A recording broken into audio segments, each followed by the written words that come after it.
If you could choose any video game item to have in real life for surviving the zombie apocalypse, everyday use, and annexing Toronto, what would you choose? Why was that one so specific? This is a fun question if you like video games. And I like video games, so I went ahead and I asked you about it in the community tab. The portal gun sounds like a good idea for the zombie apocalypse. I would use a hang glider for the Breath of the Wild every day. Wait, what? And I'll go with barrier blocks from Minecraft for the last one. I'm just gonna say this outright. The Breath of the Wild hang glider is probably a really bad one. I'm sorry to break it to you, but it's just kind of worse than a real one. You have to hold on with your hands. You have to have gorilla grip strength to hold on to that. And if you can't, then you die. Have you ever used monkey bars before? Like, think of that, but 5,000 feet in the air. That's not a good idea. I don't know. Maybe you're just built like a brick, but from my perspective, I don't think I'd want to do that. The portal gun is very good though. Very useful in a zombie apocalypse. Simply put a portal in any entryway to your base, and then the other end of a portal on a cliff. It's perfect, and there's no flaws with that idea. Yeah, come a little closer. I dare you. See what happens. To annex Toronto, you would use Minecraft barrier blocks, which is a very creative choice, and also a very ambitious one. Definitely Maxwell's Notebook from Scribblenauts. I remember this game. The book that whatever you draw on becomes real. I could see this for anything. Imagine if you had a room to decorate, you could have anything. Do you need like a homemade security system? The options are limitless, really. You want to do this the easy way or the hard way? Yeah, he's not giving up. Take the shot. The gravity gun from Half-Life. It's proven to be effective in apocalyptic situations, that's true, and would be incredibly useful to everyday situations. Have you ever tried to move a mattress? It's the soft thing, but the most annoying thing to move. I could see this being very useful.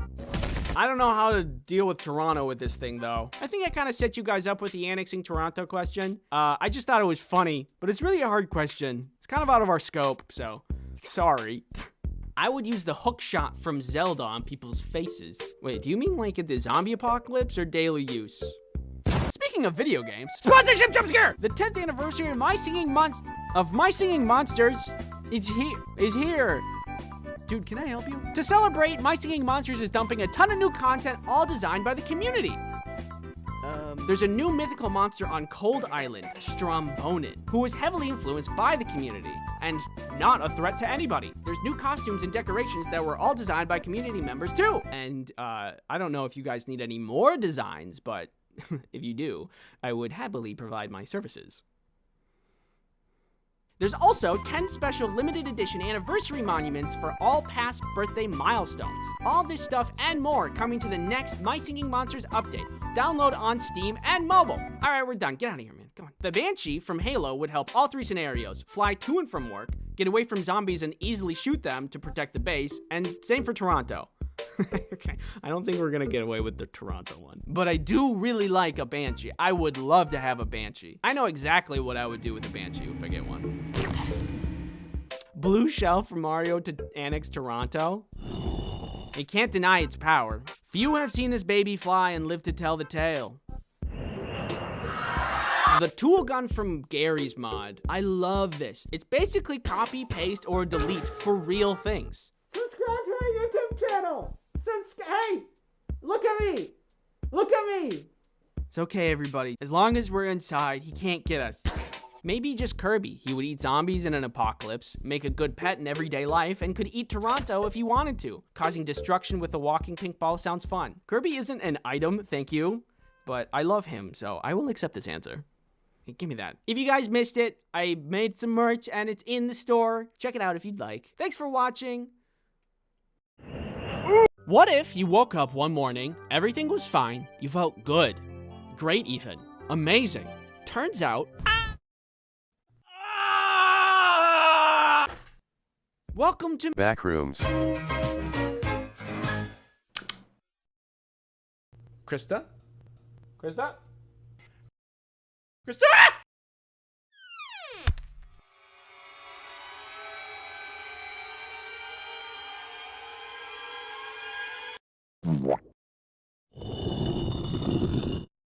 Run.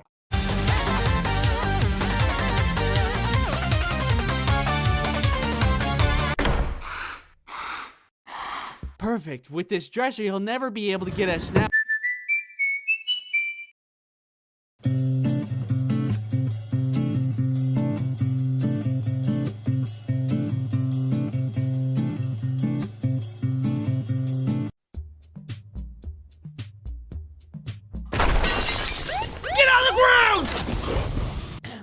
asked you what food combinations would get you into this situation. And that's you, Kirby. Look at you, living life, not a care in the world. What's your secret? And many replies later, I have enough evidence to put you all away for 30 to life. So let's begin. Banana slices in cereal with milk. The milk gets rid of the banana aftertaste. Banana aftertaste?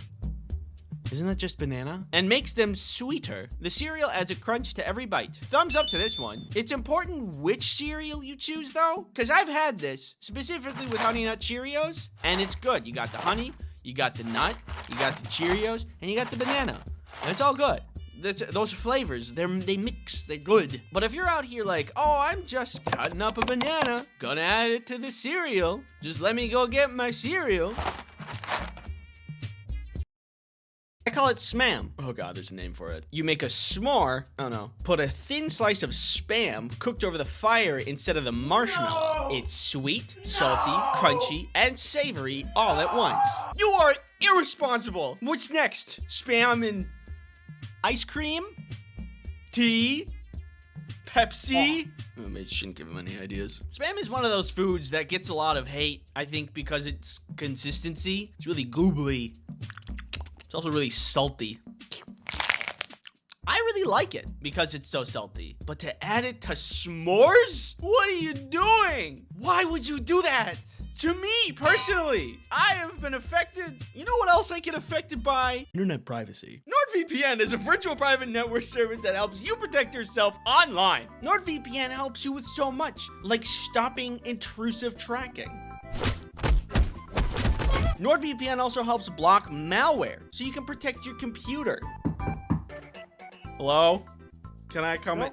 No, go away. NordVPN made this delicious smoothie. Tastes like the internet. NordVPN allows multiple devices, so you can protect yourself and anyone else you care about. I never really liked Timmy anyway. Use promo code Ice Cream Sandwich to get NordVPN's 2-year plan plus 4 extra months for free. It's risk-free with Nord's 30-day money-back guarantee. Thank you, NordVPN, for sponsoring this video.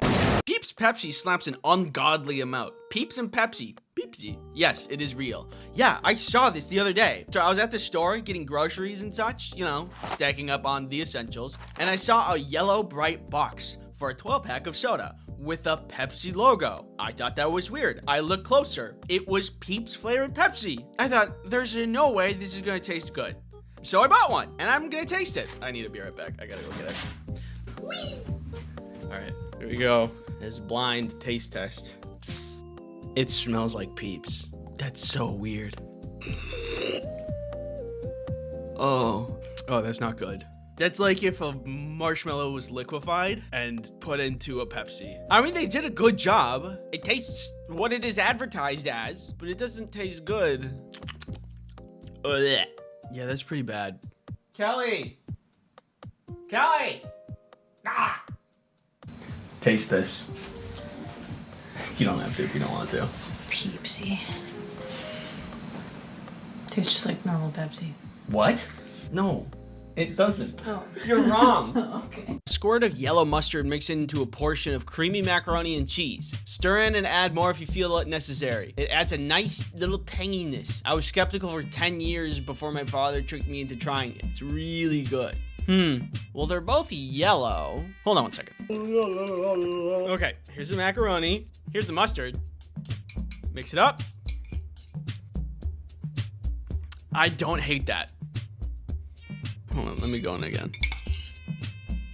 I might have gone a little heavy on the mustard. I could pull it back a little bit, but that's actually kind of good. You've opened my eyes today. Okay, that was pretty good. I once accidentally asked for ketchup with my mac and cheese in the school canteen and genuinely enjoyed, but my friends thought I was mad. Hold on a sec. I'm less confident about this one because ketchup isn't yellow. Ketchup rarely improves things. You know, you got burgers, hot dogs, french fries, chicken tenders. It's kind of like it. Well, we'll see how this goes. That tastes 1-to-1 like SpaghettiOs. Oh my God, that's just SpaghettiOs. I have to give that a pass. I ate all of it. All right, here's the consensus. I feel a weird, vague sense of shame, but none of these are bad. To the outsider, off-putting, but now that I've been on the other side, you're not going to jail. It's okay. You're innocent. My sister used to have peanut butter and jelly and dip it in ranch. What we are seeing now is a victim of immeasurable psychic damage. His facial expression is a telltale sign of irreversible harm done to billions of neurons and synapses. Poor guy might be dead. It still hurts my soul to this very day. How do you do that? You can't just do that by accident. You can't be like, oh no, I'm falling. Oh God, my ranch and the peanut butter jelly.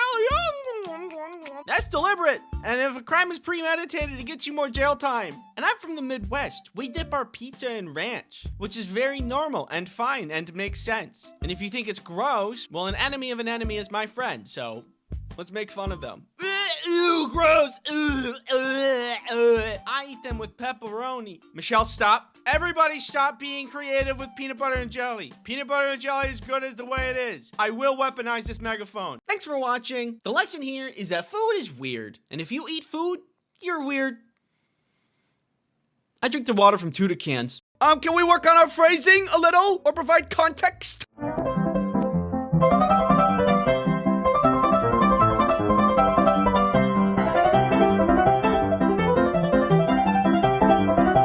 Infinite knowledge. Do I need to be worried about what's in this box? Is that thing? Hey, shush. Ew, don't touch me with that! Depression-powered car. Whee! Why would you do that? Hey, baby, it's just me, Tony. How you doing, Tony? How you doing? Good to see you, Tony. Good to see you. What's going on up here? Tony's here. Focus. I'd like to say that. Ah! Or movement. Oh, no! Where's the guy in charge here? Tony's here. Hey, Tony, how you doing? Good to see you.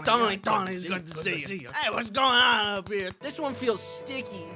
Here's a Band-Aid. No! Thanks for watching. This tube needs to go in your butt. And this is your brain on ADHD. I only speak American. And I think it's the fox. Tony's here. Hey, Tony, I haven't seen him forever, Tony. Ruined my arms. Hi, do you want to subscribe? Is this safe? You need to go to the bathroom. Or am I crazy? I am crazy. Hey, today. Get out of here. Get away from my house. VPNs are a great way to achieve that. Watch. See? What makes my heart rate go up? Oh my God! Got to the moon. You weren't supposed to do that. When I think of fear, it's flying. NordVPN saved my marriage. Well, only if you pay me, so. Butter people. Mud, I'm in danger. Hey, this guy pees in pools. You give me that. Give me the pool noodle. Bad. Even if fear is sometimes annoying, I'm a box.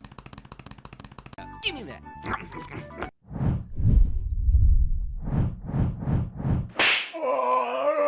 Thought it was a lot of fun.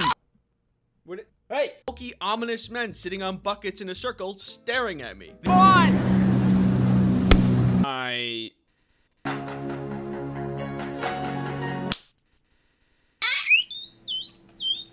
Beechwood lavender. Blow inside of me and kill me. Plants and animals don't die while he's gone. Your friends, your family, your neighbor's dog. Imagine me, but small. Balls. So I went outside to go meet them. Oh, a piece of candy. I suck every day. Sprinkled around that you had to get over. Woo!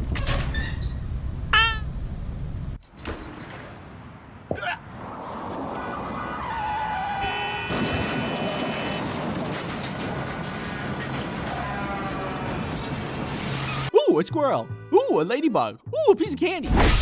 Ah! Michael Reeves terrorizing his friends. I learned how to play a xylophone. No, I think I'm actually doing pretty good. Get on the ground! And give you a little kiss. No! My chemicals! Superhero. Spinny door go spinny wee wee wee. I don't really watch sports. So it turns out your boy has ADHD. Who would have guessed? I think that I know what I'm doing, and we can get started right away.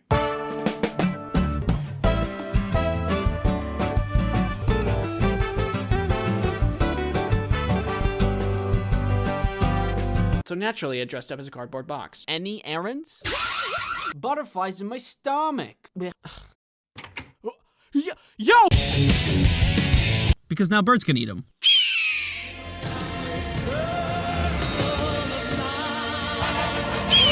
Put you with the rest of them. I'm alive these days. Anyway, wood, nails, rubber bands, and with a little ingenuity, I created garbage. Am I gonna be in trouble? All right, bye. Cucumber nimbus. And Dad, actually lowers and raises on a platform. Burden than a function of survival. pizza. It was like that, but on the inside. It wasn't the only time I went to the principal's office. Just above your very head. Hey. And look at my brain. Oh, God. Very useful in a zombie apocalypse. Hi. Oh, my goodness. I'm 30.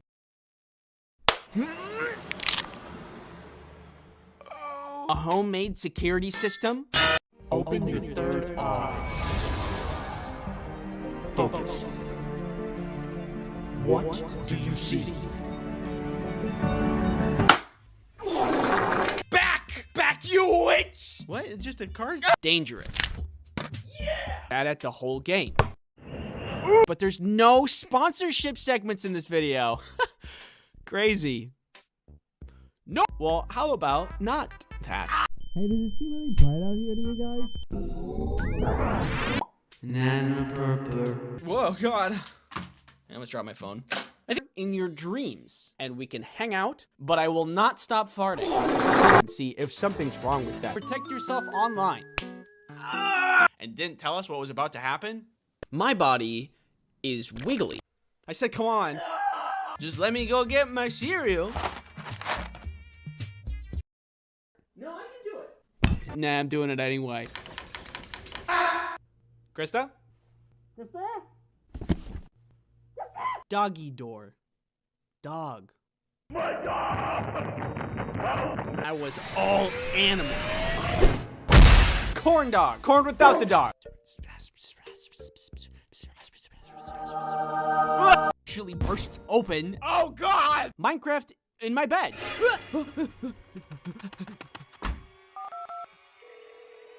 Hello? Yes, there's someone in my bed. It was Minecraft. Hello? Hello? Hello? Huh? Huh? Pretty slick, right? The cons. And now, I'm tall. Stupid garbage on YouTube. Mom.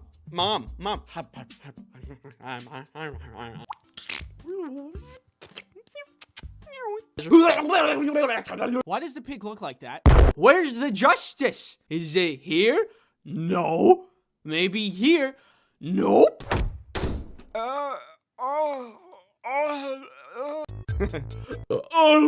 So we're on the plane. It takes off. Out a fight, baby. Wear a mask. Look at my eyes. One sword, please. A human garbage can. Helps you self-destruct.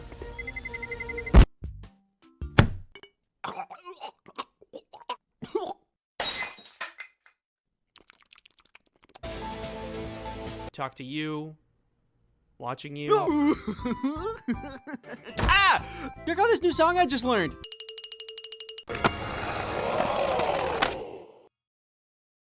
It's not allowed. And basement.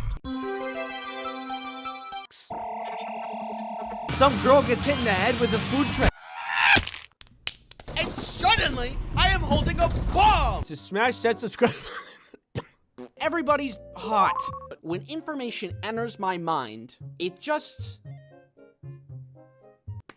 I can get around and over and through. Oh, guys, stop!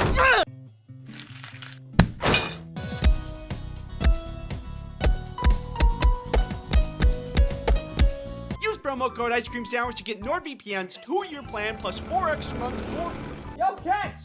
How junior high school science classes go. You regularly make new friends. Hope you're doing well, you know, with whatever's going on out there. Perfect selfie. A terrible feeling. It's also really salty. Keeps does not make you explode. That was unrelated. Hey. Hold on 1 second. Which isn't always the case for everybody. That, how are you doing? Hey, don't touch those. I need those for the video. You are to sit here and watch and accept all my opinions as fact. Stop. You mean? That I'm walking here. You're also responsible for dodging all of these spike balls.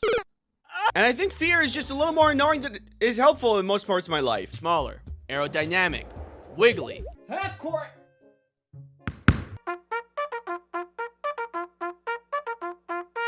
What do you say? You don't know what that is? What is specifically define a premonition dream? But there's only one way to find out. Let me go and get my foot x-rayed. If I find somebody that I'm making friends with, I'm happy. Rival, red, Yeah, a little more.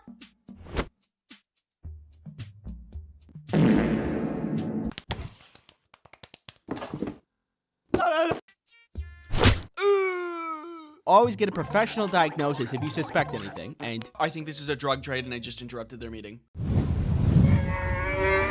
we see a lizard on a leash. This guy's kind of weird.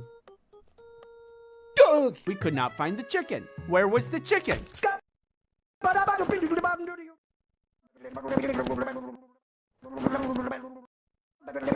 And guess what I did? Society peaked when GameCube had tiny discs, strong and robust. Bye! Congratulations. You know. Magic! Well, what are you gonna do with that there, Brock? Where's my can of whoop ass? I have a juicy booty. I have a juicy booty. Then it would be true. Speed. Yeah! Clearly not. But getting around places would also be great.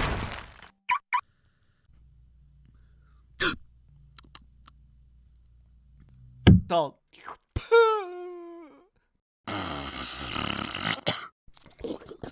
Why is that real? I could be melting from the inside out. Come here. The worst thing possible. You might be thinking, because what they really craved was violence.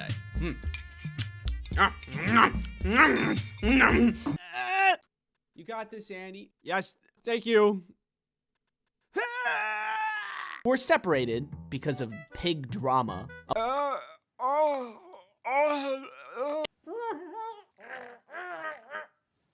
NordVPN flowers from your secret Valentine. Me. Get up on the top and... What does this look like, a buffalo to you? I need to be right back. I gotta go get it.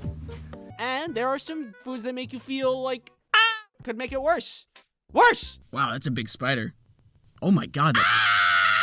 Why do we have to work all the time? I want to sleep. If you want to ship drugs, don't. Falling downstairs. More corn dogs for me. See you later.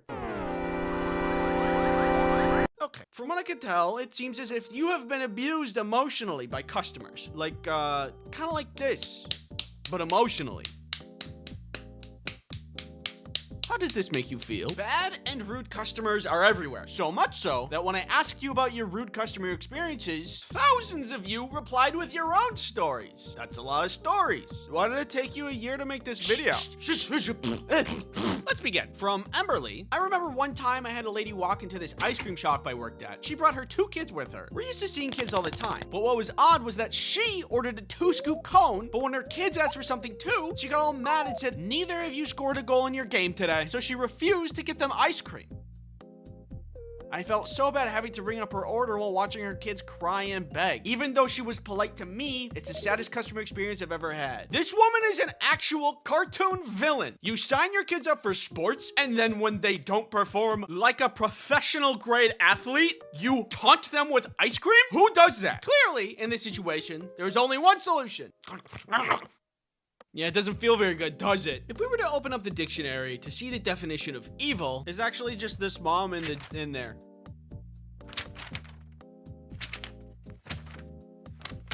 This dictionary is crazy. I know the person telling this story is simply an employee with no corporate power, but if I was the manager of that store, I would have something to say. Actually, moms who punish their kids by going to ice cream stores and getting ice cream for themselves, but not their kids, but they bring their kids anyway so they can make them feel bad, they have to get their ice cream with spiders. It's just company policy.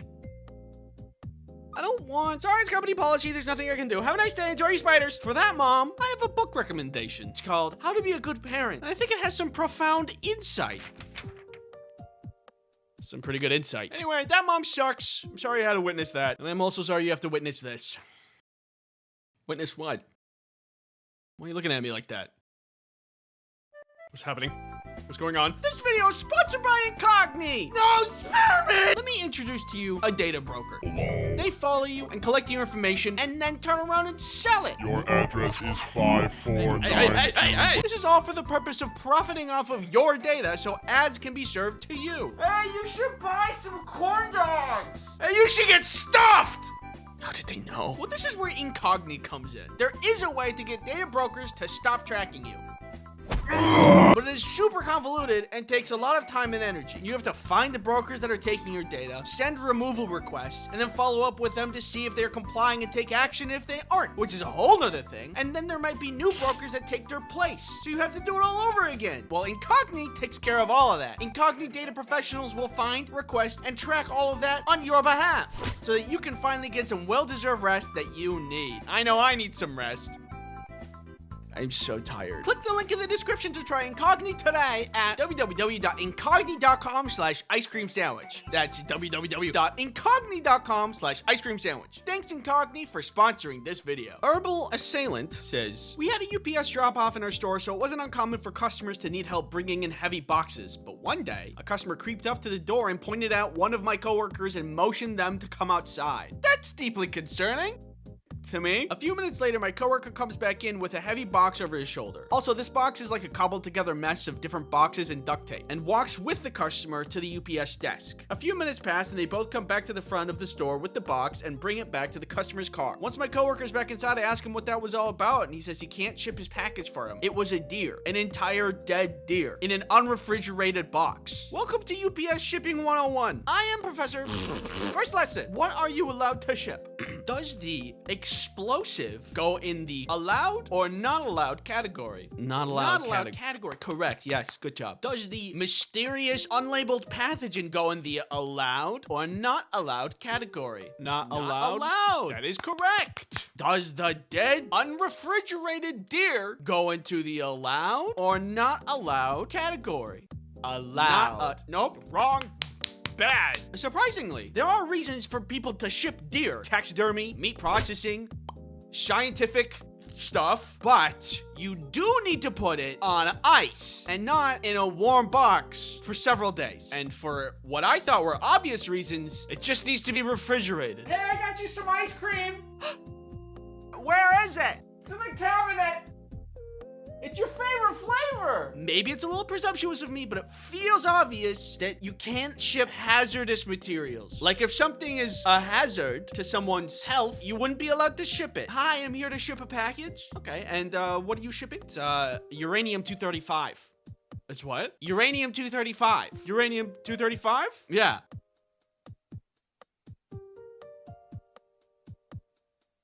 Cal Johnson says, once had a customer tell me with absolute confidence that I wasn't allowed to buy things from the store that I worked at. You're not allowed to buy these items here. You're an employee and that's unfair to the customers. I deserve priority. I think deserve is doing a lot of heavy lifting there. Sorry, buddy. Sometimes other people exist and want to buy things. That's just the way the cookie crumbles. Buddy, if there's one thing that makes me mad, it's people that make up rules to benefit themselves and they don't even have the authority to make the rules. Like that one lady he told people that they can't be on the beach near her house. It's not even your property. What, do you also get mad when people drive near your house? Other people exist. And if you want to know other things that make me mad, I made a video on it. So you can put that in your back pocket for when you're looking for something to do. Oh, a wallet. Hey. Anyway, that guy sucks, and he doesn't deserve things just because he wants it. Sorry, I had to go through that. Pat. Ravage Fallout says, I worked at an amusement park for many, many years as a supervisor. The one that I remember most is being yelled at because her child that was very clearly not tall enough for the ride, and was fine with it, was not allowed on. She was full force screaming and yelling too. This woman's mother even apologized to me. It baffles me that even today, some people don't understand that safety measures are implemented for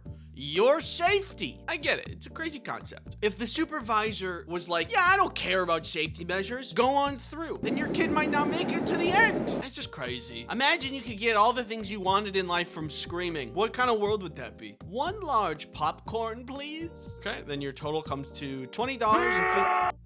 All right. I imagine screaming as a currency, it would be an interesting economy. Auction houses would be a lot different, I think.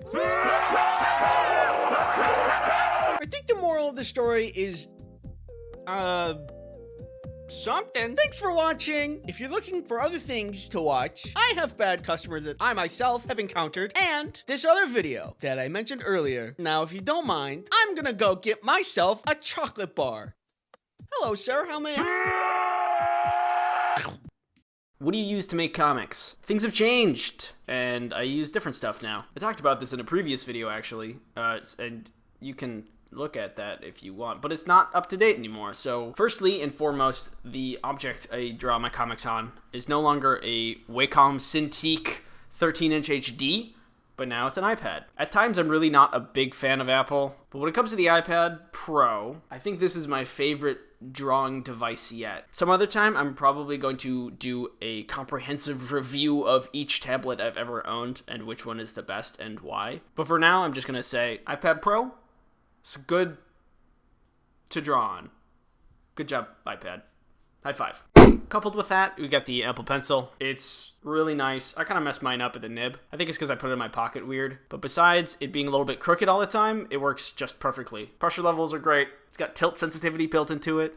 I remember the Apple Pencil when it came out got a ton of flack for being so expensive, but honestly, it's worth the price. The Wacom tablet pen thing, this bad boy, is actually like $70 or $80 to replace, so comparably, it's not that different in terms of price. I like it. The program that I use used to be Clip Studio, which I still use every once in a while. If I ever work on my desktop, I'll use Clip Studio, but when I'm on my iPad, I use Procreate. It's $10, it's great.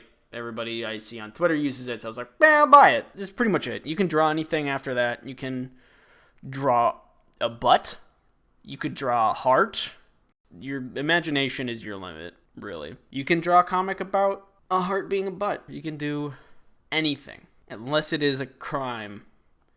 But it is hard to commit crimes via a comic. I hope this helped, and have fun. In these boxes are the worst hobbies of all time. Once I show you what's in these boxes, you're gonna be like, Andy, you were so right. These are the worst. Oh, you're so correct.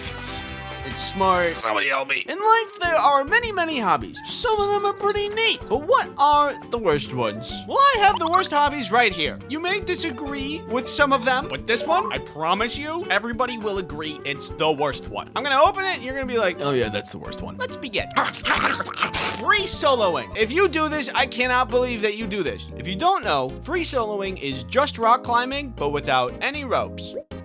Isn't that dangerous? Correct! Phew, I thought... I think rock climbing itself with ropes is already very impressive. That's a lot of strength, dexterity, endurance. But I think I'm missing something with the whole no ropes thing. I'm gonna ask a question that I request nobody make fun of me for. Is free soloing any different from rock climbing? He doesn't know. I'm sorry. Like, if you don't have the ropes, is there a difficulty difference? I feel like the only difficulty difference is that if you mess up, you just don't get to climb cliffs anymore. Or anything anymore. Think of it like racing, where if you took out the seatbelts and the rolling cage and the airbags and everything that made it safe, it feels like racing in a race with that car would be just as difficult, right? It's just if you mess up, you don't race anymore. That used to be a guy. I personally like to make mistakes without dire consequences. Oops, I made a mistake. No, that's not a mistake. That's just a happy little accident. No, Bob. This is the end of the road for me. You will never catch me in a million years free soloing. I don't think there's anything that would make it worth it. Hey man, we should go rock climbing. Yeah, okay. That sounds fun. Yeah, and what if we went without the safety equipment? What? Yeah, like we took off the ropes and the harnesses and we just went solo, freely. Dude, I'm gonna be honest with you, that's a terrible idea. What are you talking about? That sounds fun and exhilarating. That sounds dangerous in a fun and exhilarating way. No, in a good way to end up in the hospital kind of way. Well, Brett's out there doing it. He's probably having tons of fun. I'm freaking out so hard right now. Fine, let's make a bet. We're gonna go free soloing, and if we end up in the hospital, then I give you 50 bucks. I do need 50 bucks.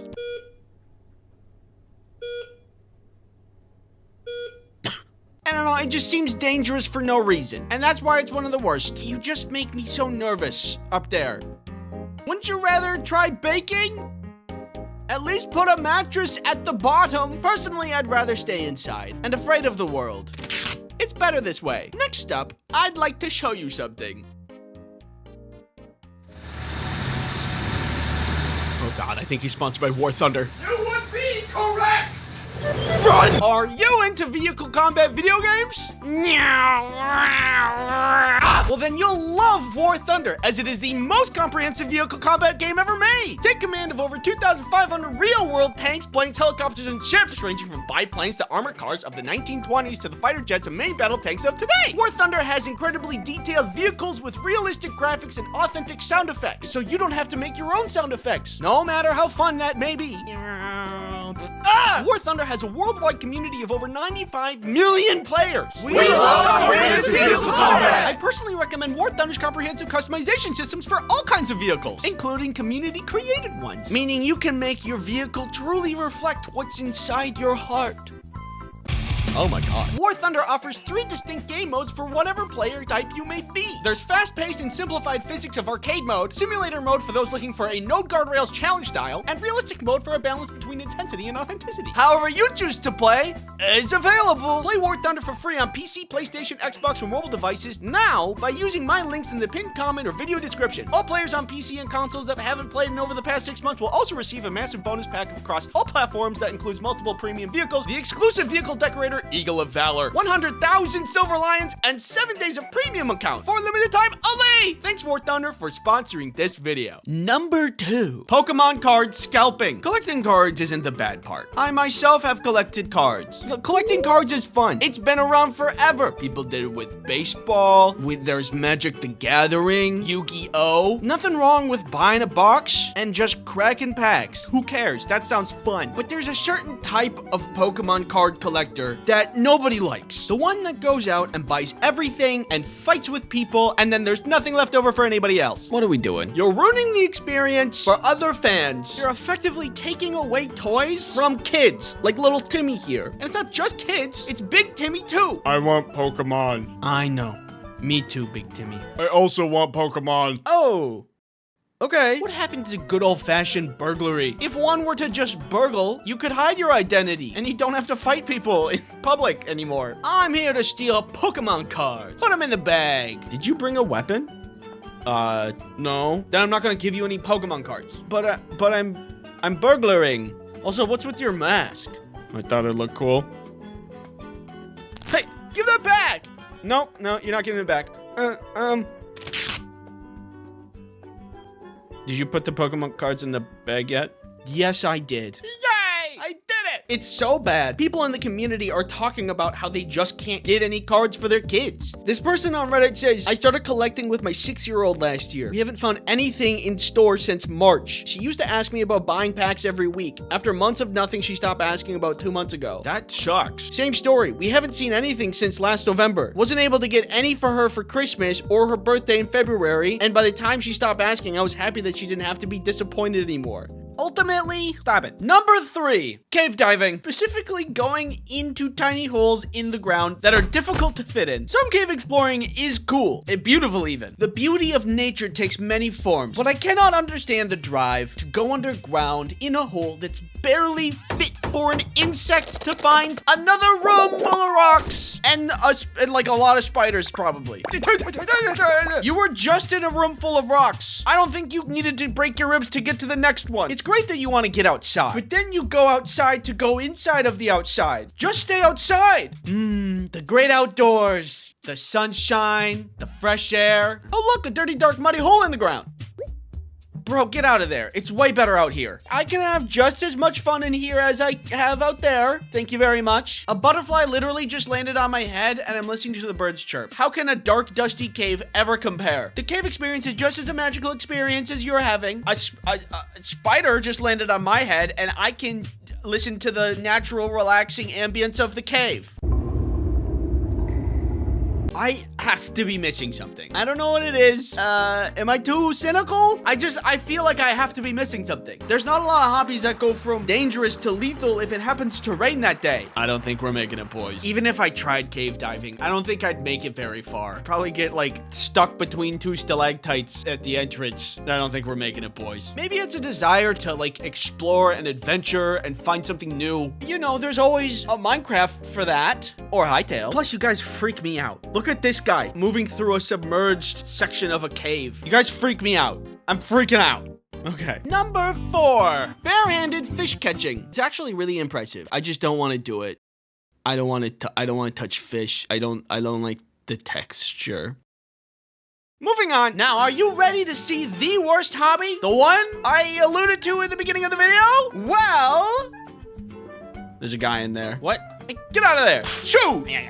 Here is the worst hobby, which is simply the worser version of cave diving. Underwater cave diving. It's the same thing with the same freaking dangers, except for this time, there's a terrifying timer on it. Uh-oh, did you get lost and you can't find your way out? Eventually, that's gonna be a really big problem. In regular caves, there's like bats and stuff, but in underwater caves, who knows what's in there? Perhaps a creature humans have never encountered before, and probably for a good reason. You don't even need to have a boulder crush you in an underwater cave to meet your demise. You just need to be there for an amount of time. Do you guys remember how much oxygen we have left? Well, that guy's dead. Do you remember? This gives me a bad feeling. I had a hard enough time playing Subnautica. There is never in 100 million gabillion years I'm ever gonna be found underwater in a cave. Unless you give me $50. Just kidding. Thanks for watching. Don't forget to subscribe. If you guys have any hobbies that you do, that's pretty cool.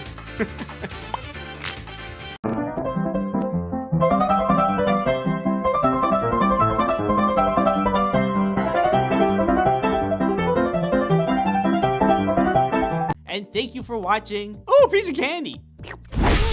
This is your brain, and this is your brain on ADHD. VPNs are a great way to achieve that. Your eyes look beautiful today. Caffeine does not work on me and just makes my heart rate go up. Get inside and I pull this lever and... Do I need to be worried about what's in this box? Depression-powered car. Whee! Kelly, meet subscribers. Subscribers, meet Kelly. So it turns out your boy has ADHD. Who would have guessed? Ooh, a squirrel. Ooh, a ladybug. Ooh, a piece of candy. Ah! One, I am not a doctor, so always get a professional diagnosis if you suspect anything. And...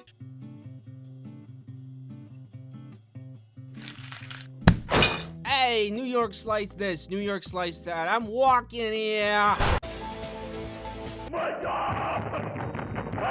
Does anybody else think that's crazy? Or am I crazy? I am crazy. Look at me. Look at my eyes. Michael Reeves terrorizing his friends. The smart people got together and were like, nah, I'm doing it anyway. Kelly's bag actually burst open. Oh, God! Here's some advice. If you want to ship drugs, don't.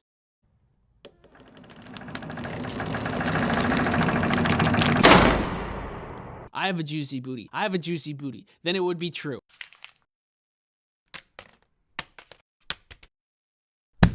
I learned how to play a xylophone.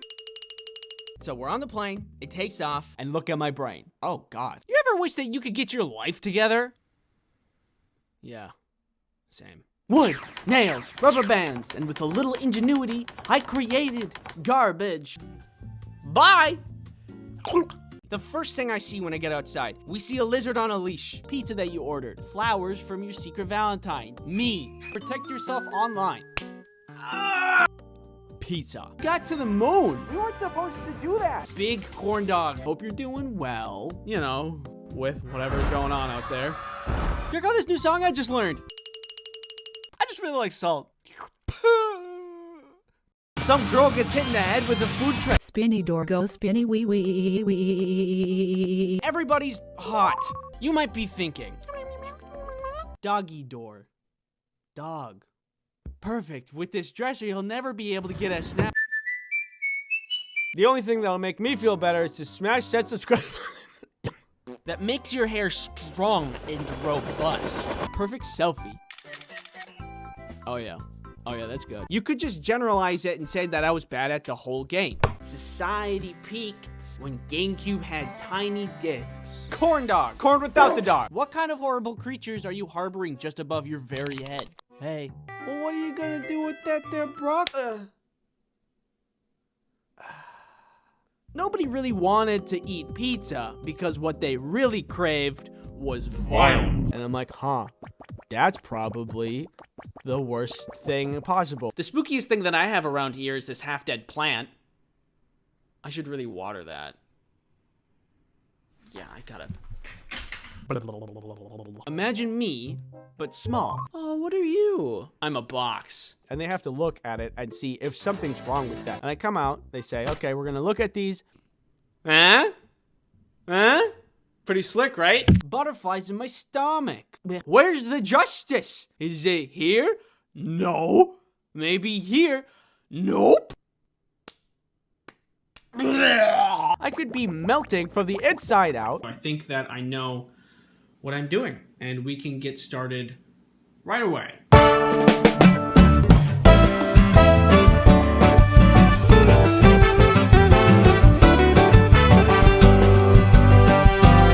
So naturally, I dressed up as a cardboard box.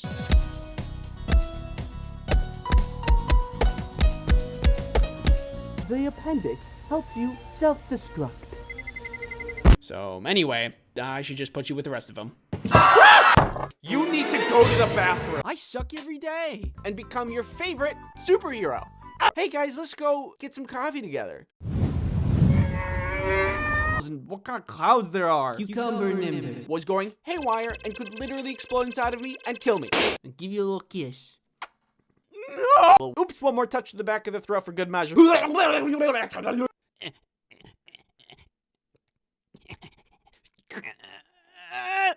You got this, Andy. Yes, thank you.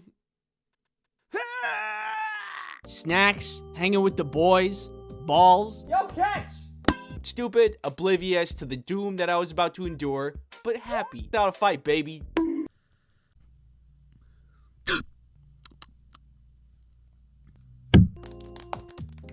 And she was like, this tube needs to go in your butt.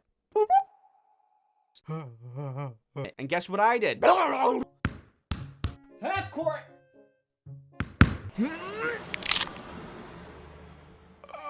I don't really watch sports. Dangerous. I have a family, a team for nature. My mom and dad was. Woo! Yeah! I was all animal. Because now birds can eat them.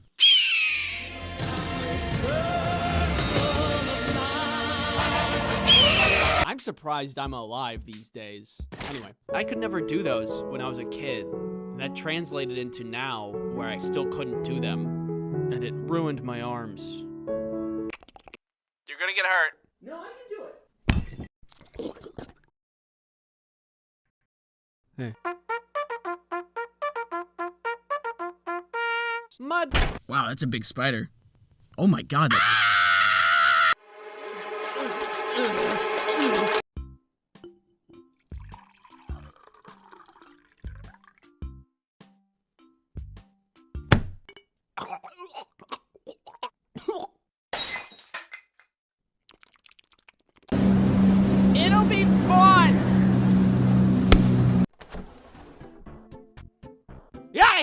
away from my house!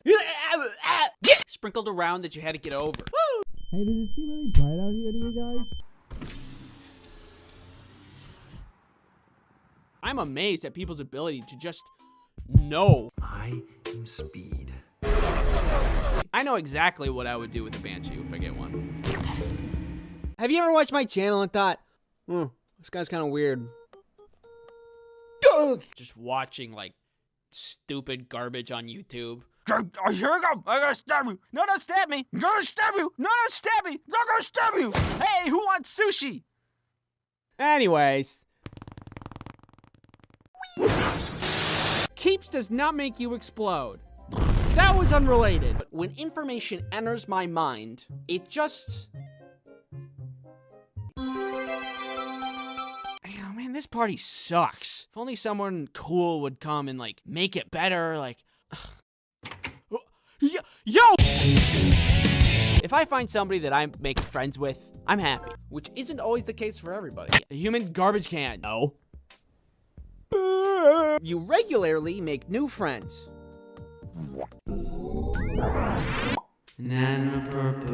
But there's no sponsorship segments in this video. Crazy. No. Very useful in a zombie apocalypse. Hi.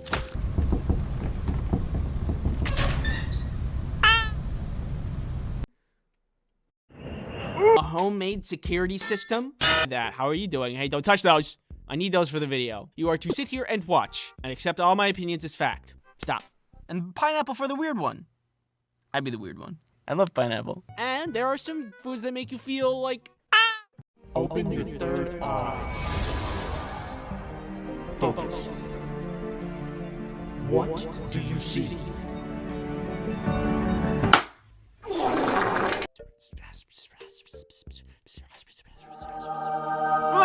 Butter people. Other than adding other things that could make it worse. Worse! What does this look like, a buffalo to you?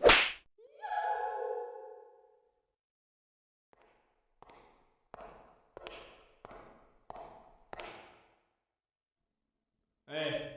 You know how lemonade is refreshing? Well, how about not that? Wear a mask.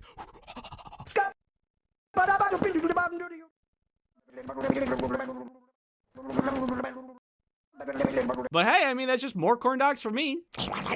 The place, basement. I can get around and over and through. What do you say? You don't know what that is? What is specifically define a premonition dream? You're also responsible for dodging all of these spike balls. Oops.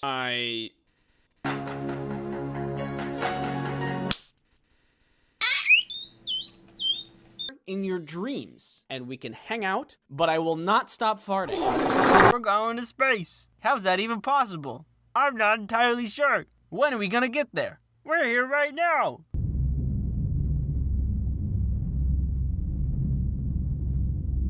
So I went outside to go meet them, but there's only one way to find out. My body is wiggly.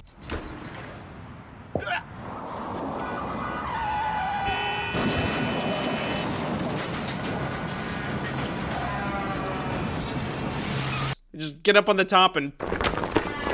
So we go and get my foot x-rayed. Falling downstairs. A Mega Dome Blaster 5000. Are you in need of an affordable hair loss treatment subscription service? No, I think I'm actually doing pretty good. Your friends, your family, your neighbor's dog. Launch trebuchet. Is this safe? Bonjour, je suis un enfant. Je m'appelle omelette du fromage. If I'm just trying to go to the beach, am I gonna be in trouble? What do you expect me to come to a country and know the language? You, watching me, talk to you, watching you. Need to run any errands? One sword, please. Krista? Can I come up there? No. Please? Minecraft in my bed.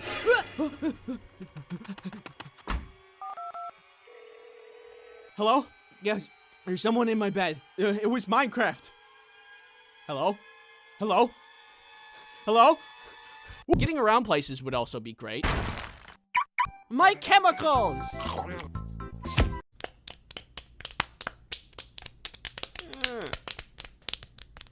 Stop. Is that supposed to be a pig? Why does the pig look like that? Congratulations. And now, I'm tall. Drink your milk. Actually lowers and raises on a platform. Pick up some stuff and come back with more of it. And that's amazing. Where's my can of whoop ass? Survive the landing. Hey, what's going on? Rival. You mean? Look at the baby. I'm 30. I said, come on. The cons. It's inside the box. I'd like to say that. Ah! And she's really, really good at knowing about murder. Hey, where did she go? Hey! Oh my God! All right, bye. Have you ever had a bad teacher? Like a really bad teacher? Can I go to the bathroom? Okay, jeez. Now think of the worst teacher that you've ever had. And did they ever take money from you? No, I don't think that anybody... I had that happen to me once. Okay, jeez. Back when I was in junior high school, I took a class about starting small businesses. In this class, we had to come up with our own business idea, build it, and then try to get people to pay for what we made with real money as a way to get education on business. Business. Buy our product. No. Buy it. No! It's getting away! Business. I really wanted to learn business, so I thought this was a great idea for a class. The only downside to this class was that money was involved. Real money. Yeah, that's real. And when real money's involved, people stop playing fair. The class got divided into 3 groups of 5. One team decided to sell cool fancy pens. Another group made screen printed t-shirts. And our group made magnets. Our team was the best one. Not to brag, but I mean that. We had a fantastic production line. We had solid profit margins. We even had a role for everyone. There was the math guy to figure out the numbers, people to make the magnets. We had distributors to sell the magnets. You want some magnets? And me, the artist. And I still have them. Ooh, look how cool they are. And faded with time. Oh, so nice. All I'm trying to say is that we put in the work. All of the money that we made was earned. After the whole class was done, we had made $150 total in profit, which was the most money in the class. Better than the pens, better than the t-shirts. We were really proud of ourselves. So this business class was located in the wood shop directly across the hallway from a different shop class. Why is this important for me to bring up? Great question that I pretended you asked. That classroom had a bunch of equipment and stuff in it that allowed us to make the products for the business class. And somehow, I don't know how this happened, the teacher from that other shop class heard about the money that we had made. We were called into her classroom and she asked what we made for our business. Magnets? Did you use the equipment from this room? Yeah, our teacher said that we could use school equipment to make our business. Well, actually, there's a school fee for using school resources. And since you guys used school resources, you'll have to pay the fee. And then she charged us money! She wasn't even our teacher, and she made us cough up an additional $50 of our hard-earned money just because of a made-up rule. I can make up rules too! There's a 200% fine for being a jerk to me. You know how in art class you have to pay like $75 for the paint and the canvas or whatever? That was the excuse to take the money. The thing is, we did use tools from her shop room, but you know what tools that we used to make the magnets? A paper cutter. Squeak, squeak. Is that worth $50, do you think? You tell me. We couldn't do anything about it because she was a teacher, and all we were just a bunch of lowly students with no power and a bunch of cool magnets. In the end, we walked away with about $20 per person. $20 isn't nothing. It's like a Chipotle. One Chipotle. I'm happy with the money that we earned, but she totally lied and pocketed that money. You know, this gives me a great business idea. Step 1, become a teacher. Step 2. So yeah, that was not a good teacher. But what can you do? You can eat your feelings. Can I have some? No. Go get your own. The worst part is, despite the class, I'm still bad at business. Before the next bad teacher story, I have good news. Very good news. The ice cream sandwich plush is back and he's bigger than ever. Literally. This time around, he's bigger and fluffier, and he's even passed the bar exam. Battery is legally defined as when the victim is aware of the oncoming attacker. It sure is, buddy. It's an amazing pillow. It's an amazing snuggle buddy. It can even do this. Go to this website to pre-order now. Pre-orders will be up for a while, but once we move into production, they're gonna be closed. So if you want it, I'd go get it now. More details on production and shipping are on the website. Be sure to get yours today. Thank you, me, for sponsoring this video. You're welcome. This other time in junior high school, me and my friend Lance were sitting together at lunch. While we were hanging out, we just were messing with each other, which is a thing friends do. That's normal. We were just having fun. But then a teacher looked over and saw me holding Lance's Gatorade. From her perspective, she probably thought that I was being a real bully, and she decided it was a good idea to intervene. That's not a bad thing, by the way. It's just the way that she went about it was, well, I have notes. But you are thirsty. But you want a quenching delicious drink. If you don't want this fork to go into your neck, you give that back to him right now. Yeah, okay. And then she walked away. I do not think that is proper conflict resolution. A lot of things go through my mind. Like, was she just messing around also? But people normally just mess with people that they know. Who are you? I've never talked to her before in my life. And first impressions matter, one would think. And if it were a joke, she would probably say, haha, just kidding. But she didn't. That's a weird way to deliver a joke. Why did the chicken cross the road? I don't know why. Hello? Why? Plus, there's some jokes that can't just be ended with just kidding and it makes everybody laugh. Sometimes a bit can go too far. Just kidding. But hello? That interaction was the worst. I hated that. All I wanted was to not ever interact with her again. Cause you know, pretty rough first impression. But then she called a meeting with me. I imagine she must have been nervous that I would go tell on her to another teacher and then she would get in trouble. I go down to the main office to meet with her. She's in this big meeting room at a very large oval table with a lot of seats, and it's just her and just me. And she's like, hey, Andy, you know about lunch the other day where I told you to stop messing around? You know I was just kidding, right? Yeah. This was clearly an intimidation tactic. But what was I gonna do? Sue her? All right, that's it. I'm suing. But legal services aren't cheap, so... You wanna buy a magnet? I'm not saying I'm the best at conflict resolution myself, but I think a better opener in a situation like that is everything okay? Instead of threatening someone with a fork. But what do I know? I'm just a guy with 3 weird hair things. Chipotle? Plus, this is junior high school. What we were doing was tame compared to stuff the other students would do. If we're gonna violently punish students, let's tone it down from fork to maybe pool noodle would be more acceptable. You know how when you're young, you look to adults like they know all that is right and wrong? And if you needed help or justice, you could go to them in a time of need? Teacher, Billy keeps hitting me and taking my pencil. And also he tripped me and he stole all of my stuff from my backpack. And also he sawed me in half. Well, way back in 1st grade, I had this friend named Cody. I thought he was pretty cool. He thought I was pretty cool. So he gave me one of his toys. Communication at that age is pretty primitive, but you get the gist of what's going on. It was one of those puff air toys where you push buttons to push air through the water and try to get the rings on the stems. We're definitely going to regionals this year. Foolishly, I had brought it to school with me because I cherished it, God forbid, and I wanted to play it at school. I was playing with it in class once though, and that's on me. I should have been focusing more on my education. That was coloring in the fire truck.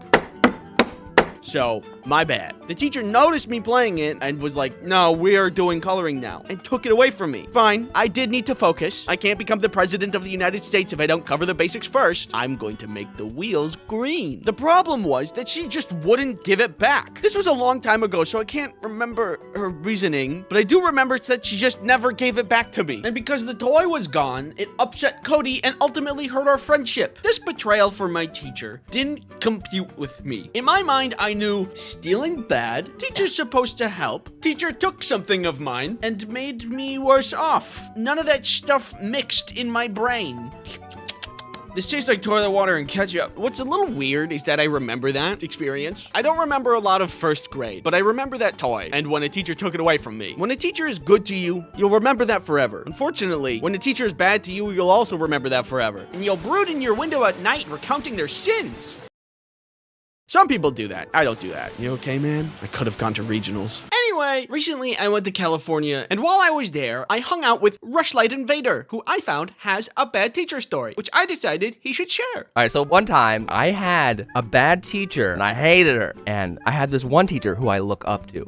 He taught me how to paint. I love him. One day, my bad teacher was like, hey, let's go on a field trip. It will be out for 3 hours. We're going to the Andy Warhol Museum. It's going to be awesome. We go. But you know what happened? What happened? We came back to college, and the bad part was it was 3 hours after when we originally wanted to be there by. So the field trip was making you miss the class for your favorite good teacher. Yes. I was so angry the whole field trip. I'm like, this field trip's bleeding my other classes right now, and I am angry. Blah, blah, blah. Go back to school. And I storm into my class, my favorite class. This is like the main course, the main painting course, the main teacher. He is famous, okay? I only get to pay for an hour.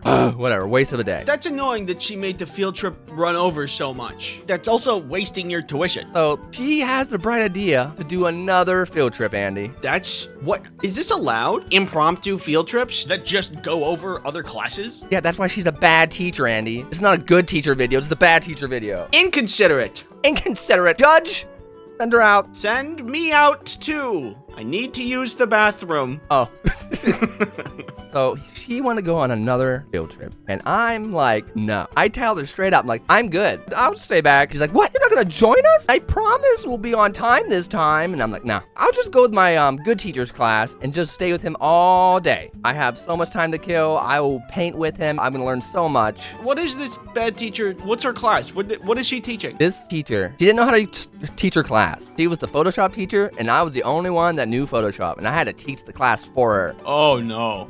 That's bad. She's terrible. Wait, why is she taking you on field trips for Photoshop class? She don't want to do her job. That's really bad. So she goes on this other field trip, and I'm there painting all day with my other teacher. To be fair, she arrived back on time. She's like, hi, Rush. I didn't see you at the field trip, and look, we're back on time. You're here, but where's the students at? The other 3 students, they're late. She's like, what? Actually, I know where they are. Yeah, this girl's at a bar nearby. The one guy just went home to sleep. The other guy went to go dirt bike riding. And they're like, how do you know this? I'm part of their class. I told me their plans. They were like, yeah, after the field trip, we're gonna ditch class and do our own things. Interesting. Turns towards the bad teacher. And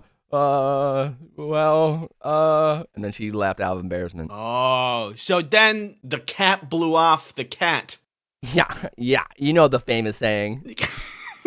The cat blew off the cat. Yeah, that's the one everybody knows. And dude, it was so funny watching her face realize she just lost. Wow, more concerned with being right than anything. That is a bad teacher. Thank you, Rush, for sharing your story. Team 3, you can proceed with extraction. Everybody, let's thank Rush for his story.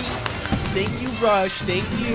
Next up, you can go to his channel where we talk about outside stories. Thanks for watching. Don't forget to subscribe. Have you ever watched my channel and thought, this guy's kind of weird? Oh, jeez. Sometimes referred to as astrology for guys, the Myers-Briggs personality test categorizes you into one of 16 categories in the flavor of United States tax form. From that, you can determine your personality traits. And I recently took one. The questions were revealing, I think. You regularly make new friends.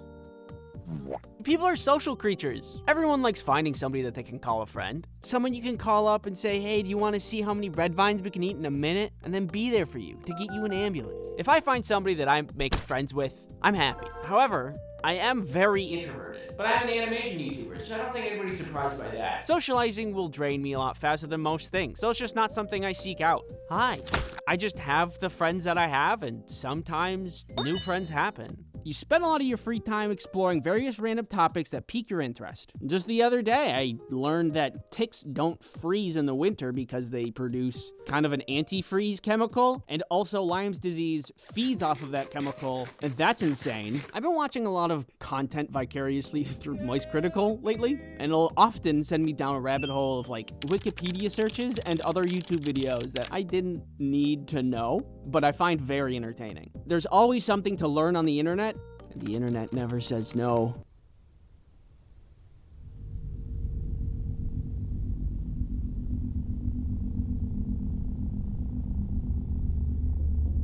This video is sponsored by Keeps again! Keeps is a subscription service. Keeps delivers hair loss treatment to your door. Keeps does not make you explode.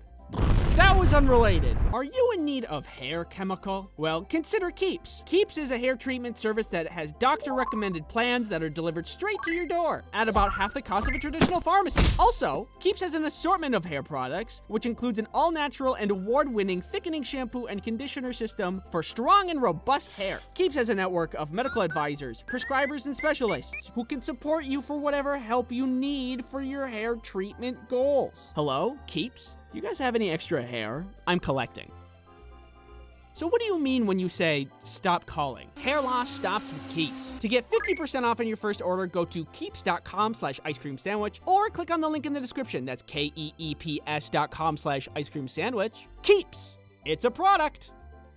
You usually stay calm, even under a lot of pressure. One time, Kelly and I were driving away from the city on this road that was starting to turn into a highway. Usually, highways don't have lefts, but because it was some kind of transition thing, there was this left lane this guy was using, and just as I started to close the distance between this guy and me, they failed to look behind them and change lanes directly into mine. But without a gasp or a flinch or anything, I applied the perfect amount of brake just in time so I could get out of the way and keep going down the highway. Perfectly, without flaw. But this other time, I was mixing a bunch of trail mix and I dropped a raisin on the floor, and Rhea, my beautiful and adorable dog, came and ate it, and she really liked it. I'm like, oh, you like raisins? And I gave her 5 more raisins. Later that night, I wake up to hear her vomiting in another room. I go and see that she's really acting very sick, and I get like some kind of divine thought pops into my head and just says, maybe it was the raisins. I'm like, no. It's a fruit. And then I Googled it. And for anybody that doesn't know, raisins are incredibly toxic to dogs to such an extent that 1 raisin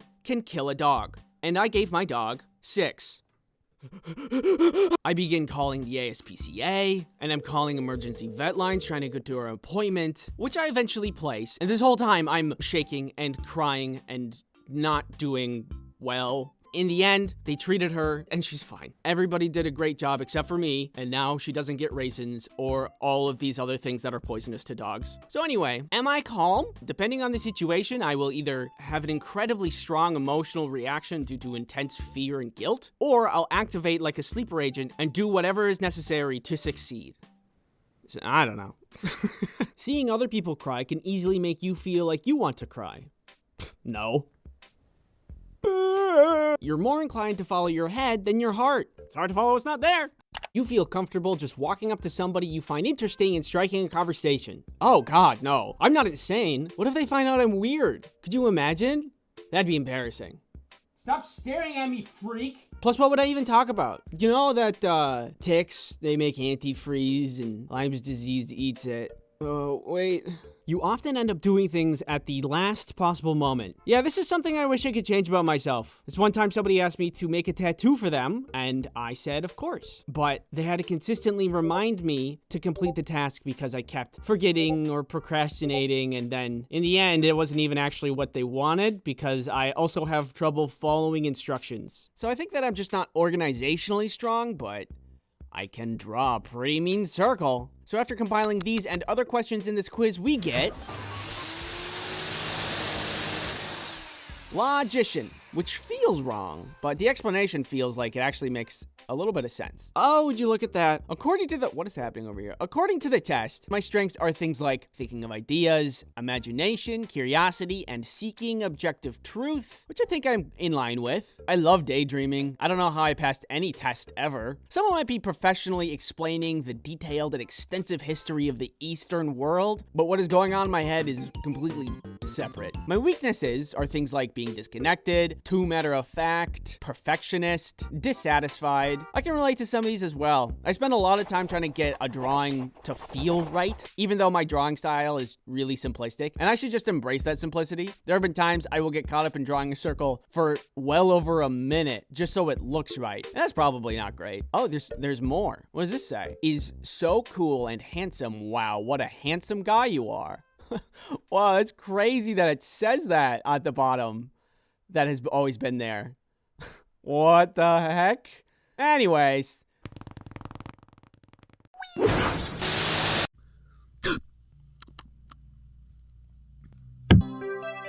You mean? I don't want people yelling at me about onions. I'm a box. Wow, Andy, your eyes look beautiful today. Do you guys want this empty bowl?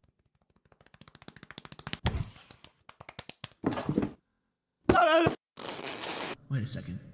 Spiders are smaller than doors. That means spiders are weak to doors. This. I go to see what it is. I want to go home. Me too. I will throw this box, help me, into a volcano. If you just said, I have a juicy booty, I have a juicy booty, I have a juicy booty, then it would be true. I wanted to have some blast. Earth is round, sun is bright, I got square brain. You good? Yeah. Cool. My body is wiggly. I'd like to make something very clear to everyone who loves and supports me. Get out of here! Get away from my house! Get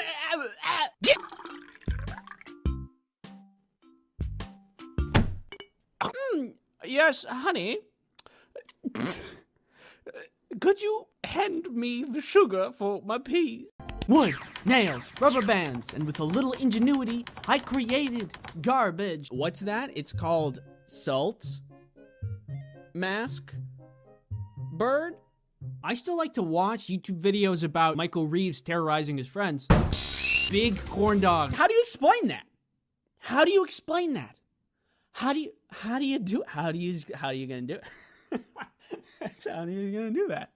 I can't. We can hang out, but I will not stop farting. It raises questions. That sounds like dumb poo-poo. I can fly and my dad is Santa. I've heard of stories where people just trip and they hit their head weird and then they stop living. Thankfully, I didn't die. Yeah, woo! I love this. I love this. I'm having fun. How could this happen to me? I made a mistake. Drink your milk. You, watching me, talk to you, watching you.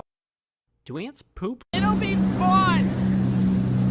Nobody really wanted to eat pizza because what they really craved was violence. Where's the justice? Is it here? No. Maybe here? Nope. Stop. Look at the baby. I'm 30. I love my sisters, both Becca and Krista. If we went to war with Djibouti, we would have a strategic advantage. Have you ever wondered what I would look like if I was crushed under a giant fist? Need a chair? I know I do.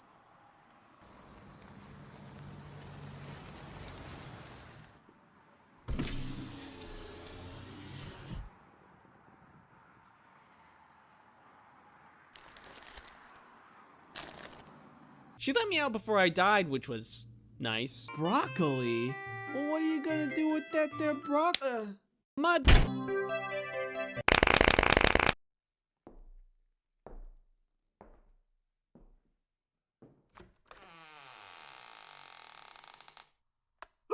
It's happening! I'm finally answering these ask questions. Questions in the ask bin.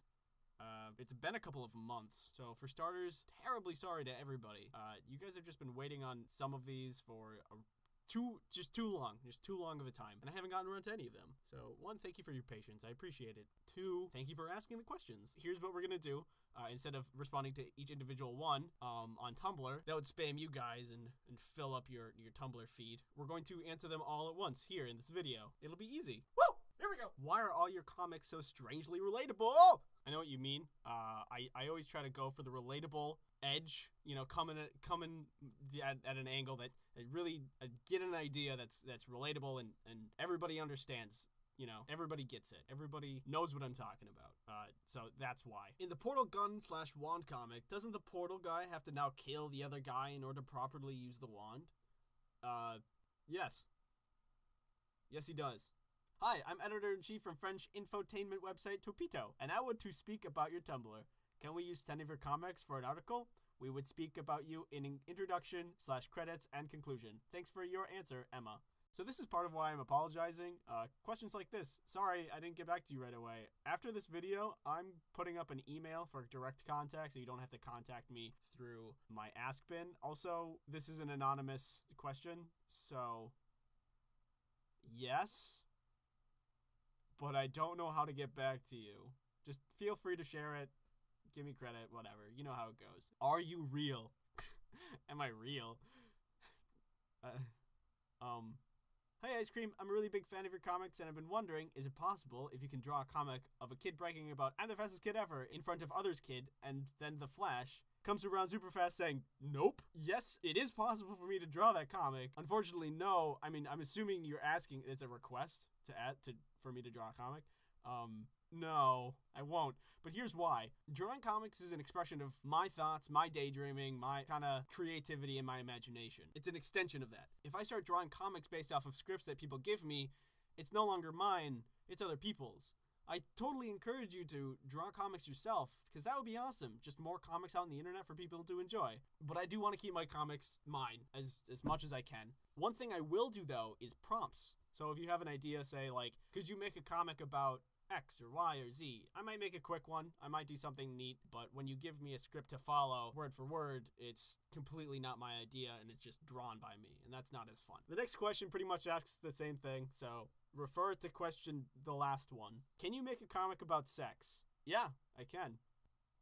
Hello. Would you like to have sex? No, thank you. Okay. Maybe later. Yes, maybe later. Goodbye. Goodbye. Please learn about progressive enhancement. I shouldn't have to turn on JavaScript just to see images. Okay. It's kind of a strange question and request, but I can do that. Progressive enhancement. Wikipedia. Progressive enhancement. Okay, here we go. Progressive enhancement is the strategy for web design that emphasizes core web page content first.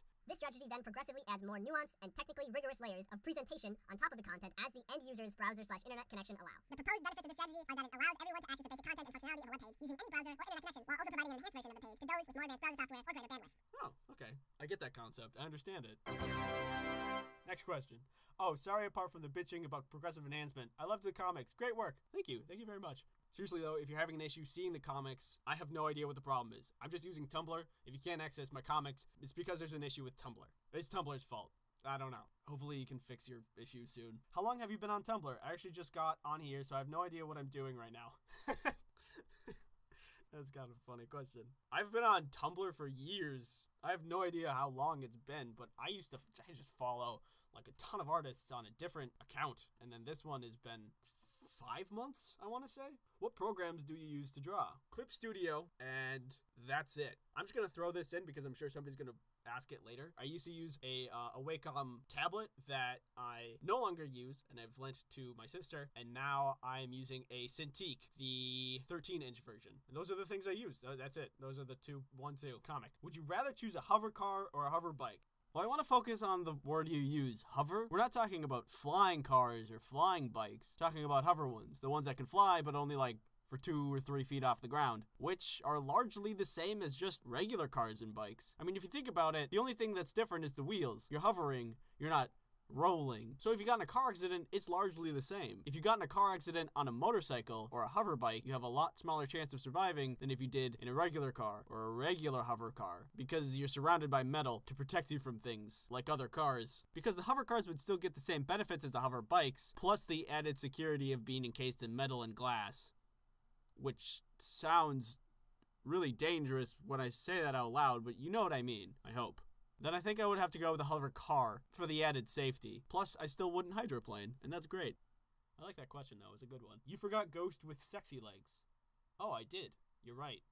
Here you go. This next question is in regards to the earbud tug comic. Pro tip, thread your headphone cord through your shirt and extract earbuds from the neck hole. Drape far earbud over the back of your neck before putting earbuds in. No more dangling cords, no more earbuds dropping on the ground if they fall. Yeah, but you see, the biggest problem with this solution is that I'm lazy and I won't do anything that takes me more than 5 seconds. Can you make a bodybuilder comic? I've already made one, but I can make another one right now. Hello. Do you want to go bodybuilding? Not right now, thank you. Okay, I will ask again later to see how you're feeling about bodybuilding. Okay, sounds good. Goodbye. Goodbye. Hey, do you mind if I use your comics for a page on iFunny? They're amazing. You're amazing. Pretty much the same thing I said before. If you want to share my comics anywhere on the internet, go for it. Just be sure to include the original link at the bottom of the comic, because otherwise people think that you made it, and it's really obvious why that's a bad thing. I shouldn't have to explain that to you. I'm also going to assume that you already knew that, so go ahead. Why doesn't that guy have arms? Sometimes when I draw and people aren't doing anything with their arms, I just won't draw them. It's weird, I know, but whatever. I don't care. You know, now that I look at it, there weren't a lot of questions in here. Just a lot of statements. Also, a lot of people saying a lot of nice things. Here are the nice things that people said. If you see yours, thank you. Thank you for saying that nice thing. I actually do really appreciate it. I see all of these, and when you say something nice, just like, I love your comics, or that one made me laugh, it makes me feel really good. And that means you did a nice thing. So thanks. That's cool of you. Anybody else who thought it but didn't say it, that's also fine. Also, thank you for thinking that. I just appreciate that you guys enjoy the comics. I just want to thank everybody for hanging around. I'm going to post more videos. I'm going to post more comics. I'll answer more questions when they come in. You guys are great. Stay cool. If you want to know when the next video is going to come up, you can follow my Twitter or you can subscribe here.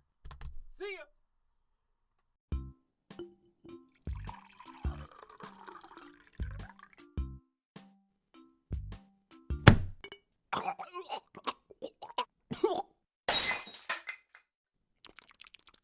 I am not a smart person, and I never have been, and I never will be. But there's a lot of people who say otherwise, and they support me, and they love me. I'd like to make something very clear to everyone who loves and supports me.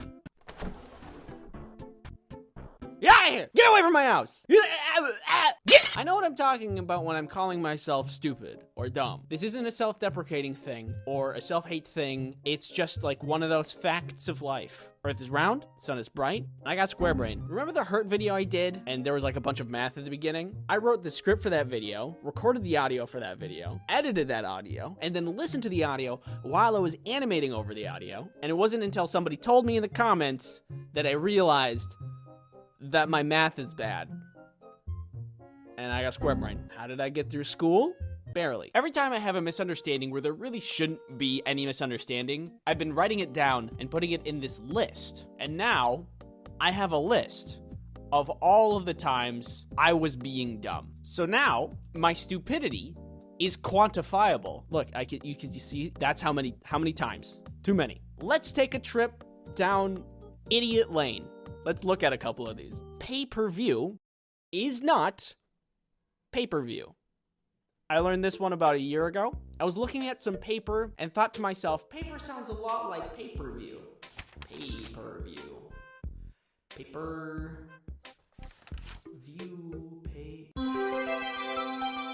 Pay-per-view implies there's paper involved instead of a TV. Like you would just get some papers with pictures of the show you want to watch. Turns out it's something that you pay every time you view it. Who'da thunk? Calling someone a sweet pea is not calling them a pea of which is sweet. I thought maybe people like back in the day were like, yes, honey,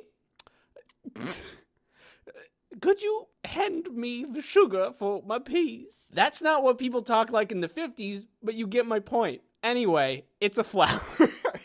Which is considerably less gross. I really don't know what I was thinking of, but when information enters my mind, it just... I don't know what happens to it. I'm stupid. What would a sweet pea taste like? What is that flavor? If I had a nickel every time I was dumb, I would not have to be smart to make a lot of money. I thought for a very long time that peer pressure was pure pressure. There's water pressure, air pressure, and then there's your friends. What do you think my IQ is? I'm gonna tweet it. I wanna see what people say. Apple, 2. At least 3. One of them for each little hair proof. Oh no. 2,500. At least 100%. It's not wrong. 2. Jonathan. Big. 0. Another 0. 82. 82. That's like a real answer. Banana. No. 149. That's a lot. A billion. 120 something? That's another real answer. Out of this world. Big. Fruit. Gummy. God. Peanut. Pants. Pancakes. Guys, it's supposed to be a number. Are you guys hungry? Potato. Taking a deuce is taking a number 2 because deuce is 2 in Spanish? Maybe. Maybe German. Deuce. I spelled it wrong. Wait a second. It's English. Wait, it's English. What? It's just English. Deuce is English. What? Mushrooms are called toadstools because it's like a stool for a toad. Honestly, you could have called it anything and it would have accepted it. Oh, what's that? It's called salt mask bird? Amazing. I'm accepting that as fact. In conclusion, I'm not got the smart. There are a lot of other people in this world that are really, really good at retaining information. A lot better than I. But I'm good at other things, like this little dance. Silver lining, now I know all of these things, and my intelligence has been improving, if only a little, over time, which isn't always the case for everybody. Thanks for watching. I love seeing you watch my videos. Thank you for watching. 911? Yeah, he's back. If you haven't seen the video I've done with Noodle yet, we did a collab, and you should check it out if you haven't seen it yet. It's a fun time. And you know what else is a fun time? Noodle and I are also going to be streaming a little Bob Ross action Friday. Editor's note, by Friday, I mean literally today, 3:30 CST. Also, you can follow along with us, and then we're going to check out everybody's paintings afterwards. So if you're into that, come on by. So come check that out too. If you want a notification for when that happens, the bell icon does that. I think that's everything. Don't forget to subscribe. And if you do subscribe, then I will appear in your room Tonight. You know the feeling you get when you get in trouble? Hey! Hands on the cookie jar! You're not supposed to be having cookies! Wee-woo! Wee-woo! I got you red-handed! Wee-woo! Not a good feeling. Or the feeling of when you get in trouble, but you didn't do anything wrong. All that shame mixed with all of that rage. It's an intense feeling. A terrible feeling. I don't like it. I've gotten into trouble for things that are absolutely not my fault. I've experienced injustice. However, I've learned from these experiences and grown. Ew. This one time, I was in recess. Recess was wrapping up. All of us students were lining up to go inside. The teachers were counting our heads while we waited. During this, I was standing next to a kid named Devin. We were mild friends, so we were talking to pass the time. While we were talking, he came to me with an idea. Not a good idea, mind you, but an idea. I bet that I could, punch really close to you and not actually punch you. No, I don't want to do that. Really? No, I don't. No, trust me, watch. He hit me in the throat. Do you know how that feels? Well, using state-of-the-art technology, we've rendered a precise 3D depiction of the event, allowing you to relive it just as intensely as I did.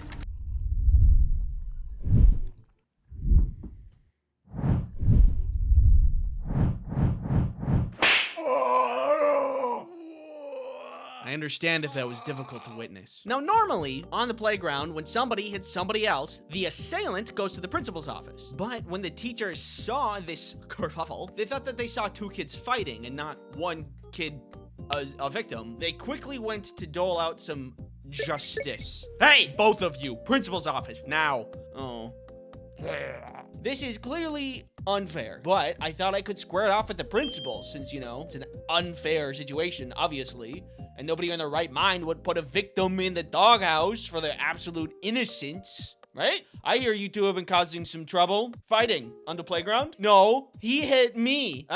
Doesn't matter who hit who first. No, I didn't do anything. Do not make excuses. This is a lesson. Fighting gets you nowhere in life. But I'm sending a note to your parents. Be thankful that is all I am doing. You can go back to your classrooms. As we walked back to class and I thought about what just happened, I was feeling like I had learned something. All right, boys, what's our takeaway? Principals are scary. We need to articulate better. Sometimes authority figures are wrong and people can make mistakes when trying to do good, ultimately resulting in injustice. No, wait, guys, I got it.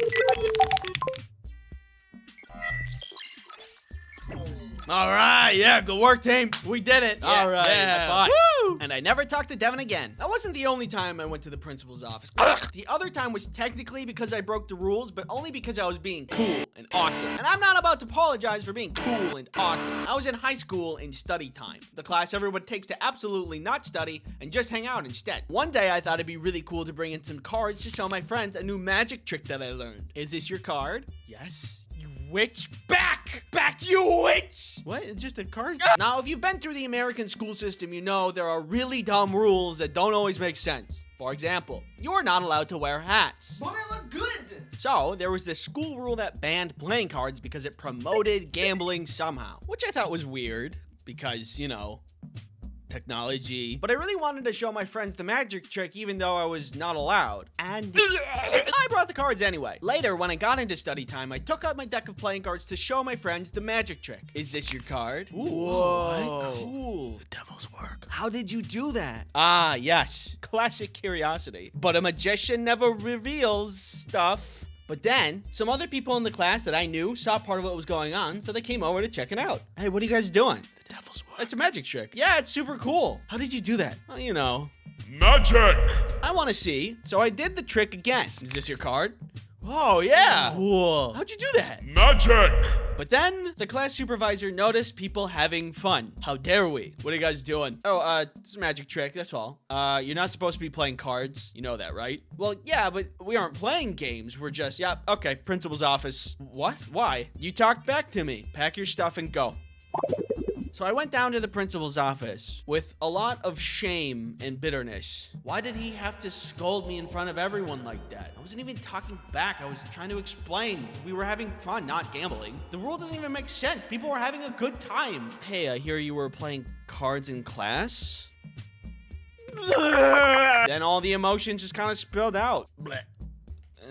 I really don't do good with confrontation, and I think I'm scared of authority. But the principal was really nice about it. She told me, just don't bring cards in school again. She said it's a weird rule, but just she requested I follow it. To which I agreed, and in that moment I learned not all rules are fair, but they don't need to be to still get in trouble. And that's pretty lame. Also, maybe I shouldn't have eaten that angel on my shoulder.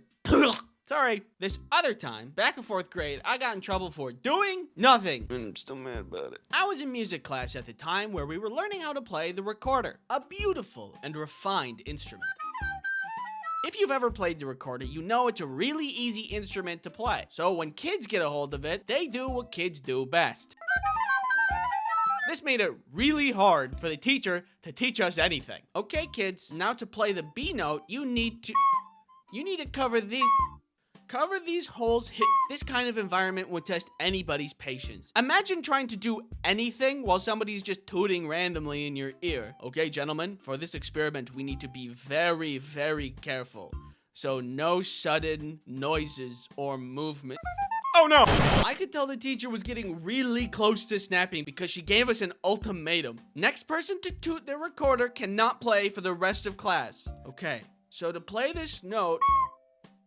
Okay, who was that? But nobody answered. So I thought I should just clear my name right off the bat. So I said, wasn't me. Okay, Andy, put your recorder under your chair. You cannot play for the rest of class. Wait, but it wasn't me. Recorder under chair. Oh, I see. We're punishing honesty now. I laid my soul bare. Is this how we think justice should work? Okay, defendant, how do you plead? Innocent, guilty. Huh? Guilty. You're guilty. How do you, what? Why would you say that? You said you're innocent. So obviously, you know, 20 years, no bail. So I put my recorder under the chair and looked around the room, trying to find out who the real rule breaker was, so I could clean my now tarnished reputation. Somewhere out there is a criminal, a wrongdoer, walking free, and I'm here bearing the burden of their crimes. But in the end, I never found them, and I ended up taking all the blame. Hey.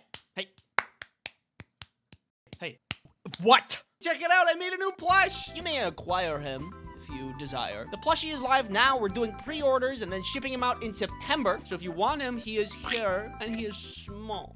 Thank you for your time. And thanks for watching. I love joy! And what about you, dear viewer? Are you privy to joy and frolic? The past couple of videos that I did on this channel have been kind of negative, which is great for humor. Complaining to me is funny. I'm in pain. Classic. But I want to lighten the mood a little bit around here. Life is full of merriment, and we should enjoy it. So I compiled a list of the top tier things that induce joy. firmy. Are you ready to feel delight, glee, jubilation? I'm running out of synonyms for joy. There have been days that I've been in terrible, horrible moods, but then my dog comes to see me and I start to magically feel way better. I don't know what kind of magic they're made of, but I feel like a dog's presence can heal anything. Do dogs radiate happiness in like the same way that nuclear waste is radioactive? How dogs radiate joy comes down to a top 3 reasons. First, you know that when they stick out their tongues when they're sleeping really hard? That's super cute. Look at that. That one too. This is cartoonishly cute. When I sleep normally without my tongue out, so I don't look very cute when I sleep. But if I did sleep with my tongue out, 2, when they rest their heads on you and cuddle. Better than anything I've ever experienced. If Rhea does this as I'm laying down, then it doesn't matter what's happening around me. I can't move. She's sleeping. I'm just stuck. Are you stealing my stuff? Yeah, what are you gonna do about it? I mean, I would normally... No. 3, they got a beautiful, charming smile. Other animals also smile, like monkeys, but their smile is really freaky. That doesn't make me feel joy, and it freaks me out a little bit. This does make me feel joy, and it's really cute. These are just some of the top reasons I think dogs are great. There's tons of other reasons too, like when they sniff your ears, when they're resting their head on you and they wiggle their head a little bit to get more cozy. That little side eye thing that they do. Like, bro, we know each other. It's me. It's, you know, I feed you dinner every night. This guy. He's hilarious. Dogs firmly earn themselves on the list that make life worth it. Now, the next thing that brings me joy. This video is sponsored by NordVPN. When you want to browse the internet, you want to do it safely, and you want to eliminate any threats while doing so. Huh? Oh, me? I'm just eliminating this guy who wants to collect my data using NordVPN. You got the wrong guy. Well, what do you expect me to do about it?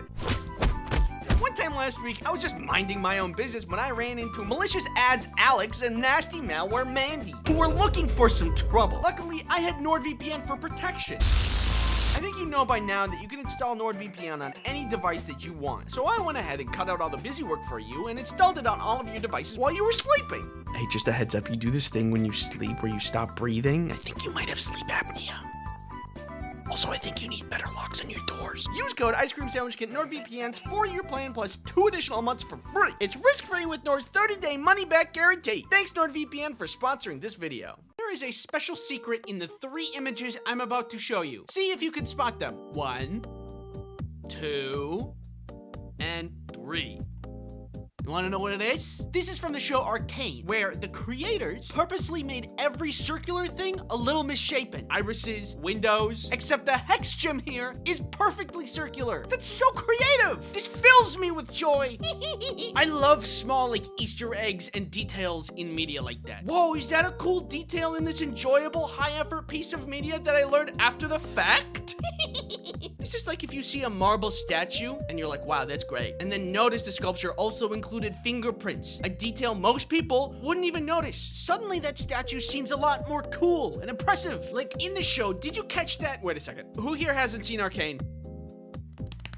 Did you catch that Victor in the past couldn't keep up with his toy boat, but in the future he could? They didn't need to do that. Amazing detail! That's what you get when you put true professionals of the craft in the driver's seat. If you think about it, it kind of reminds me of my animations. La la la la la. It's like in Severance, the color red means something. Or in Spider-Verse, Miles is animated on a different frame rate until he gains confidence and grows into the role of Spider-Man. I'm not like attentive enough to notice these things usually. They often go over my head. Even when people like introduce their names to me, things go over my head. I'm Andy, what's your name? I'm going to listen to their name. I'm going to remember it. I'm going to repeat it in my head 3 times and then use their name in a sentence after they say it so I'll remember and not forget their name. And I work in accounting, which is why people always think it's funny that that's my name. So normally, details in media will go over my head. But even so, when I learn about them, I love them. That sounded like a slogan for a fast food restaurant. McDonald's, I love them. So yeah, details in media fills me with joy. Yeah. Okay, man, this party is so lame. Don't worry, I brought a little something to spice things up.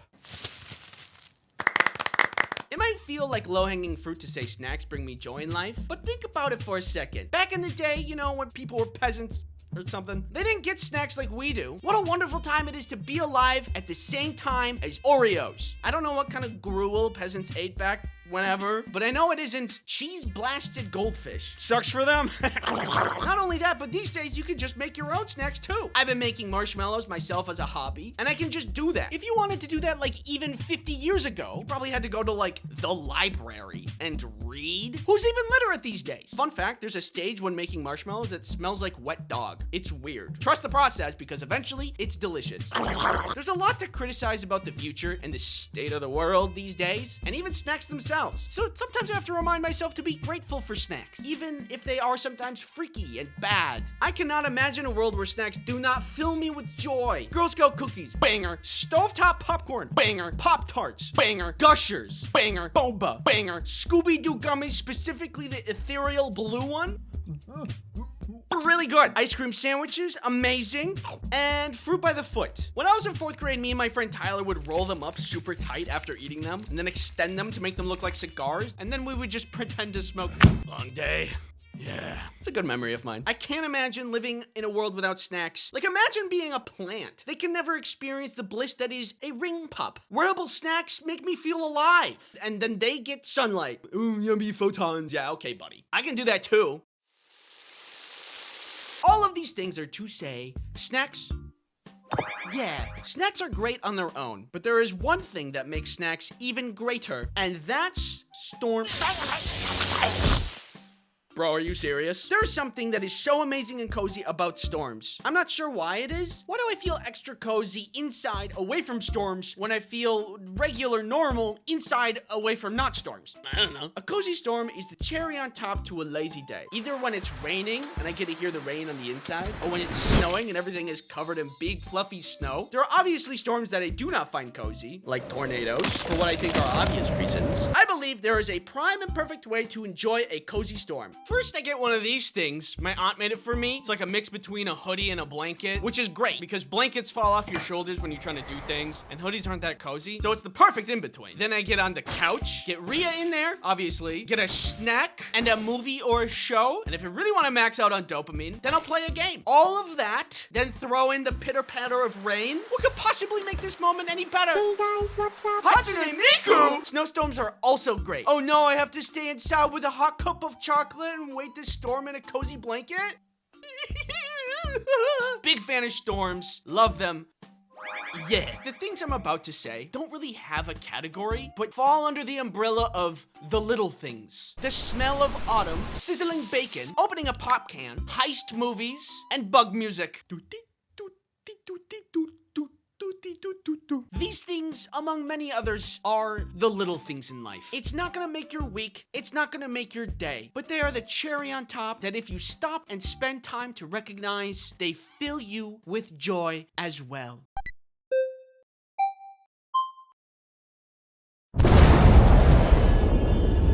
What is that? It's pure joy, the very essence of happiness. I must have it. No, it's too dangerous.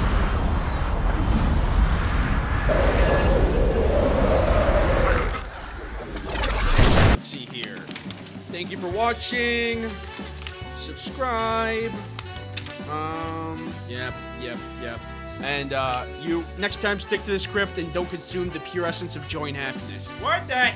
Do you know why my dog is the best dog in the world? Because she's a little baby. This is my little baby, that's why. This, everybody, is my dog, and her name is Rhea. She is a rescue from the south, a breed, and she is full of love. Honestly, without a doubt, with zero bias, I think she's the best dog probably ever to exist. She just loves and trusts everybody we meet, which is very cute, but also, it's a little weird. It's kind of worrying. You may wonder, how did we get Rhea? How are we so lucky to be blessed with literally the best dog? It all started with Kelly. She told me one day she really wanted to get a dog and that we should adopt. Initially, I felt really hesitant about it. Don't get me wrong, I like dogs and I've had dogs before, but I knew what they came with. Primarily, lots of hair. I also felt super busy at the time, and adding things like taking care of a dog felt like too much stuff. It's not something you can do as a hobby. It's a life that you have to keep alive. An adorable little baby life who's so cute and little baby. My heart was icy cold, and I didn't really want to take on this new responsibility. But Kelly was sure this was going to be a good idea, and I wasn't, so I don't know. Who am I to stand in the way? So we made a plan to foster a dog for a little while to see if it was indeed a good idea. Kelly did all the planning and collecting information and research about fostering and adopting. And eventually, she found a sweet, chunky Rhea ready to join somebody's family. The listing said that she was mellow-tempered and loved to snuggle, which made Kelly think she'd be a great fit. Rhea was located all the way in the south, states away, but getting her was actually pretty simple. We contacted the organization to set everything up. They told us to meet in a parking lot where they were going to distribute all the other dogs to all of the other families. When they arrived, they gave Rhea some final shots, they gave us some paperwork and a leash, and then we went. She didn't even know who we were, but when we opened the car door, she just jumped in with no questions. She was very, very trusting. You're very trusting. Too trusting. And NordVPN is a virtual private network. When it comes to internet privacy, you may have some thoughts. Cheeseburger. Such as, what can I do to protect myself while surfing those World Wide Web waves? Well, NordVPN can actually help you with your internet protection. While you may be looking up very important research, there are prying eyes trying to collect and sell your data. Such an incredible bummer. But with NordVPN, you can block those trackers in their tracks. Not only that, but you can also block malicious ads, block nasty malware, or take me out to dinner this Friday. My schedule's wide open. I'm totally free. You can also install NordVPN on any of your devices. Your phone, my tablet, or that guy's computer. Stay away from my computer. Use promo code Ice Cream Sandwich to get NordVPN's 2-year plan plus 4 extra months for free. It's risk-free with Nord's 30-day money-back guarantee. Thank you, NordVPN, for sponsoring this video. At the beginning, things started off well enough. However, I was worried about leaving her alone all day because both Kelly and I had to go to work. We'd feed her breakfast, let her go potty, and go off to work. Normally, you'd think a dog in a new unfamiliar place would be more timid and maybe hiding in a spot or acting out in some way. But when I came home, she would poke her nose through the door like a bird trying to get a little seed, which is adorable. And it makes me think that she's just sitting there waiting all day for us to come home. She was starting to win me over, but despite her being literally the best little baby to ever bless this earth, I just couldn't live like this. It made me feel like I needed to vacuum everything, all the time. The line that I drew in the sand was when it came to getting into bed. We got her her own bed, and she was allowed to sleep on the couch, but I didn't want her allowed in bed, because I wanted to sleep in a blanket, and not a pile of fur. Hey babe, I'm going to bed. That was the couch. Which pile is the bed in again? The only problem was that she didn't want to be left alone. She was desperately wanting to be in bed to snuggle, as per her biography. But I stood firm, like a psychopath, and made her stay in her doggy bed on the floor. And she did, because she's a good girl. The couple of weeks of fostering that we had her were coming to a close, and we had to decide if we were going to adopt her fully or not. Night after night, she requested bed access, and I kept denying her. But how many times has she moved families? What crime did she commit to deserve a nomad life? And who am I to deny her a family, a belonging, a home to snuggle in? Okay, all right, baby, I'm sorry. You can come to bed. I'm sorry I was ever rude to you or cold to you. Can you ever find it in your little doggy heart to forgive me? Obviously, you know this. We ended up adopting her as a full-time puppy. We were happy with the decision. She was happy with the decision. If time machines existed and I could go back in time and meet myself when I didn't want to adopt, there would be consequences. Ultimately, Rhea has been an amazing dog, and all I can be is thankful. Thankful to Rhea and thankful to Kelly for finding our perfect puppy baby. I have something. Listen. I have something to say. I'm listening. If you still wanted some clothing merch, we're not going to be restocking, so check out the store if you're interested in getting any of that. Thank you everybody for the support, and thank you for watching. Oh god. It seems we've crash landed here on this planet. Unable to get home unless we build a rocket to get home. perhaps maybe even better, the local planet natives can assist me in space travel. Maybe they're nice. Maybe they can get me home without even me needing to build anything. Hello, I require assistance. Can you help me, please? I need it. I need help. Okay, okay, here we go. Build a wall, build a wall, build a wall. I'm out of ammo. I gotta make some. Furnace, build a furnace. Need some iron, little copper over here. All right, conveyor belts, gotta get some conveyor belts. Just a little conveyor belt action. Doodly, doodly, doodly, doodly, doodly, doodly, doodly. Making a base, gotta just a little more, gotta get some ammo. Little work over here, little patch up work, gotta hurry.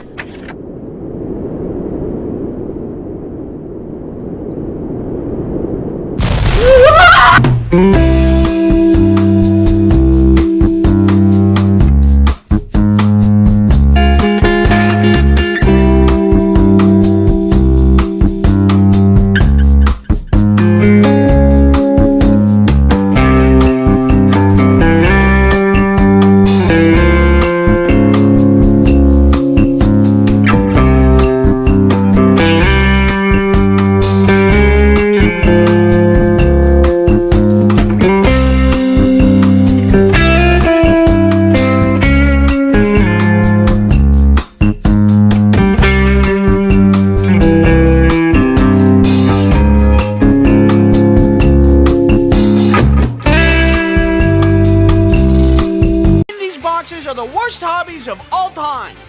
Once I show you what's in these boxes, you're gonna be like, Andy, you were so right. These are the worst.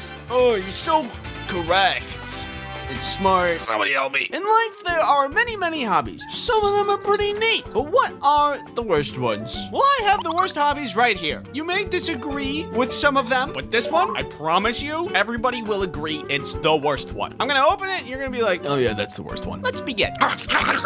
Free soloing. If you do this, I cannot believe that you do this. If you don't know, free soloing is just rock climbing, but without any ropes. Isn't that dangerous? Correct. Phew, I thought.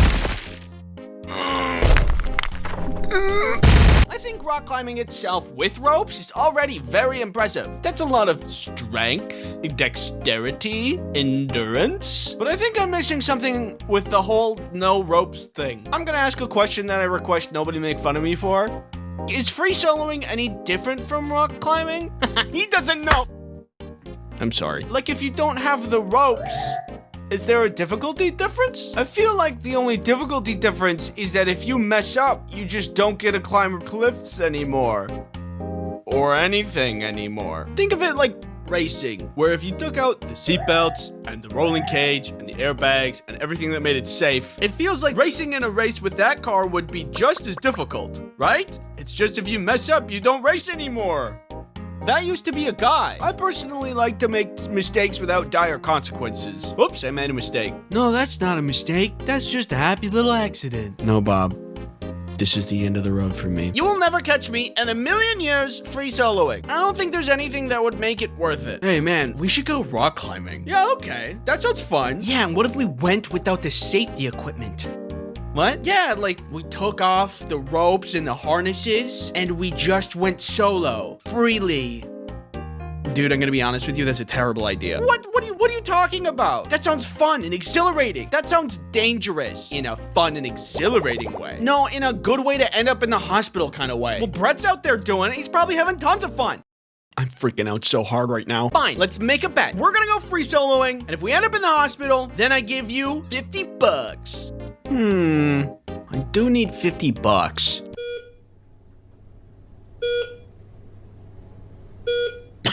I don't know, it just seems dangerous for no reason. And that's why it's one of the worst. You just make me so nervous up there. Wouldn't you rather try baking? At least put a mattress at the bottom. Personally, I'd rather stay inside and afraid of the world. It's better this way. Next up, I'd like to show you something.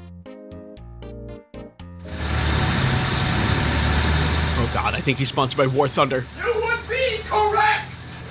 Run! for sponsoring this video. Number 2, Pokemon card scalping. Collecting cards isn't the bad part. I myself have collected cards. Collecting cards is fun. It's been around forever. People did it with baseball, there's Magic the Gathering, Yu-Gi-Oh! Nothing wrong with buying a box and just cracking packs. Who cares? That sounds fun. But there's a certain type of Pokemon card collector that nobody likes. The one that goes out and buys everything and fights with people, and then there's nothing left over for anybody else. What are we doing? You're ruining the experience for other fans. You're effectively taking away toys from kids, like little Timmy here. And it's not just kids, it's Big Timmy too. I want Pokemon. I know.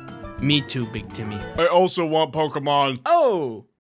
Okay. What happened to good old-fashioned burglary? If one were to just burgle, you could hide your identity, and you don't have to fight people in public anymore. I'm here to steal Pokemon cards. Put them in the bag. Did you bring a weapon? No. Then I'm not gonna give you any Pokemon cards. But I'm burglaring. Also, what's with your mask? I thought it looked cool. Hey, give that back! No, you're not giving it back. Did you put the Pokemon cards in the bag yet? Yes, I did. Yay! I did it! It's so bad. People in the community are talking about how they just can't get any cards for their kids. This person on Reddit says, I started collecting with my 6-year-old last year. We haven't found anything in stores since March. She used to ask me about buying packs every week. After months of nothing, she stopped asking about 2 months ago. That sucks. Same story. We haven't seen anything since last November. Wasn't able to get any for her for Christmas or her birthday in February, and by the time she stopped asking, I was happy that she didn't have to be disappointed anymore. Ultimately, stop it. Number 3, cave diving. Specifically going into tiny holes in the ground that are difficult to fit in. Some cave exploring is cool and beautiful even. The beauty of nature takes many forms, but I cannot understand the drive to go underground in a hole that's barely fit for an insect to find another room full of rocks and like a lot of spiders probably. You were just in a room full of rocks. I don't think you needed to break your ribs to get to the next one. It's great that you want to get outside, but then you go outside to go inside of the outside. Just stay outside. The great outdoors, the sunshine, the fresh air. Oh look, a dirty, dark, muddy hole in the ground. Bro, get out of there. It's way better out here. I can have just as much fun in here as I have out there. Thank you very much. A butterfly literally just landed on my head and I'm listening to the birds chirp. How can a dark, dusty cave ever compare? The cave experience is just as a magical experience as you're having. A spider just landed on my head and I can listen to the natural, relaxing ambience of the cave. I have to be missing something. I don't know what it is. Am I too cynical? I feel like I have to be missing something. There's not a lot of hobbies that go from dangerous to lethal if it happens to rain that day. I don't think we're making it, boys. Even if I tried cave diving, I don't think I'd make it very far. Probably get like stuck between 2 stalactites at the entrance. I don't think we're making it, boys. Maybe it's a desire to like explore and adventure and find something new. You know, there's always a Minecraft for that. Or Hytale. Plus, you guys freak me out. Look at this guy moving through a submerged section of a cave. You guys freak me out. I'm freaking out. Okay. Number 4, barehanded fish catching. It's actually really impressive. I just don't want to do it. I don't want to touch fish. I don't like the texture. Moving on. Now, are you ready to see the worst hobby? The one I alluded to in the beginning of the video? Well, there's a guy in there. What? Hey, get out of there. Shoo! Here is the worst hobby, which is simply the worser version of cave diving. Underwater cave diving. It's the same thing with the same freaking dangers, except for this time, there's a terrifying timer on it. Uh-oh, did you get lost and you can't find your way out? Eventually, that's gonna be a really big problem. In regular caves, there's like bats and stuff, but in underwater caves, who knows what's in there? Perhaps a creature humans have never encountered before, and probably for a good reason. You don't even need to have a boulder crush you in an underwater cave to meet your demise. You just need to be there for an amount of time. Do you guys remember how much oxygen we have left? Well, that guy's dead. Do you remember? This gives me a bad feeling. I had a hard enough time playing Subnautica. There is never in 100 million gabillion years I'm ever gonna be found underwater in a cave. Unless you give me $50. Just kidding. What would it be like if flying were 10,000 times better than it is now? 1. An all-you-can-eat buffet in flight. Hey, save some Jell-O for the rest of us. Yeah, you're taking too much. All you can eat, you snooze, you lose. 2. The seats would be upgraded so that you could actually lean back in your chair. Yeah, baby. 3. The plane would pick you up at your house instead of needing to go to the airport. Honey, our ride is here. How do we get on? The instructions here say a running start. But that's not what planes are like, are they? Well, I fixed it. Yeah, that's right. Here's what I did with my very smart brain. Step 1, I made a list of things wrong with air travel. Step 2, I thought really hard with said smart brain. Step 3, I fixed all of those problems with my own design. And I just gotta say, my solution is gonna blow your socks off. Don't look. That's for later. Firstly, the TSA. When I think of the TSA, I think of that time that they thought I brought a bomb to the airport. We'll cover that story in a little bit. Something I've noticed about every airport that I've been through is that the security is never fully operational. The TSA people are always like, go, go, go, go, go, go, go. I'm on the same page. I know there's people behind me waiting. We don't have to be all go, go, go, go, go, go. If we just opened a couple more lanes, then people can rush less. And with less rush, people will make less mistakes. Hey, that guy didn't take off his shoes. Get him! I mean, if you need more people, I can help. Put me in, coach. How hard can it be, huh?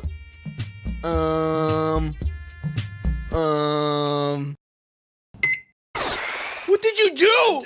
I don't know. The thing I have a lot of trouble with when doing the whole song and dance with security is it's never consistent. In one airport, it's one thing, but in another airport, you just don't have to do that thing. Okay, people, come on. Shoes off, hats off, electronics out. You, do a backflip. Whatever. Different places, different rules. I just don't like the attitude. Don't roll your eyes at me because I keep my hat on when another TSA agent told me I don't have to like 3 days ago. I get confused easily and I have trouble following instructions properly. No, sir, your bag needs to go in the bin. We don't need to have such an attitude about it. The things you are allowed to bring and not allowed to bring also tend to trip me up. I get the majority of things you're not supposed to bring, like don't bring explosives. Not something I'm normally wanting to bring anyway, but yeah, I get it. There was, however, one time when the TSA thought that I brought a bomb. Kelly was in France for an extended time and I was gonna go visit her for like a week. Je me bleu bleu. I wanted to bring her a gift. What about a nice comforting scent from home when she gets homesick? A candle. Perfect. I go through TSA doing my normal spiel of embarrassing myself while doing something wrong. But after I get through, excuse me, sir, could you step aside? One of the agents has me stand near this table. He takes my bag, puts it on this table, and puts on blue latex gloves. Clearly, he's about to go through my stuff. I don't remember putting anything glove-worthy in my bag. What is he going for? I didn't put any snacks in there that could be like a biohazard. I should have though. Flight's gonna be long and a snack would have been useful. Sir, are there any sharp objects, weapons, or explosives in your bag? No. Any lighters, matches, or flammable items? No. Did somebody slip something in my bag? I didn't bring anything crazy. Could my switch explode? And then he pulls out my candle. I think he saw the confusion on my face because after he pulled it out, he said, don't worry, I'm not gonna take your candle. What was the purpose of your trip? I'm going to see my girlfriend. That candle is for her. Okay, I'm just gonna make sure there's no explosives in it, and then you'll be good to go. Explosives? In the candle? I know that candle is great, but I didn't know it was the bomb. Apparently what can happen is that explosives can be hidden inside of wax, which then can be used for exploding. I was afraid he was gonna like break it or take it apart, but he just wiped it with a cloth, probably with bomb detecting juice. I'm just guessing that's a thing. I don't know. Then he gave me back my bag and my now freshly bomb juiced candle, and I was good to go. I have no idea what they saw in that x-ray, but it must have been weird. All of this is to say, I have a solution to make this process better, but it's only one of the pieces to the whole solution. I have more, I promise.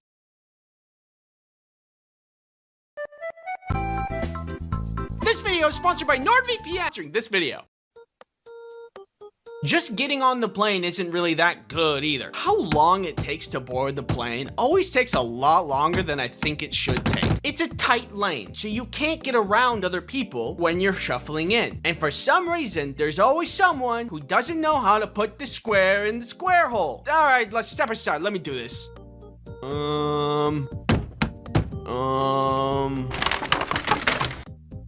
I don't know either. Sometimes I wonder if it'd be better if people had to pass a test before getting on the plane. Where is he gonna go first? Hey, he can't talk to me like that. Sir, please complete your test before proceeding. But I thought of a solution that makes boarding painless and instant. And that's 2 solutions right there. Seating, of course, is the next issue of flying. Got the aisle seat, the middle seat, and the window seat. Hey guys, welcome back to another video. We're gonna do a tier list of plane seats. Aisle is A tier, window B tier, middle is F tier. Okay, thanks for coming to my tier list video. The middle seat is a lot worse compared to the other seats because no one respects the armrest rule. The window seat gets the window, the aisle gets the wiggle room, and the middle gets both of the armrests. Because that's fair. Also, look at what planes used to be. Ample leg room, more arm space. But I will say, at least they give us the little iPad thingies in the back of the headrests now. The future is worse, but also a little better. For this one, I think there's kind of an obvious solution that I think you'll enjoy. Next up on things to be solved is fear. How can you do that, Andy? How can you claim such things? It's all about the turbulence. You know, I think, Andy, just get it together. It's just turbulence. But honestly, it's pretty reasonable to be fearful of turbulence. A lot of things have to go right for us to stay up. It's hard flying. As of today, the best thing I can do is browse brain rot content on TikTok, which puts me in a weird trance-like state. It's not a perfect solution, but it gets the job done. I believe there is a much better way to remove fear altogether for those of us who have a tough time with it. Adding this to the pile of solutions we have, we are almost at a complete, perfect flight experience. We are nearly there. Just as a quick aside, this one's not really the worst thing in the world, and I don't want to be such a negative Nelly, but when I choose the Sun Chips as a snack on a flight and then I open it up, sometimes there's only like 3 chips in there. It's just not that many chips, and if you're watching this and you work at the Sun Chips factory, just like 7 more chips. Okay, moving on. Now that we know all the problems, it's time for the solution that's 10,000 times better. There's nothing, because it's conceptual. Like, I gotta walk you through it. Firstly, security. Can I go home? No, I'm getting to the good part. Should we just add more lanes to make things go faster? No, that's too simple. And thinking small. Instead, we remove the security altogether. When you walk into the airport, you are immediately scanned with a powerful, possibly military-grade X-ray machine equipped to detect any possible contraband or illicit substance such as dangerous candles. Now there's no waiting in line. You just walk in and you're good. Incredible. I'm amazed by my own genius. Boarding. You're wondering, how could he possibly imagine a solution to this? There's only one person allowed at a time. You can't squeeze people past each other. It's too narrow. Ye have little faith. See, the problem is that the plane only has one door and one lane. This forces us to have narrow thinking, much like the narrow aisles in the plane. So we need to open our minds and open the plane from the side. If the plane is open from the side, then everybody could just board at once. I also updated the seating for this. If you take the cross-section of the front of the plane, it would look like this. But Andy, what does this do to the middle, window, and aisle seat conflict? It just eliminates it. If we just put a big old window right here, everybody then has a window seat, everybody has an aisle seat, and the middle seat just doesn't exist. It's perfect. Sorry, I got a little carried away there. The immediate question that this raises is, does this fit the same amount of people as a normal plane? I don't know. I didn't check. I'm a visionary, not a scientist. Fear. Small minds would say. Impossible to solve, but you forget that here we have a simple cryo chamber. For a simple upcharge, select passengers can upgrade their seats from economy to cryo chamber, where they will be flash frozen at a good enough success rate to be stored in the lower section of the plane until they are unfrozen upon arrival. Can't be afraid if you're not conscious. And then one last thing for food and snacks, pneumatic tubes that can deliver beverages and snacks on demand to any seat in the plane. You're welcome!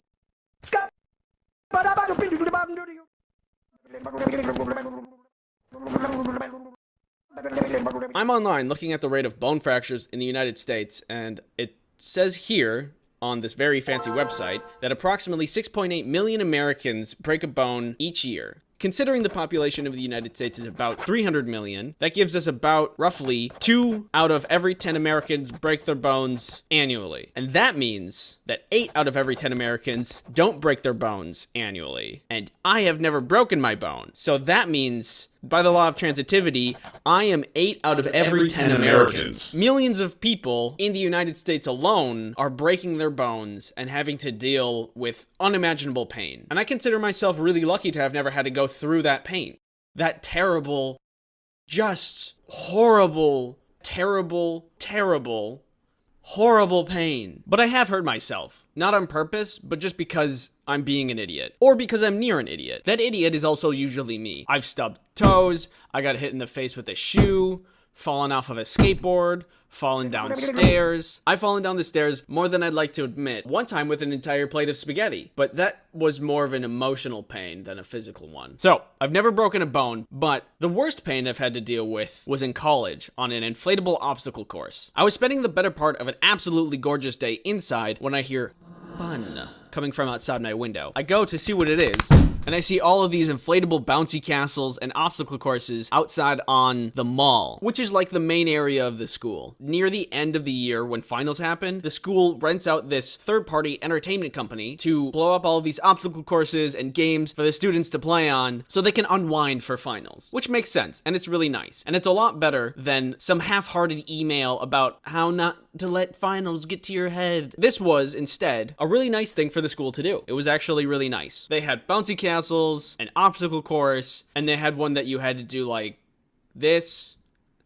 I don't know how to explain it. It's not important. What is important is the obstacle course, because that's where all of my friends are hanging out. As I'm looking out the window, I can see that they're taking turns racing each other through the obstacle course to see who's faster. Clearly they were having a blast, and I wanted to have some blast. So I went outside to go meet them. I go outside and meet up with my friends and say that I want to race them. And we have a really fun time racing for most of the afternoon. And during this, I'm actually winning most of the races. You see, I had an advantage. While most people are fast or strong, my body is wiggly, which is perfect for an inflatable obstacle course environment. I can get around and over and through most any obstacle with relative ease. This allowed me to get a pretty big head about winning, because I was doing it a lot. The day was wrapping up and inflatable things were starting to be taken down. But I wanted one more race because I was on a winning high. One for the road, you know? The obstacle course was like this. Start, get over some bumps, dive through a hole, duck through some sideways pillars, then climb up a wall, and then slide down the other side, and whoever touches the bottom platform first wins. So the race starts, and that's exactly what I go through. Over the bumps, through the hole, sideways pillars, climb up the wall,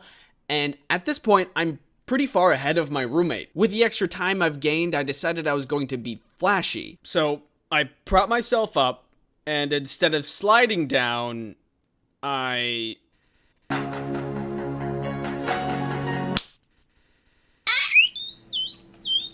What ended up happening was the inflatable structure was not fully inflated. There was a hole in it somewhere, so there was a lot of give to the inflatable course. And because I had jumped off of the top instead of sliding down, all of my inertia when I landed on the bottom platform punched through to the ground and did nothing to stop my momentum. I ended up landing all of my weight onto one of my ankles, and it really hurt. Now, I've never broken a bone before, but in this moment, I sincerely thought that I had. The guy who was taking down the obstacle course, like, peeked around the corner and was like, "You good?" And because I'm an idiot and embarrassed, I was like, "Yeah." And he was like, "Cool," and then left. I was absolutely writhing in pain, though. My friends had to drag me aside and lay me down because I couldn't stand up on my own. Thankfully, I have really good and loving friends, and one of them was actually a practicing nurse. So she went and grabbed a kit of a nurse thing and looked at my foot and told me to go to the doctor. I agreed, but because I couldn't exactly stand right yet, we decided to wait for the crippling pain to subside a little bit before we left. So to pass the time, my good and loving friends made jokes at my expense. Eventually, we do end up getting to the doctor, and the doctor explains that we should probably x-ray it just to make sure that there's no hairline fractures or something like that. To which I agree, so we go and get my foot x-rayed. And they determined my foot was fine. Not broken, just a sprain. Which is really hard to believe because of how much pain I had to go through. Also, it's been like 3 years and it still hurts. Ow. But they insisted that it was just a sprain, so never broken a bone. So that's the worst I've ever been hurt without breaking anything. In one hand, I have the pain I've been talking about, spraining my ankle, and that hurt. That was really bad. In the other hand, I have pain I've never experienced before, which is breaking a bone. Actually, really breaking a bone. Knowing what this felt like, I don't know if I could survive this pain. But there's only one way to find out. Thanks for watching this video. Before I go, a couple things. When I was editing this, my cousin discovered an old home video of all of us playing on a slide as kids. Just really quick, let's check it out. This is me. Look at those big old peepers. What is wrong with me? This was a deep-seated problem from childhood. I can't operate slides, I guess. Just get up on the top and... I'm not known for my intelligence. Moneymaker's up here. One more thing before I go. Dingo made a video a while ago with me in it, and I talk about another time I was hurt. You should check it out. Heart helps pump your blood. The lungs help you breathe in oxygen. The appendix helps you self-destruct. I've come close to meeting my demise a couple of times, but somehow death can't really get a firm grasp on me, and I am still here. I ain't going out without a fight, baby. Grab a snack, get cozy, because I'm about to tell you a tale about how I survived my first medical emergency. But real quick, you know how it is. Time to monetize my personal injuries. There's a link for a 1-month free trial of Skillshare for the first 1,000 people that click on it. Thank you, Skillshare, for sponsoring this video. When this all happened, my medical emergency, I was still in college. Stupid, oblivious to the doom that I was about to endure, but happy. Bunch of friends and I woke up super early one day to be overachievers and go to an interactive programming workshop. More than me, my friends wanted to be overachievers. I was lured in by free food. All I had to do was show up, pretend to follow along, and then pack away as many calories as I could. Simple. We all get there and things are going smoothly. I'm enjoying several delicious pastries at no expense to myself. But starting to feel a little gurgly. My bowels were making a movement, and I figured I probably ate something bad and went to the bathroom to relieve myself. After going to the bathroom, I felt much better. Ooh, free food. And I went back to the original plan, having delicious and free. Oh, it's back. I was feeling really nasty again, and it was stronger this time. You know how sometimes your body's like, oh, I need to go to the bathroom. This was more of like, you need to go to the bathroom. I better stop eating this stuff. As the seminar went on, I started to get more and more sick and looked more and more pale. I would draw that here, but you know, it got so bad that I just left to go home. At this point, I lived off of campus and it took me like 20 minutes to walk home by foot. But I was so sick, I didn't even care. I was so determined to get home and sleep through whatever the hell this was and just be done with it. Halfway through the walk home, I was starting to feel really nauseous again though. Like throw up nauseous. I hate throwing up. However, nature is strong, and my stomach demanded a purge. But then I saw a truck driving my way, and I thought it would be really embarrassing to be seen throwing up on the side of the road at like 8 in the morning. So I just willed myself to not throw up. I don't know how. Eventually, I made it home. Still sick, but at least I was in bed. My roommate was home at the time, and I told him about what was happening. About all of my symptoms, the loss of free food, which was the real tragedy, let's be honest, and my iron will that stopped me from throwing up somehow. He let me rest, which hardly happened because I did get sick in the bathroom a couple times. I can't describe it accurately how terrible this felt. I would not wish this on my greatest enemy. Later, my roommate was talking to his then girlfriend, and she was like, that sounds a lot like appendicitis. You should take him to the hospital. Hey, Andy. we should go to the hospital. Why? I'm gonna take you to the hospital. And so he did. At the hospital, I'm asked a bunch of questions. Where does it hurt? How long has it been hurting? When did this start? Etc., etc. And then the doctor told me, I think you have appendicitis. We're gonna have to move you to urgent care. What's appendicitis? It's the infection and inflammation of the appendix. Failing to treat it can result in rupturing and infecting your entire body, which is usually fatal. What's an appendix? It's a useless thin tube in your lower right abdomen. It serves no function of the human body. Yeah, so I was going through mountains of pain and suffering because this little tiny part of me that has no purpose was going haywire and could literally explode inside of me and kill me. I was bitter, but I had no other choice. They admitted me to the hospital for emergency surgery. This was not the plan. I was supposed to be pretending to work while enjoying free breakfast, not getting surgery. I've never had a plan go that awry before. Hey guys, let's go get some coffee together. This was certainly not what I had in mind. Despite the increased suffering that's about to happen to me, I think that I was really lucky. If my roommate was out of the house at that point, he might have never known and never been able to bring me to the hospital in the first place. I would have just stayed in bed for the pain to pass, and then my appendix would have exploded. Then I would have gotten a one-way free ticket to the River Styx. So there's like no refunds or... In the hospital, they take me to the scanner room. They needed to look inside of my sweet bod to assess the situation and to see how dire it was. I didn't know how they figured this one out, but I guess that I was too thin and that made the scanning more complex. And the nurse was like, you are much too compact. And I'm like, what does that mean? And she was like, this tube needs to go in your butt. Yeah, my intestines were just too close together, so the scan would be too hard to see. And they needed to pump me full of some kind of liquid to expand my intestines to get a better look and determine if it was actually appendicitis and what the real issue is. I don't know if that makes sense, but that's what they said. Maybe I should have stayed home. I mean, what was I gonna say? No, I'm trying to not die here. So that was a really unfun experience that I'm not gonna animate. After that, they confirmed that the situation was dire. So after the scanning room, I was back in the hospital bed waiting for the next steps when I got a visit from the anesthesiologist. We will call him John. He and the surgeon were talking and I heard them say they needed to pump my stomach for safety. If they put you under for surgery, you need to have your stomach empty, otherwise it can be dangerous. Again, not sure why. All I knew is that I was sick and that these people were just going to try to save me. So everything was go at that point. John then turns to me and says with some kind of twisted joy, "Oh, you're not gonna like this." Yeah? Well, newsflash, John, I'm not liking any of this. I like free breakfast, not surgery. I didn't sign up for this crap. So this tube has to go in your stomach.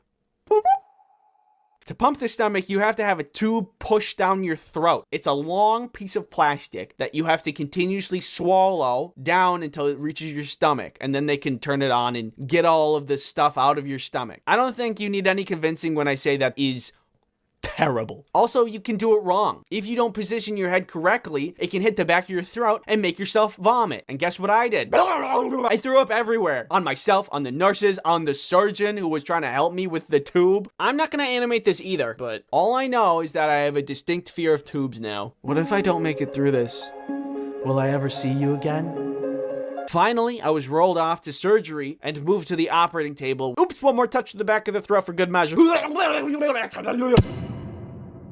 And that was the last thing I remember. I was out. That anesthesia, it really does the job. And then I woke up. Appendixless. I was cured. I spent the next day healing a little bit. My mom visited. I watched cartoons on TV all day. And I got soup and an icy pop and juice for meals, which seemed like a lot of sugar for a hospital to give someone. But hey, this is America, baby. Sugar is like our aspirin. And I didn't mind. I just went through a lot. My friends who were at the seminar thing collected all my stuff for me so no one would steal it, which again, it's really nice of them. Making this video makes me realize that I'm really lucky to have the people that I have in my life. They look out for me. Thank you for looking out for me. Because if you weren't, nature would probably have taken me by now. If you are feeling nauseous and have pain in your lower right abdomen, see a doctor. If you guys were at my AMA on Discord a while back, thank you very much for stopping by. Turns out it's really hard to answer questions.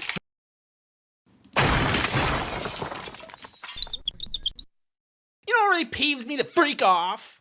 Several things, like slime and ASMR videos and other things that I'll go over with you. Give me the napkin. Is it still there? You still got it on. It's still there a little bit. Did I get it? No, there's still some. Yeah. All good? Yep. Perfect. Pet peeves. The things that, no matter how mundane, peeve you off. They just peeve you. I consider myself a go with the flow kind of guy, but sometimes there's just a couple things that really peeve me off. I don't know if anybody else is with me on this because it seems to be a very popular thing, but one of the top things that gets my goat, slime. It kind of hurts my eyes a little. When I was younger, I got a gift, and because I am a boy, it's slime. You know, you get boys, gross bugs, bleh, make a bug from the thing. Da, da, da, da. I fell into that category, and so I was gifted slime one day, and I played with it for like, I don't know, a little bit. And not even after a minute or two of playing with it, my hands were filled with like this weird texture. It was like an oily texture. Whatever else I was touching was also getting oily. And then the slime itself was attracting all kinds of hair and dust. It was disgusting. And it was like 2 minutes. I don't want to play anymore. And now I can't stand slime. And when I see people make those satisfying slime videos, it just throws me into a deep and terrible rage. Anytime I see it, I just think of like sticky hair and oily texture. I don't know what's going on in my brain that makes me mad, but when I see it, it makes me mad. I get angry. I don't like slime. And besides, I'm more of a moon sand kind of guy anyway. Is it not just the better of the two? Would you rather play with soft, silky, beach-like sand or icky, oily, gross, sticky booger snot toy?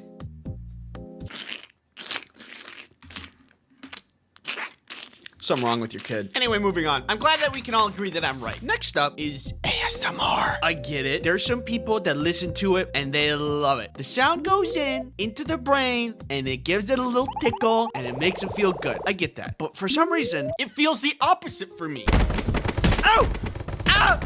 Stop it! I think it's like a personal space thing. ASMR makes it feel like somebody's right up in my bubble. And I don't like that. I like my personal space. I like me a good amount of air between me and people. Don't touch me.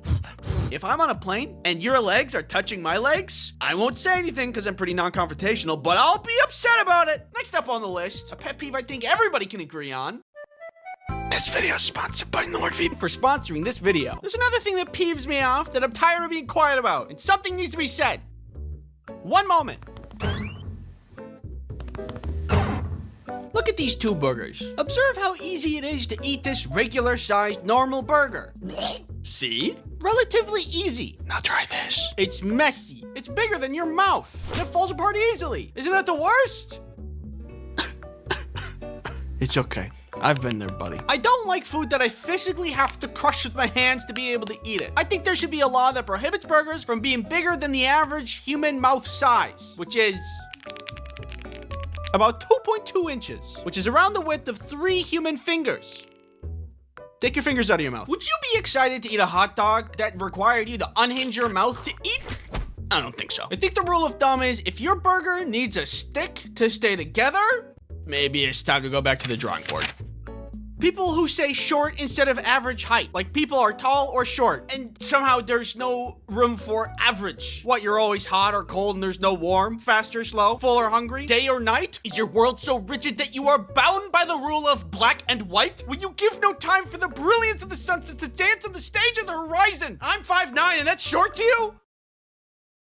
It's average. Imagine what house you could build with hundreds of millions of dollars. Beautiful marble, gorgeous statues, water features. With that much money, you should be able to make something really amazing with a lot of good taste. Well, I found a place that's somehow the opposite. I was on Zillow trying to find the most expensive place to live in New York. No, I am not procrastinating. It's important. Research. Anyway, I found this one. Look at how unfinished it looks. It looks bad. Can you guess how much this mansion costs? $125 million. Isn't that insane? You know, like wood at Home Depot that's like not finished or part of any complete project? That's what this place looks like. It's like a table where you got all the parts but never finished them. I'm not mad that the house looks bad. I'm mad that the house looks this bad with so much money behind it. How can you be so rich and make such a bad interior? It's offensive. Let's put this into perspective. Rich people can buy crazy things like F1 fighter jets and racetracks and probably a scrying orb. But then they go and get this. It just doesn't add up and it makes me pretty mad. Like if you're gonna have a bad house, it should at least be cheap. It's like spending millions of dollars on a party on the moon and then you bring out the dessert and it's yogurt. Just plain yogurt. Why ruin the $1 million party with yogurt? I can only assume whoever owns this house just wanted to feel something. They've experienced so much opulence and extravagance that this disgusting vile interior is the only thing that's made them feel anything in years. Next up, the Kraft mac and cheese boxes. Bring in Exhibit A. As you can see here, there is a nice perforated edge designed for the user to easily access the mac and cheese dust within. Perfect! It will make opening it so much easier, except it doesn't! And every time I want a bowl of mac, I end up just crushing the box, and I feel stupid. Okay, here I go.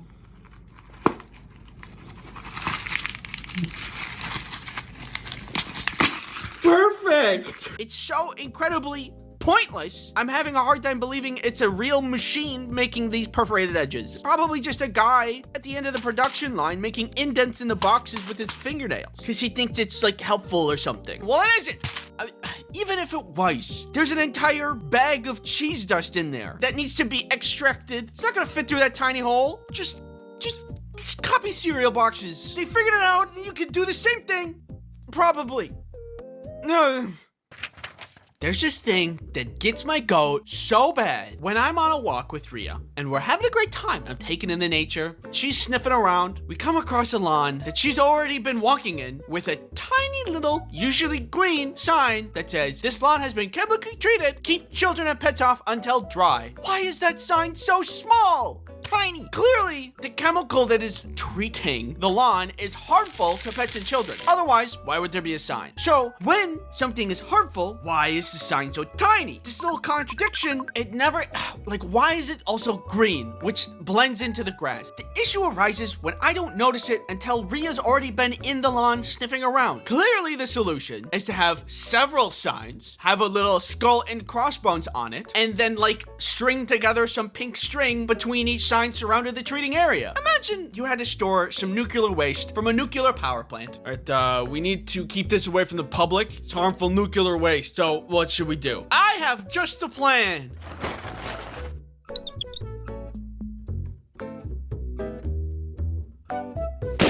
It's perfect. If I were to give you a vial of poison and say drink it, would you? Probably not. But then, if I said, oh, don't worry, it's only enough to kill small children and pets, would you feel safe drinking it then? Probably not. I just hate those signs. I siphoned the creative spirit from the ether, and I thought, ooh, you know what? I've never had French fry pizza. A human garbage can. You might not be able to keep me from breaking and entering. The closer we can get to stopping a horse's heart, the better. Do you need to access the dark web? Chicken is just the essence of bad in my mouth. One sinful abomination. Ooh, what's this? It's mushroom pizza.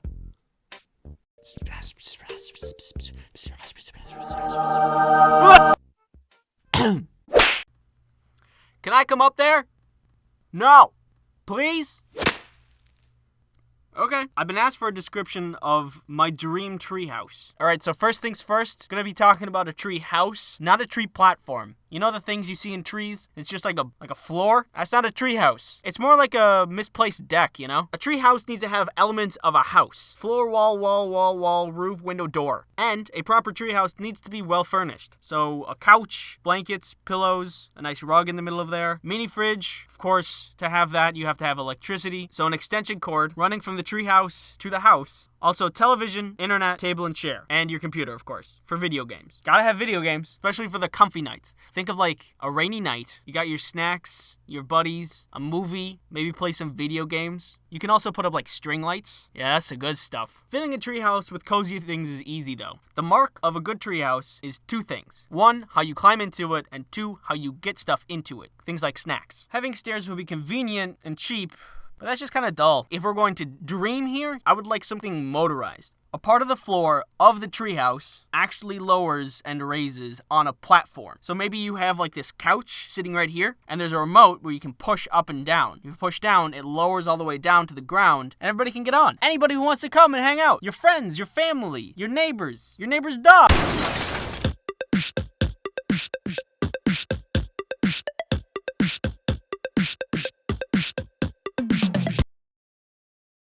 Ooh, I love public transit. It's so easy. Here comes a bus right now. Hello. Hi, where are we going? We're going to space. How's that even possible? I'm not entirely sure. When are we gonna get there? We're here right now.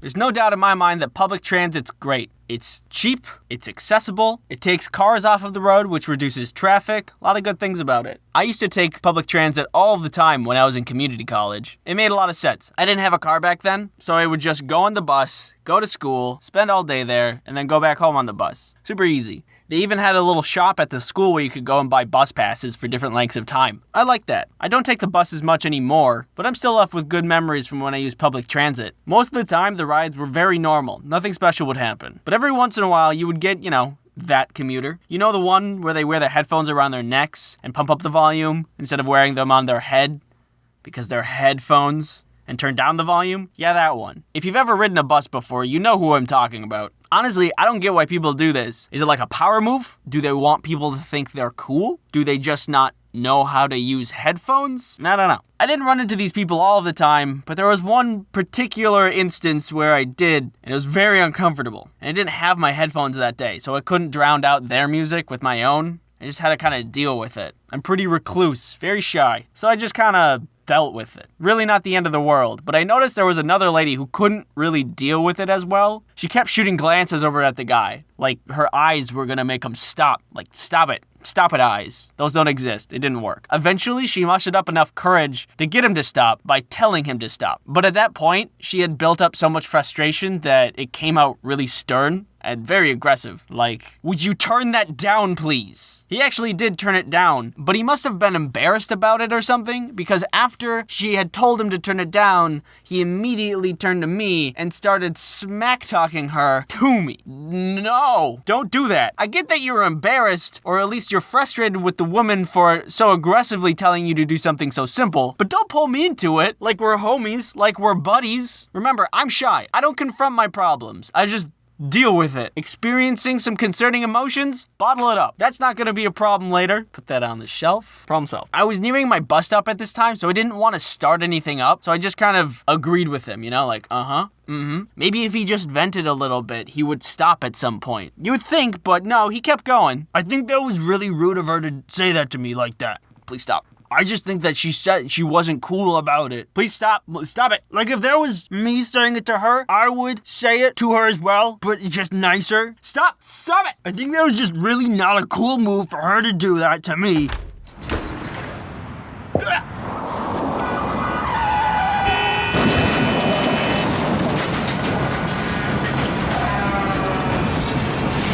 Eventually, my stop came and I just left. I just got up and went, never to speak of that awkward situation again, until I said it in this video. But that doesn't count. Buses aren't the only form of public transportation. I've experienced trains too. I went to France a couple years ago for a study abroad trip. That was a pretty cool experience. Wherever we needed to go in Paris, we would just take the metro and boom, you're there. You wanna go to lunch? Metro. You wanna go to the bar? Metro. You wanna go to class? No.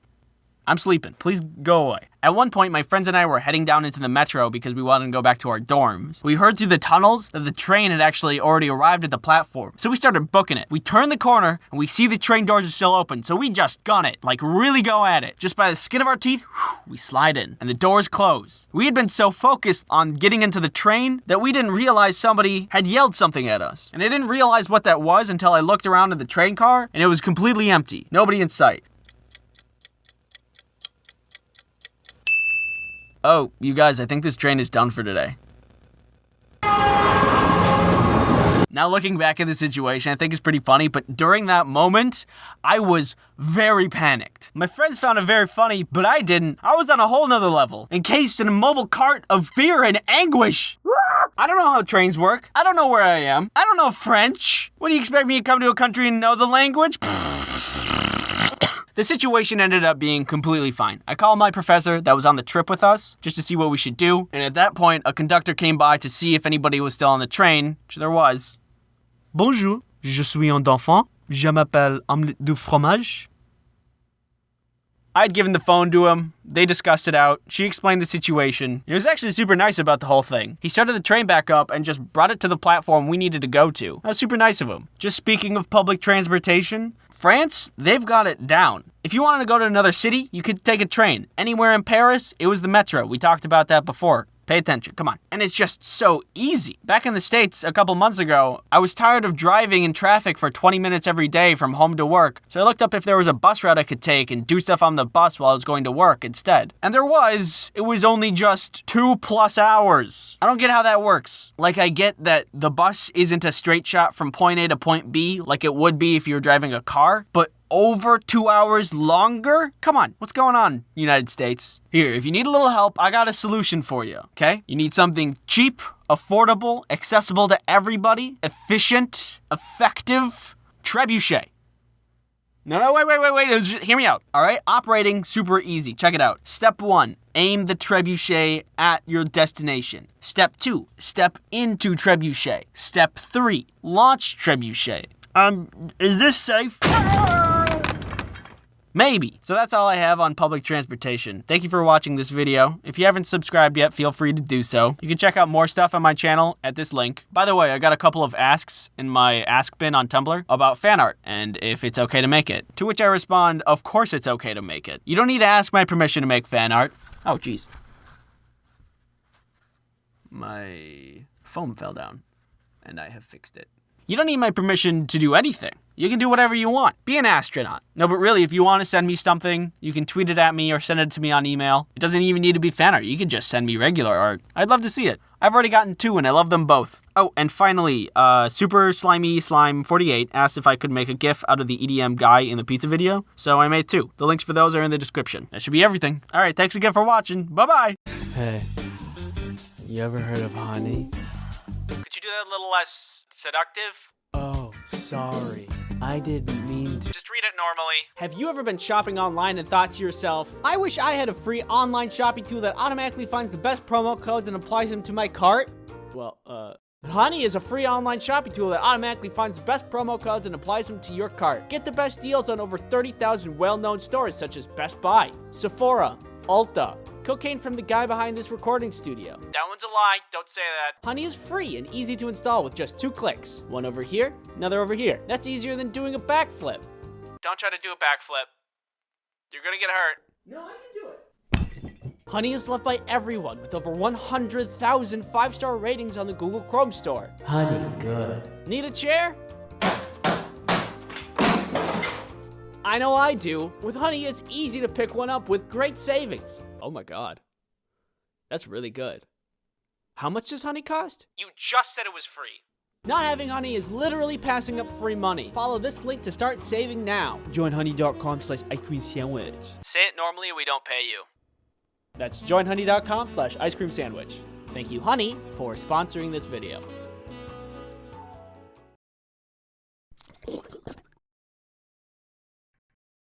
You ever been on an obstacle course that's full of mud? Well, if you need anything to do on the weekend, I rank that 10 out of 10 on this ranking system I just made up. It's actually really fun. Kelly and I just went last week, and it is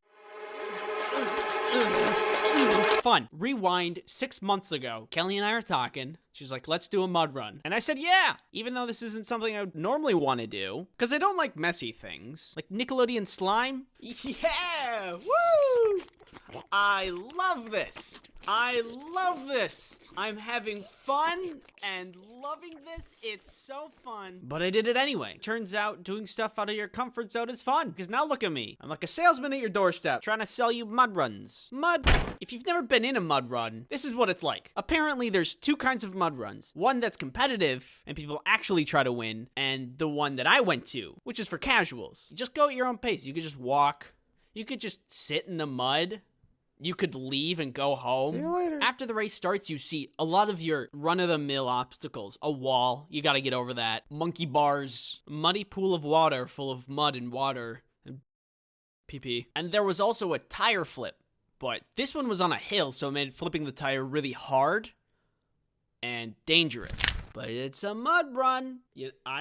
There's lawless land over here. It's lawless.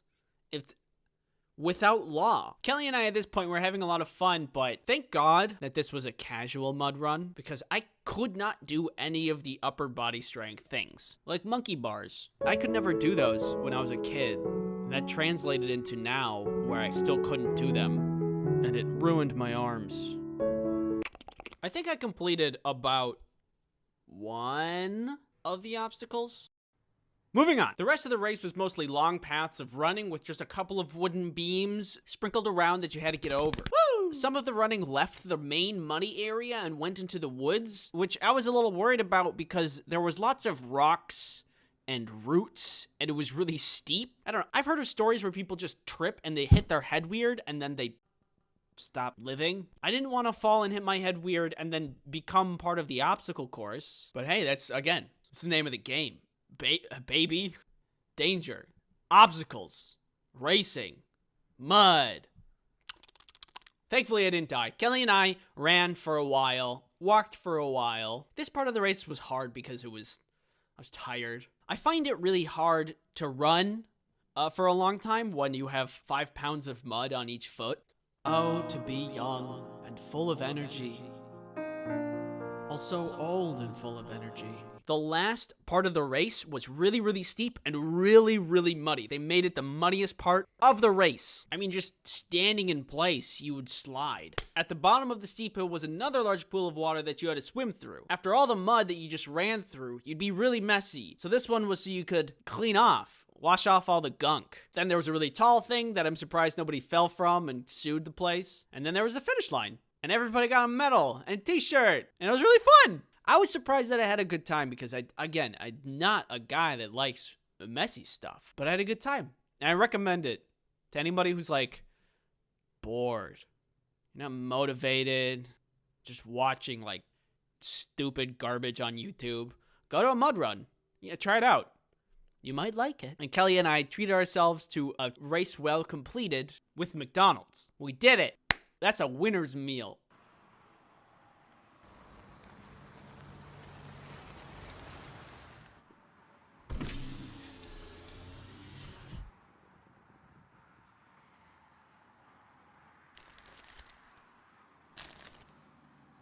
Is that a mud run? Okay. Last time I did something that was really out of my character was dance ensemble. I don't like being on stage, and I can't dance, but I did it. And I had a lot of fun. And then I did it again. If I were to take anything away from this, just try things that you don't want to do, and it'll be fun. It'll be fun! I have a little bit of news to tell you.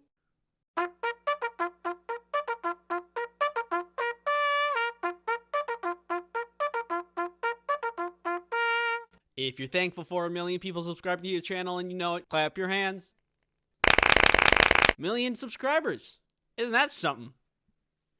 I don't have to tell you that 1 million is a big number. I don't have to tell you that this channel is larger than 93 countries on Earth. I don't have to tell you that this channel is 43,000 people larger than Djibouti. And I don't have to tell you that if we went to war with Djibouti, we would have a strategic advantage. So I won't. But I will tell you that I'm thankful. All of this is happening at a pretty busy time in my life, so it really came out of nowhere. You've been patient with me and helped me achieve something I actually never thought would happen in my life. I'm lucky to have you. And if there's one thing I want to say to you guys, it's this. Thanks.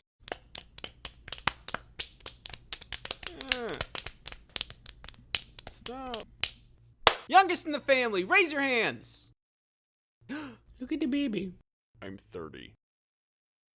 Being the youngest in the family comes with its pros and cons. The pros: you get a lot of attention, you get pampered, and people are pretty easy on you. Usually after having a couple kids, the parents are tired, so they put less restrictions on you. Like getting a cell phone at 10, but your siblings had to wait till 15. The cons: I have 2 sisters in my family. One of them is older than me, and so is the other one. We've had some good times, and we've had some bad times. But through it all, I love them like they're my own 2 sisters. Wait, this is Becca. She's the second oldest sibling, and she likes makeup, and she's really, really good at art. This is Krista. She's the oldest sibling. She likes murder mystery podcasts, and she's really, really good at knowing about murder. Hey, where did she go? Hey! And then there's me. I like to draw. Make good pancakes. You make really good pancakes. Should I put that in? Yeah. And I make really good pancakes. Becca and I got along pretty well when I was younger. It wasn't impossible for us to butt heads every once in a while, but we were cool most of the time because of our mutual appreciation of art and Pokemon. We became art buddies pretty early on because she drew a lot and I thought that was cool, and I wanted to draw too. That's part of how I got into comics. I started doodling on my own instead of with Becca, then drawing and reading comics, and eventually making ice cream sandwich comics, and now this. You watching me talk to you, watching you. No, Chris and I have a good relationship now, but back in the day, the rivalry was strong. The rivalry. It's like rural rival. She would pull pranks on me, is what I'm trying to say. For example,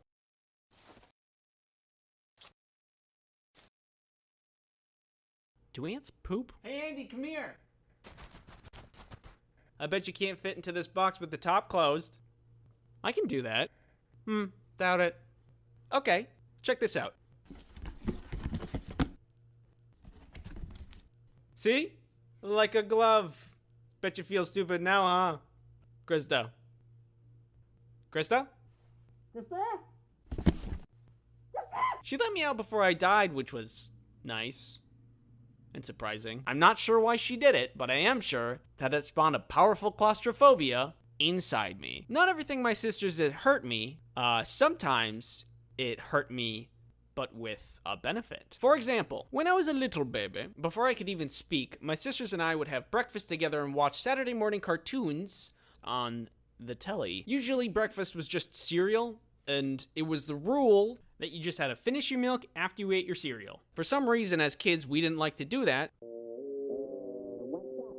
Good job finishing your cereal. Now don't forget to drink your milk as well. Yeah, okay. In my will, Uncle Willie.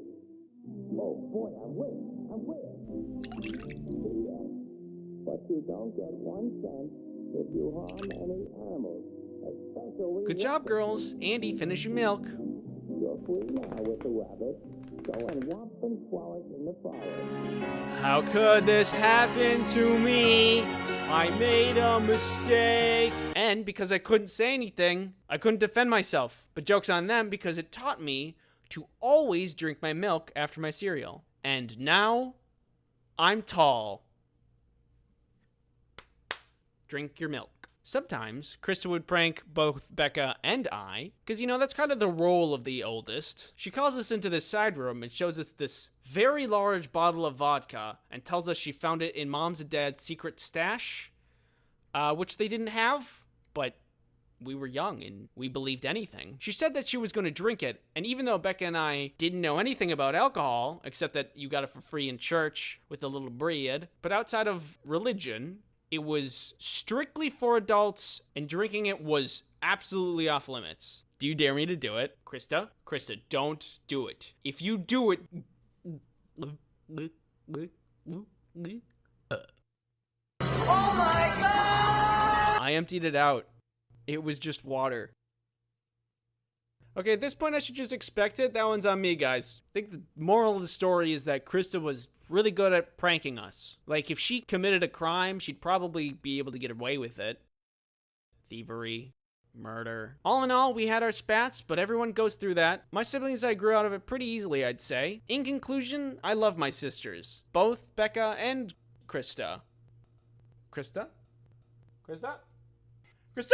Thanks for watching this video. Come join us on Twitter, where we have a good time hanging out. Twitter.com. It's there. I intend to keep my promise I made at the end of the last video. So, let's see here. Recent subscribers in the last 28 days. Doc Crush. DeCrush? Doc Crush? DeCrush? You can pick someone else. No, I'm doing this one. They won. And they get the prize. Congratulations. Hey, what's going on? You okay? You feeling sad? Hey, it's okay. You know what always cheers me up? Subscribing to my YouTube channel. Hey, and while you're at it, maybe you can share it with some friends. Hey, what's going on? In the last video, I showed a game that I was playing recently, and a lot of people was wondering what it was, and I didn't show the title of the game. That's my bad. The game is called Potion Craft. I'm not sponsored by them. I just legitimately like the game. I am launching an NFT. I am just kidding. Could you imagine, though? All right. Hopefully that's softened the blow enough. Raid Shadow Legends is a mobile game I'm sure you're hearing about for the first time just now. Let's go check it out. It'll make all of your dreams come true. Come on, you're gonna love it. I said come on.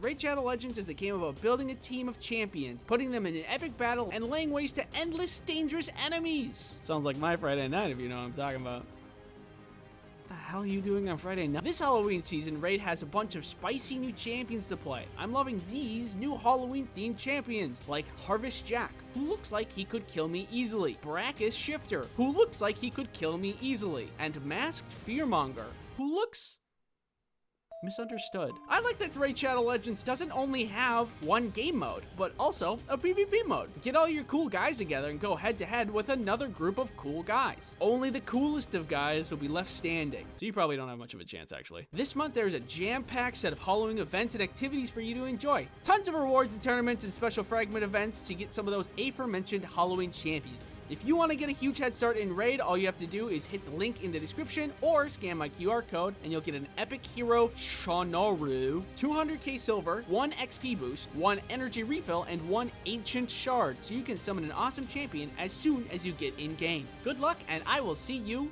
in the battlefield. Okay, Minecraft, the game that everybody really has.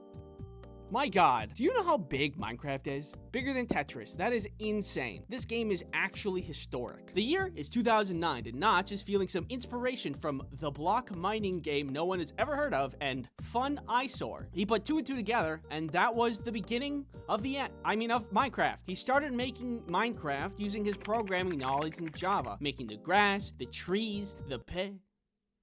Is that supposed to be a pig? Why does the pig look like that? Okay, there's the pig. That looks much more accurate. I guess you get to stay also. At this point, the game was a fraction of what it would eventually be, and this was around the time I found it. I was surfing the World Wide Web when I came across some web forum that was talking about water elevators and how to construct them. Interesting, I think, as I delved deeper. Turns out it was free weekend, and I could download the game and try it out. And the rest is history! Now, hundreds of millions of people play the game, and now it's officially the biggest game of all time. Kinda cool. Ever since that point, I have loved Minecraft. I remember being really into it, to the point of making a high school presentation about how Minecraft and video games in general are good for you. Yes, I know. I was very cringe.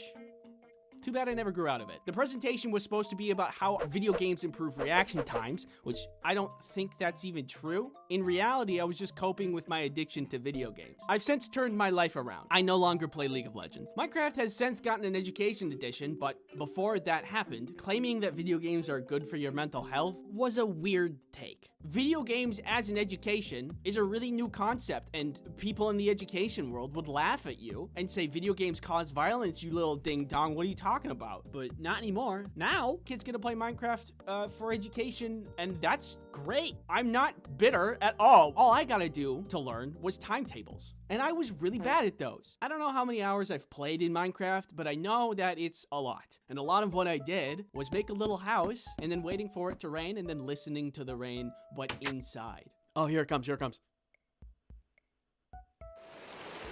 Woo! Mechanically, there's a lot of things that make Minecraft fun, but oh, that rain, delicious. If you haven't heard, there's also a game coming out sometime called Hytale. It's a game that kind of sprouted from Minecraft because it was a Minecraft server, still is a Minecraft server. You can go play on it right now. And it's not out yet, but I'm very excited. And the reason I bring it up is because look at the sound in this game. I guess you can't look at it, but here it is.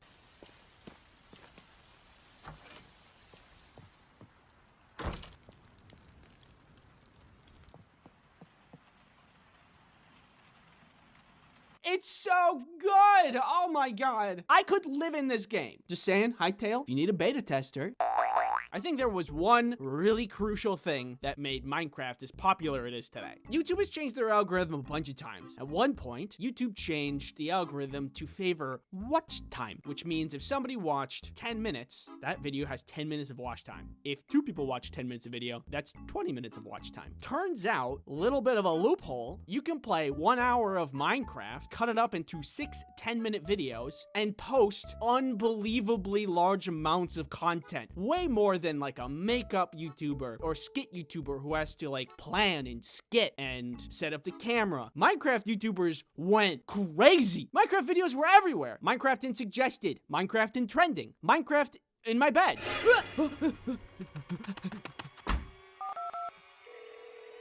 Hello? Yes, there's someone in my bed. It was Minecraft. Hello? Hello? Hello? YouTube was able to reach billions of people. If Minecraft didn't have an entire social media platforming it, that would have costed a lot. And for an indie developer, that would have been really impossible. In advertisements, I mean. None of this is to say that Minecraft didn't pop off because it wasn't a fun game. The game was really fun. Now it's important for it to be as popular as it is. I'm just saying, YouTube really blew it up. And it, like, in a way, was kind of a golden age. I remember playing Minecraft while watching Minecraft, specifically Yogscast and their Jaffa Cakes Factory series. That was the good stuff. I also just want to mention, congratulations to the LA, how do you pronounce this? On winning the vote. This little guy can go out and pick up more items for you, which is awesome. These guys are cute, but this one's just the F3 button, and this one rusts. I'm sorry, you guys. With the LA, how do you pronounce this? Coming in with so much utility, it's a no-brainer for me. He can just like come around, pick up some stuff, and come back with more of it. And that's amazing. Where's my can of whoop ass? Speaking of additions to Minecraft, Microsoft, if you are listening, here are some random Minecraft feature ideas that I have. Free of charge, you're welcome. X-ray glasses that you can see ores a couple of blocks beyond the surface, so strip mining is more efficient. Personally, I hate spending time mining. You go underground and then later come back out looking like you're old enough to remember the Black Plague. Earmuffs that lessen the noise from mobs unless you're like right next to them. Need I say more? A hot air balloon for traveling far away without needing to get over any mountains or fall down ravines. Oh no. An item like a crystal necklace or something that a compass always points to. You can hang it on the wall of like a different base that you have. You could put it on your horse. You can sneak and put it in the back pocket of your friend if you want to stalk them. So in like addition, I'd like to say that Oh yeah. I got merch now. It looks like this. And you can order it until the 29th and then it's gone. You can pick it up at this website if you want. So if you already have ordered some, thank you very much. It is very much appreciated. Subscribe if you want. And ultimately, just thank you for watching. You know, I used to be able to solve a Rubik's Cube and I can't remember anymore. What the hell's with that?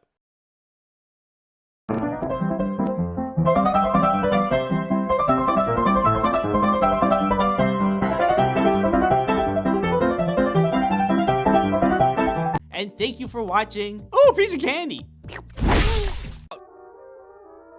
Your eyes look beautiful today. Kelly meet subscribers. Subscribers meet Kelly. Caffeine does not work on me and just makes my heart rate go up. Do I need to be worried about what's in this box? Get inside and I pull this lever and... Depression-powered car. Whee! The internet is filled with infinite knowledge. Hey baby, it's just me, Tony. How you doing, Tony? How you doing? Good to see you, Tony. Good to see you. What's going on up here? Tony's here. Tony's here. Hey, Tony, how you doing? Good to see you, Tony. Tony's good to see you. Hey, what's going on up here? Tony's here. Hey, Tony, I haven't seen you forever, Tony. Tony. This is your brain, and this is your brain on ADHD. Focus. I don't know any Italian. I only speak American. Have you guys gotten any work done at all? Where's the guy in charge here? Watch. See? Does anybody else think that's crazy? Or am I crazy? I am crazy. As I'm drifting off, the dogs start to go ballistic. And I think it's the fox. VPNs are a great way to achieve that.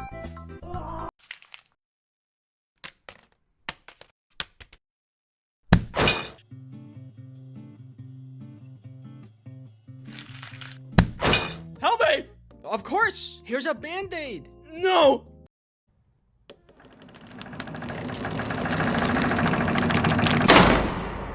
This one feels sticky. Plants and animals don't die while he's gone. The first thing I see when I get outside, we see a lizard on a leash. Hope you're doing well, you know, with whatever's going on out there.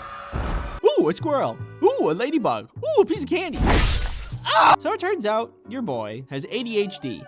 Who would have guessed? You ever wish that you could get your life together? Yeah, same. Just let me go get my cereal.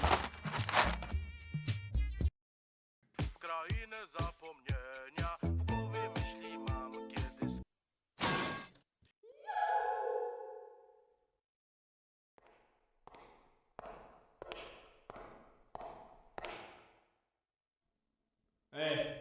The smart people got together and were like, nah, I'm doing it anyway. You want me to talk about you some more?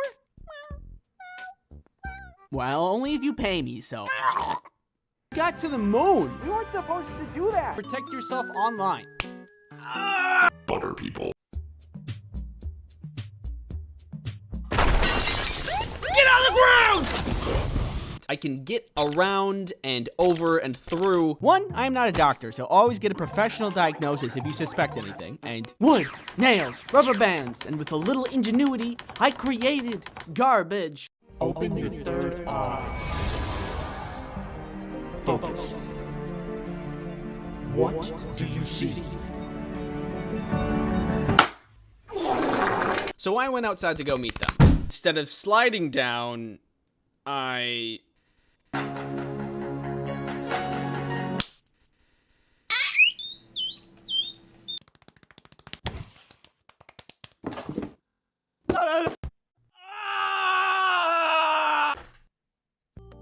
Pizza. So instinct set in, and I did what I could. Spinny door go spinny wee wee wee. Check out this new song I just learned. Michael Reeves terrorizing his friends. We're going to space. How's that even possible? I'm not entirely sure. When are we gonna get there? We're here right now.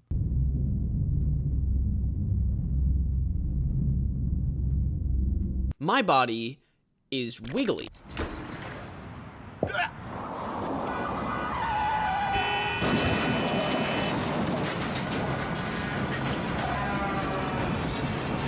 And look at my brain. Oh, God. Perfect. With this dresser, you'll never be able to get a snap. You know how lemonade is refreshing? Well, how about not that? I have a juicy booty. I have a juicy booty. Then it would be true. I learned how to play a xylophone.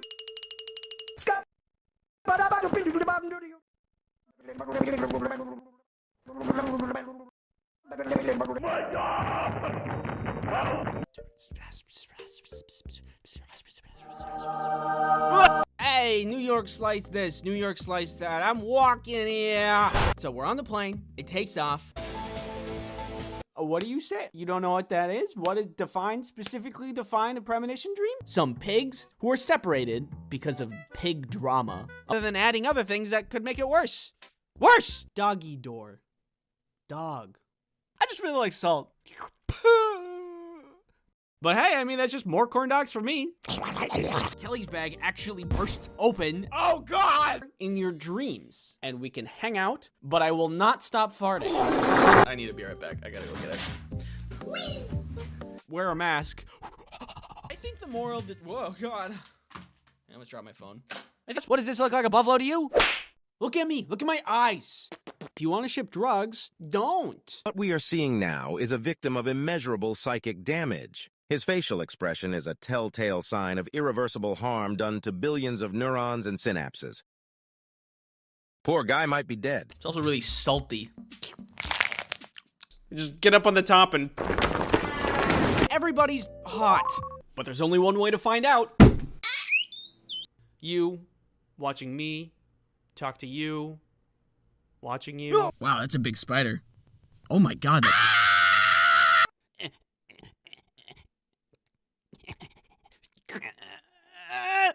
You got this, Andy. Yes, thank you. Let me go and get my foot x-rayed. Thanks again. See you later. Hold on one second. Pizza that you ordered. Flowers from your secret Valentine. Me. You're also responsible for dodging all of these spike balls.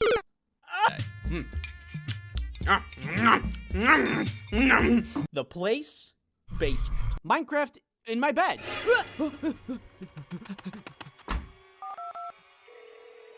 Hello? Yes, there's someone in my bed. It was Minecraft. Hello? Hello? Hello? Oh, here we go. I'm gonna stab you. No, don't stab me. I'm gonna stab you. No, don't stab me. I'm gonna stab you. Hey, who wants sushi? Bye. Some girl gets hit in the head with a food tray. Krista? We could not find the chicken. Where was the chicken? You might be thinking, bring back recess. We need more breaks. Why do we have to work all the time? I want to sleep. Big corn dog. I could be melting from the inside out. I think that I know what I'm doing, and we can get started right away.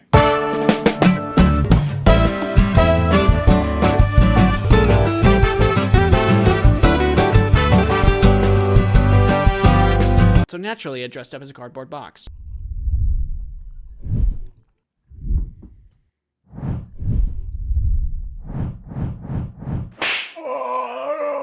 Because now birds can eat them.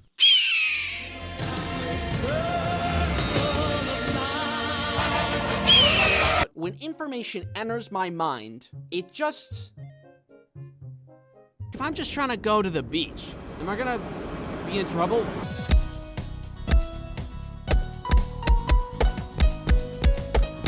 Is this your card? Yes. You witch. Back! Back, you witch! What? It's just a card? Oops, one more touch to the back of the throat for good measure.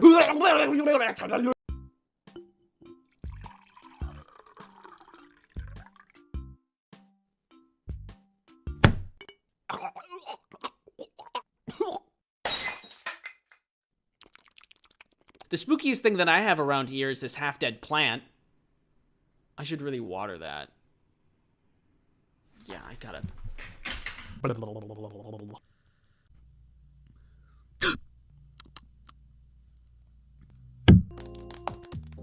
One sword, please. There you go. And guess what I did? Need to run any errands? Bonjour, je suis un enfant. Je m'appelle omelette du fromage. Which is generally how junior high school science classes go. Come here. Nobody really wanted to eat pizza because what they really craved was violence. Have you ever watched my channel and thought, this guy's kind of weird?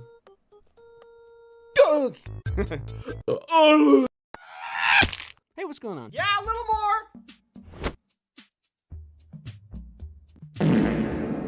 Corn dog. Corn without the dog. Well, what are you gonna do with that there, Brock? I am speed. I'm amazed at people's ability to just know. I know exactly what I would do with a banshee if I get one. And now, I'm tall.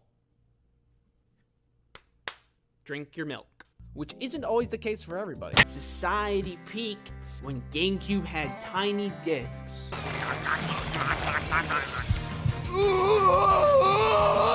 How did you do that? Well, you know.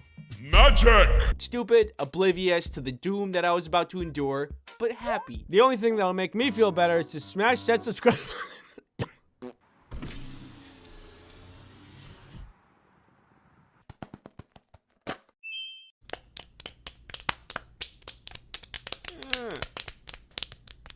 Stop. Yeah! Yo, catch! I don't really watch sports. Perfect selfie. Oh yeah, that's good. Get out of here! Get away from my house! So, anyway, I should just put you with the rest of them. Are you in need of an affordable hair loss treatment subscription service? No, I think I'm actually doing pretty good. Your friends, your family, your neighbor's dog. Launch trebuchet. Is this safe? Imagine me, but small. Oh, what are you? I'm a box. And they have to look at it and see if something's wrong with that. And I come out, they say, okay, we're gonna look at these. Huh? Pretty slick, right? Butterflies in my stomach. Where's the justice? Is it here? No. Maybe here? Nope.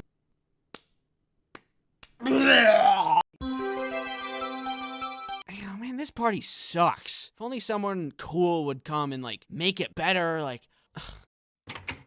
yo! If I find somebody that I'm making friends with, I'm happy. A human garbage can. Is that supposed to be a pig? Why does the pig look like that? Smaller, aerodynamic, wiggly. What kind of horrible creatures are you harboring just above your very head? Hey, rival, you mean? Look at the baby. I'm 30. I said, come on. The cons. It's inside the box. You could just generalize it and say that I was bad at the whole game. But there's no sponsorship segments in this video. Crazy. No. Use promo code Ice Cream Sandwich to get NordVPN's 2-year plan plus 4 extra months for free. Can I come up there? No. Please? Getting around places would also be great. And NordVPN. What do you expect me to come to a country and know the language? And I'm like, huh. That's probably the worst thing possible. Do you know how to protect yourself from this? Yeah! Clearly not. But so I get in the way.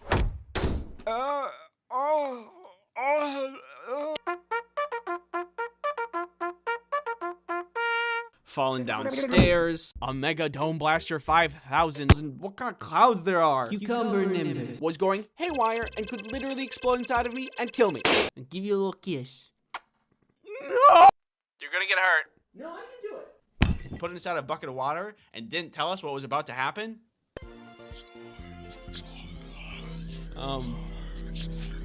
Mud. It'll be fun! And eventually, I am feeling better and get back into the game.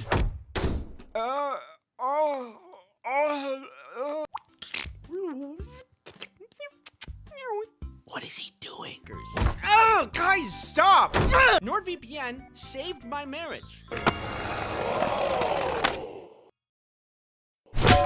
Snacks, hanging with the boys, balls, set up to drop in. And she was like, this tube needs to go in your butt. Half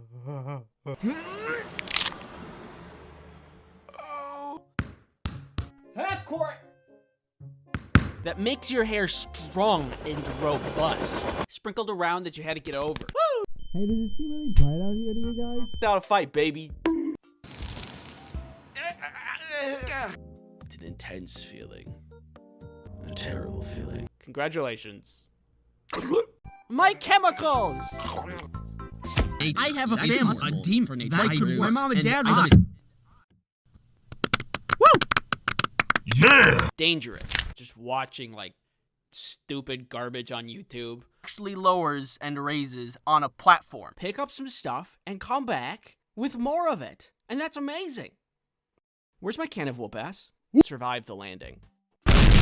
Even though I was not allowed. And I was all animal. It wasn't the only time I went to the principal's office. I'm surprised I'm alive these days. Anyway, I could never do those when I was a kid. And that translated into now, where I still couldn't do them. And it ruined my arms. I'd like to say that. Ah! And she's really, really good at knowing about murder. Hey, where did she go? Hey! Oh my god! Alright, bye! So no sudden noises or movement. Oh no! Anyways. I'm in danger! Keeps does not make you explode. That was unrelated. No. You regularly make new friends.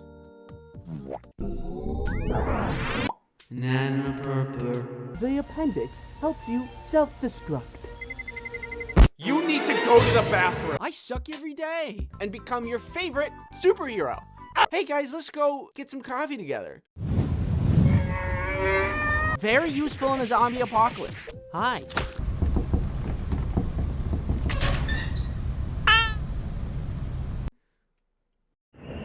A homemade security system? How are you doing? Hey, don't touch those. I need those for the video. You are to sit here and watch and accept all my opinions as fact. Stop. And pineapple for the weird one. I'd be the weird one. I love pineapple. And there are some foods that make you feel like...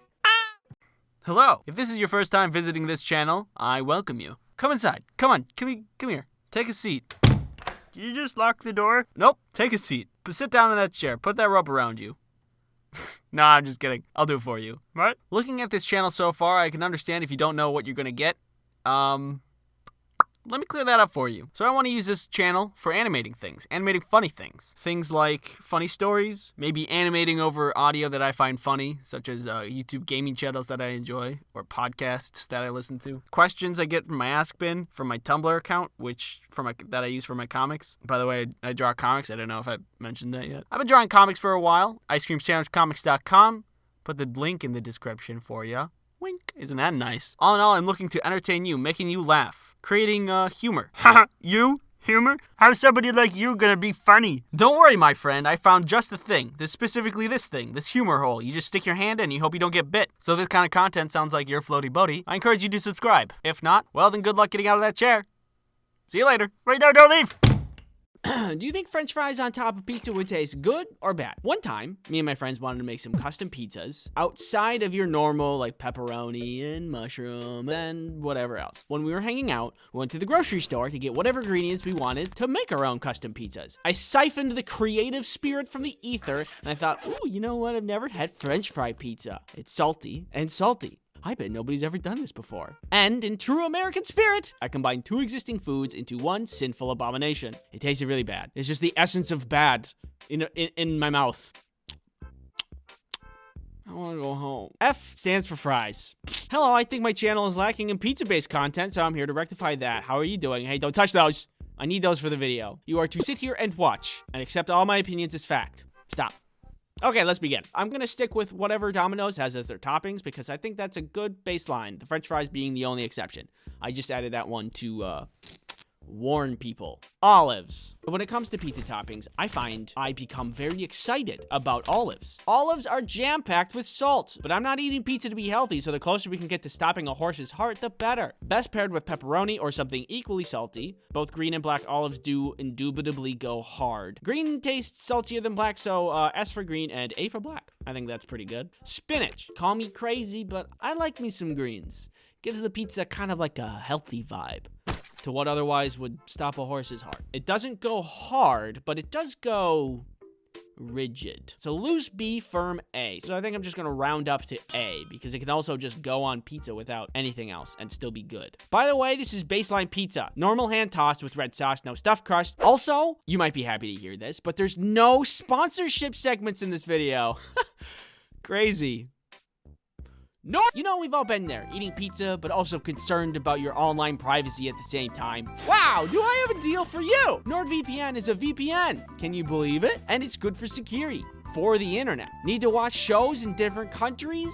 Need to access certain blocked content while traveling abroad? Do you need to access the dark web? Well, NordVPN has your back. They have encryption so good it'll make you say, oh, that's pretty good. With NordVPN, you might not be able to keep me from breaking and entering, but you'll be secure online. Foil hackers with this one neat trick. Hackers hate her. I hate you so much. It's buying NordVPN. Go to nordvpn.com/icecreamsandwich to get a 2-year plan plus 1 additional month with a huge discount. It's risk-free with Nord's 30-day money-back guarantee. Oh my god! Thank you, NordVPN, for sponsoring this video. Oh man, this party sucks. If only someone cool would come and, like, make it better, like...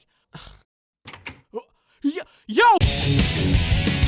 Pepperoni, what do you think? How could this not be S tier? It's so good that in some cases it's better to have it alone rather than adding other things that could make it worse. Worse! You get a pass if you're vegan or vegetarian, but who doesn't like pepperoni? That by itself is the biggest red flag. Onions. I enjoy onions on pizza. This is what I imagine someone who likes onions on their pizza looks like. You can't tell, but they're very funny and likable. It's an A tier. There you go. Ham. So, I like ham, but context matters, and ham on pizza is just okay. Of all the proteins, ham falls pretty far down on the list, but it's still, like, way above other proteins, like ants. So, you just won't see me picking ham as my first choice. Hi, I hope I'm not taking up too much of your time, but I'm a pizza salesman, and I was wondering if you'd like to purchase any of my ham pizzas. Oh, do you have any other kinds of pizzas? We have Italian sausage pizza. It's fine. I put Italian sausages in the same tier because neither of them excite me. Both earn their place in C pretty firmly. I'm not upset with them, I just think that they could be better. Bacon is always good, except the time that there was that bacon chocolate fad. People were like, wow, it's surprisingly good. It's so surprising. It wasn't. It was bad, objectively. And that's coming from me, a human garbage can. I'll eat anything. I even like 3-day-old Taco Bell. But bacon is not made for chocolate. And we should have put that on the satellite we shot into space. But it is good on pizza. B. Chicken. Love me some chicken. It's good flavor if you do it right, and it tastes good. If someone brings chicken to the party, it's about to be a good time. That's an A tier. Nana purple. Ooh, what's this? It's mushroom pizza. Like just mushrooms? Yeah.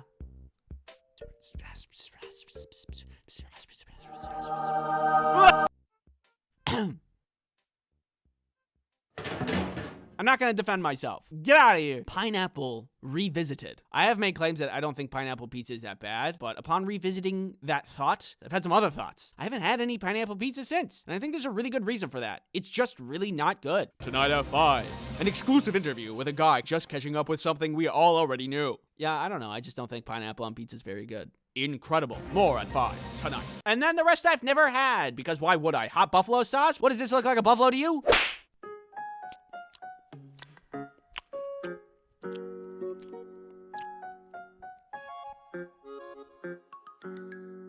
I don't like guts or gore, which has made me very opposed to dissecting animals, specifically in science class. I had a junior high school science class where we just had to learn science stuff, which is generally how junior high school science classes go. One of these classes, we had to dissect a frog and learn what's inside. Very gross. I don't like that. So everybody was getting ready to do frog science. Lots of groups, lots of dead frogs, and me, who really did not want to cut open a frog, let alone any animal. And because I didn't really want to cut anything open, when I was going to join my group, I was doing it very slowly and lazily. I did some stretches to buy me a bunch of time before the inevitable of frog gutting. But then my teacher looks over at me and notices me standing like this. Andy, you don't have to dissect a frog today. I look up, confused. There was some pause. Do you need to go to the nurse's office? She thinks I'm feeling sick and that I'm prepping myself physically to go open a frog and cut its flesh. I noticed an opportunity. Oh, I don't know. I just need to breathe a little, I think. Feel free to sit down. I'm not going to force you to dissect a frog if you're going to be sick. Oh, yeah. Thanks. So, I do. My group was a little salty that they had to do all the work and I got to skip out, but I didn't care because I didn't have to cut open a frog. So I was thinking about that story lately and I realized something. That affected me 0% in life. I am no different as a person because I didn't cut open a frog. You want to know what's inside a frog? Guts. I don't need to cut open a frog to know what's inside. Do not misunderstand me. Education is very important, but does anybody else feel like the pursuit of good letter sometimes misses the point of going to school? Like, looking back at school, I think there's a ton of things that could be changed. First of all, bring back recess. We need more breaks. Why do we have to work all the time? I want to sleep. And for teachers too. We're all working too much. We have so much technology now that could help the teaching process. And with the saved time, we could just chill, let the information digest a little, you know? And like, just get rid of the frog dissecting stuff and like some other things, except for that one time where my science teacher came in with a bunch of potassium and put it inside a bucket of water and didn't tell us what was about to happen. Keep that class. But the other classes, like the frog dissecting, I don't want that. This is biased, but I think that recess would be a better option where we could do, I don't know, something fun. There was also this money class in junior high school where we had to start a business. But I must ask first, do you know how to protect yourself from this? Yeah! Clearly not. But do you know how to protect yourself online? Let me tell you about NordVPN. NordVPN is a virtual private network service that helps you protect yourself online. That was because you didn't use NordVPN. That's on you. NordVPN can help you stop that intrusive tracking. This boomerang represents NordVPN. You have to give it a second. NordVPN also helps you block malware so you can protect your computer. NordVPN saved my marriage. You can use NordVPN on multiple devices to help protect your loved ones as well. Use promo code Ice Cream Sandwich to get NordVPN's 2-year plan plus 4 extra months free. It's risk-free with Nord's 30-day money-back guarantee. Thank you, NordVPN, for sponsoring this video. I had a class once where the class was split into 3 separate groups and tasked with making something to sell. And it was actually super fun. One group decided on making t-shirts, another group decided on making special pens with a bunch of frillies on it, and our group decided to make magnets. We had some people to promote and sell, some people manufacture the magnets, and I designed and doodled the magnets. They're really old now, but this is what they look like. We were tasked with calculating costs, and we had to aim to make a profit on our product. The t-shirt team did the worst. The Pens did second best, and we did the best. We made somewhere north of like $100. But for some reason, there was a teacher from a different shop class that thought she could just take our money. You guys used school equipment for making this product, so you have to pay me for the materials, which was really unfair because we invested in the magnet paper, the printing, and everything, except for using a slice cutter machine in school. That was the only thing we used. But she ended up taking like 50 of our dollars. If we were told we needed to pay fees before the class started, that would have been like whatever. But she made up that rule out of thin air. I don't think she even took money from anybody else either. I'm pretty sure we got robbed by a teacher. Either way, other than that part, it was a super fun class that had real world application and I found to be very useful. Most of the class was figure it out yourself kind of style, so I think it could be a little bit better, like teach us how to make a budget or here's how you don't get robbed. But at the end of the day, still thumbs up class, and I think that we should look into doing that more for other people. What is one thing that we deal with daily but are not educated about in the slightest? One time I was watching a video about a story, and this guy was talking about a lady that was fighting at the store. He was in line to get some groceries, just a normal thing, and she budged him out of thin air, like an adult did that. He said, "Hey, please don't budge me," and she says, "Oh, I've always been here," as if he doesn't have eyes. And then when confronted by multiple people, she yelled at them and said that she was the victim of being bullied. And it made me so mad. Like, how could you even think that you're going to trick people, and if you're going to play the victim, everybody saw you? I thought about it for like an hour out of my day. Later, I was watching more videos, and I saw a bunch that were like catching ghost footage on camera, and it was obviously fake. Who believes this kind of stuff? It's a good thing I'm not gullible and have critical thinking skills. Hey everybody, remember that story the other day about budging? I lied. I wanted to see how many people believed me if I lied on the internet, and wow, it was a lot of you. First of all, don't lie on the internet. It is bad and I'm easily fooled. I think maybe if there was a class on media literacy, especially since the thing we're doing the most is consuming media, I think that'd be a pretty good class. Maybe I'm saying that because I'm just really embarrassed that I got tricked. Or, here's an idea. What if instead of any class, there were no classes? And like, students could just pick something to study, and then all the teachers would be mentors for the students and give them direction and resources to learn what they need to learn to achieve what they want. Like inventing a machine or learning about bacteria. We probably have weekly articles where some student invents something that changes the world. 17-year-old invents easy and cheap test for common disease. 15-year-old makes popular mobile game with power of thought. 16-year-old makes ominous fear that knows your thoughts and can tell you the future.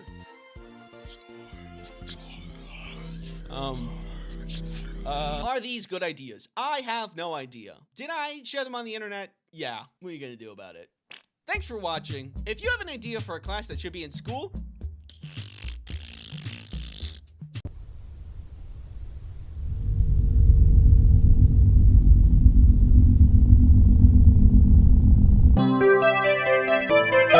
you mean? I'm a box. Outliers. Oh, Billy Bobby Jimmy Johnny got 3 kickies into the goal just last round. He's been doing pretty good this season. Catch! Run. Hey, does it seem really bright out here to you guys? I am speed.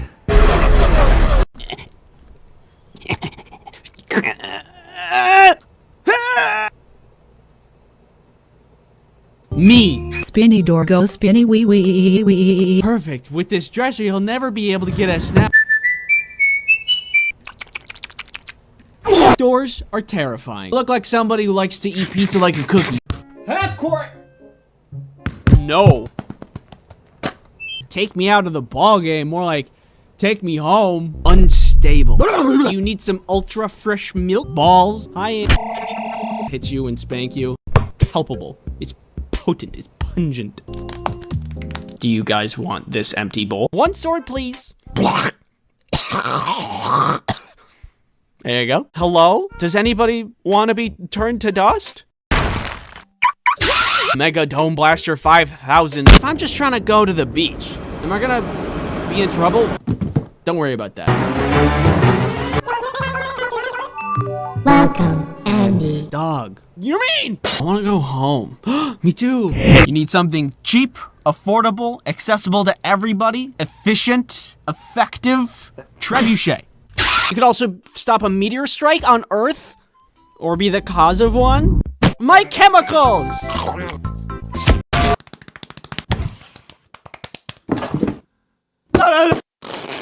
Wait a second. Spiders are smaller than doors. That means spiders are weak to doors. I go to see what it is. I want to go home. Me too. I will throw this box, help me, into a volcano. If you just said, I have a juicy booty, I have a juicy booty, I have a juicy booty, then it would be true. I wanted to have some blast. Earth is round, sun is bright, I got square brain. You good? Yeah. Cool. My body is wiggly. I'd like to make something very clear to everyone who loves and supports me. Get out of here! Get away from my house! Get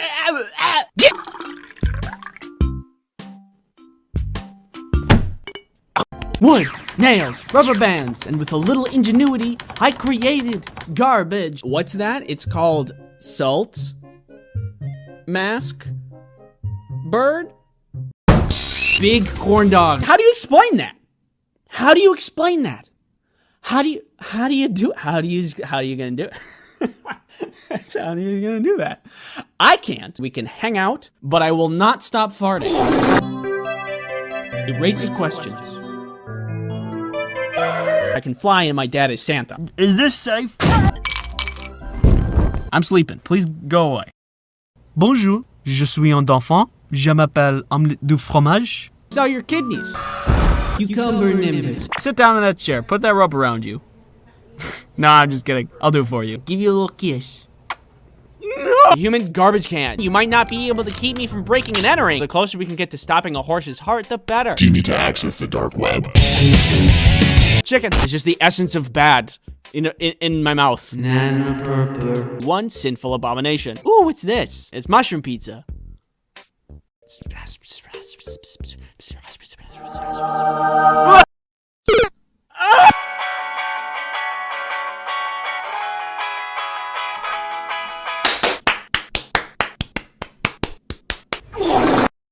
Basement. That night, I dreamt of Mario. Naturally, I dressed up as a cardboard box. Fortnite. An eldritch blood god from a different dimension named Daniel. I should just put you with the rest of them. Little baby. Krista?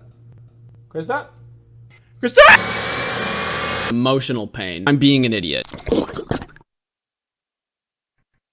How could this happen to me? I made a mistake. Drink your milk. You, watching me, talk to you, watching you. Do ants poop? It'll be fun! Nobody really wanted to eat pizza because what they really craved was violence. Look at the baby. I'm 30. If we went to war with Djibouti, we would have a strategic advantage. Hi. Have you ever wondered what I would look like if I was crushed under a giant fist?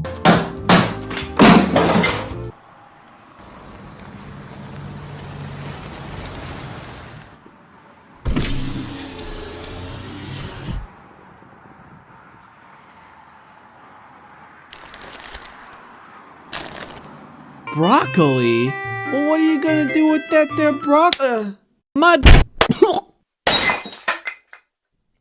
My stupidity is quantifiable. I got hit in the face with a shoe. You know that ticks, they make antifreeze and Lyme's disease eats it. Fun, PP. Danger. I will appear in your room tonight. Hello? Yes, there's someone in my bed. It was Minecraft. Hello? Hello? Hello? Butter people. This tube needs to go in your butt. Hey guys, let's go get some coffee together. Come round, come here ye, everybody, for your toast. I will see you in See ya.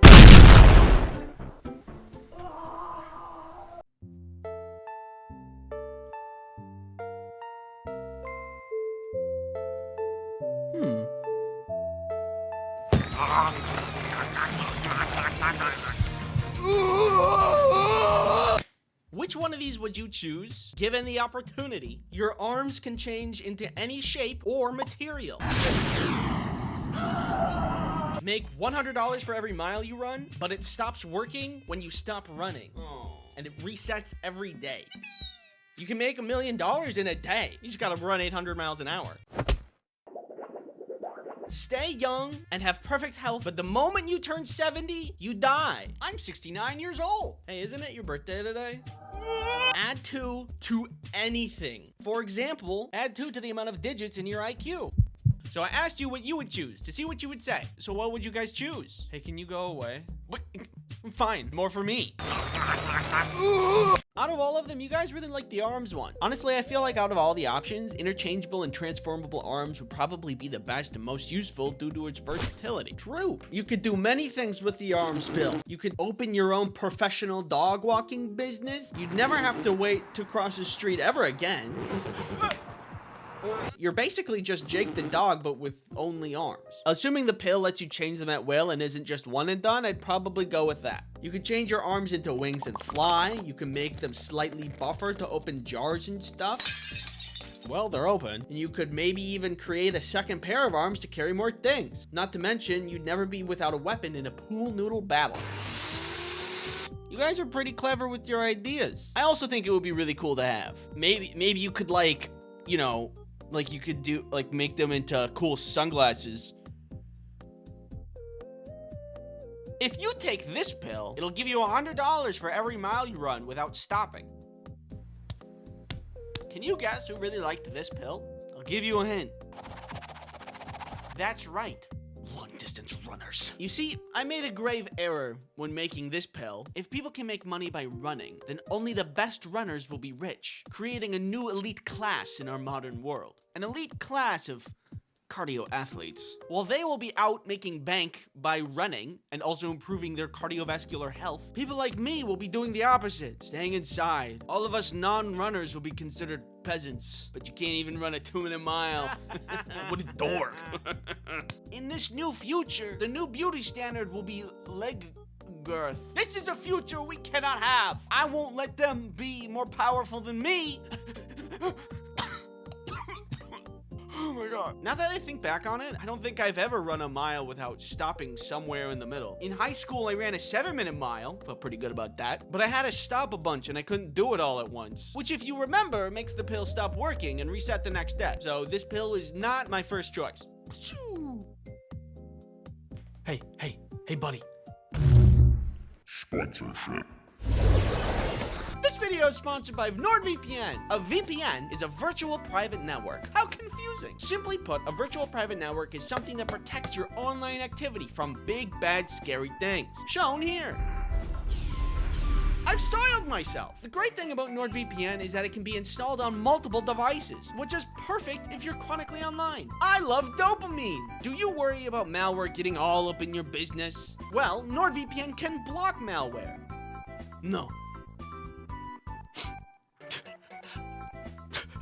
I use NordVPN myself to protect me from all kinds of things. Can it protect me from... Shut up! Use promo code Ice Cream Sandwich to get NordVPN's 2-year plan plus 4 extra months for free! It's risk-free with Nord's 30-day money-back guarantee. Thanks NordVPN for sponsoring this video. This pill is the ultimate health pill that gives you perfect health, but you stop living at exactly 70 years old. Clearly a very useful pill. But I'm willing to bet a lot of you don't know how useful it is. No illness? Ever? And you know the exact moment you die, so you have the opportunity to do the funniest thing. Hey man, thanks for inviting me to your birthday. I'm having a great time. I really value our friendship over all of these years. Yeah, no problem. Hey, pull my finger. If you didn't pick this pill, let me tell you what you're missing out on. Perfect health means that you can eat as much junk food as you want with 0 side effects. Perfect health means you can practice as much parkour as you want without being afraid of messing up. Should have chose the health pill. Some science labs need people to test on, and they pay money to do that. So you just make money and not worry about any of the side effects that might happen from the research. Oh no! And if you had perfect health, you could live at Chernobyl. Yeah, just chilling out. Wasteland style. Perfect health is A+, and you slept on this. Can you stop yelling? No! Now, if you take this pill, you can add 2 to anything. And I mean anything. With the With proper creativity, you can do some crazy things. I got nothing. For example, you can add 2 to the number of arms you have. Yeah, I'm like a bug. Could you get down? Could you get out of the walls? Plus 2 to the amount of senses I have. You know, we got taste and smell and stuff. But what if we had 2 more, right? Don't know what they would be. I hope it'd be Spidey sense. I guess that's not that useful if you also don't have Spidey reflexes. I'm in danger. I would add 2 to the amount of me's in the world, which means I technically could get twice as many things done in a day. I think we'd all still be kind of lazy though. Get to work! Oh. Thank you for participating in my video, and thanks for watching. I hope you had a good time, and I hope you have a good day. And watch what I can do. Wait a second. Is that Minnesota? It is! Out of my way. The Minnesota State Fair is happening, I think, depending on when this video is out.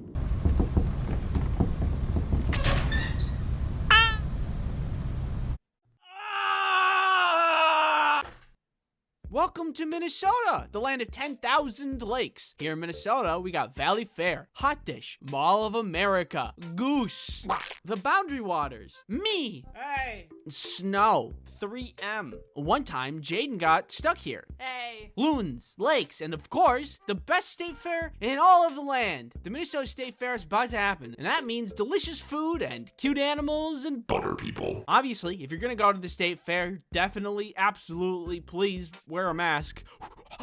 Especially since there's going to be a lot of people there, because Minnesota has the biggest state fair in the entire United States. Texas, for some reason, holds that title, as we can see on Wikipedia, but that's a lie. In reality, Minnesota has the biggest state fair. I don't know how Texas got that title. I mean, I get the meme. Everything's biggest in Texas. They're considered the biggest state fair because they're longer, which doesn't make any sense. That's like saying Timmy got the most Easter eggs on the Easter egg hunt because he got twice the amount of time. That's like cheating.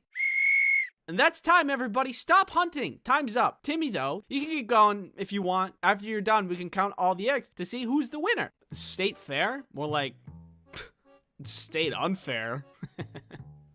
I love food at the state fair. There are some really good foods, and there are some foods that make you feel like, and I want to go through some of those with you. But first, this video is sponsored by Skillshare. Skillshare is an online learning platform for creative people who are learning new skills, honing existing skills, or just exploring their creativity. Skillshare has something for everyone. Look, back in the day, if you wanted to learn about wood burning art, you'd have to go to the library, and who's even literate these days? I know I'm not. Now you can just go online and take a class on wood burning without even leaving your home. It's amazing! Personally, I would like to take this class about indoor gardening by Ekta Chaudhary, because as it stands, I exist in an endless white void. And I think it could use a little decoration. Skillshare is made for learning, so that means there are no ads, and there's always new premium classes being added. In the description, there's a link for a 1-month free trial of Skillshare for the first 1,000 people that click on it. Thank you, Skillshare, for sponsoring this video. The state fair has lots of delicious things to admire. You got corn dogs, corn, fries, cheese curds, cookies, milk, butter people. But you can't eat those. I find that my favorite food is the normal food. There is, on the other end of the spectrum, not normal food. The normal food, like the cookies from Sweet Martha's Cookies, is one of the reasons the Minnesota State Fair is the best state fair. You can get an entire bucket of cookies. After the cookies, you gotta go to the milk stand for obvious reasons. The cheese curds are beautiful, gorgeous pieces of art. You can get an entire bucket of fries at the fry stand, which is amazing. The best things at the state fair seem to come in buckets, I guess. Another reason people come to the state fair is the non-conventional foods that people come to try. One year, I was with my cousin and we tried the fabled Snickers candy bar on a stick, deep fried. I don't even know why I bought one, and I don't remember enjoying it. But I also don't remember disliking it. I ate it, and it tasted like if everything was a flavor, kind of like how chicken is a weirdly universal flavor. That's what I imagined this flavor was. Universal. I don't know, like, how do you explain that? Thank God I was young at the time when I ate it, so my body could take such a beating. I imagine anybody over the age of 80 would have had heart palpitations just by smelling the booth selling those things.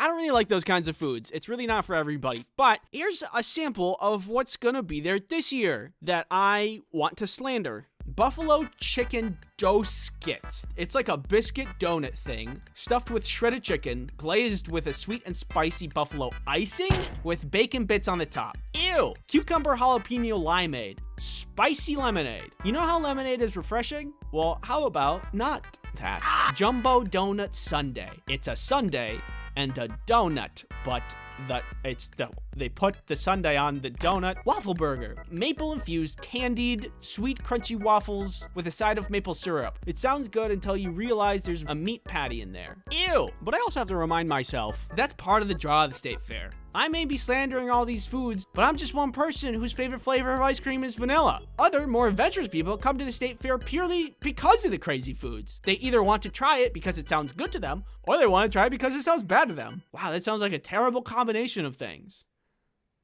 I'll take 2, please. But hey, I mean, that's just more corn dogs for me.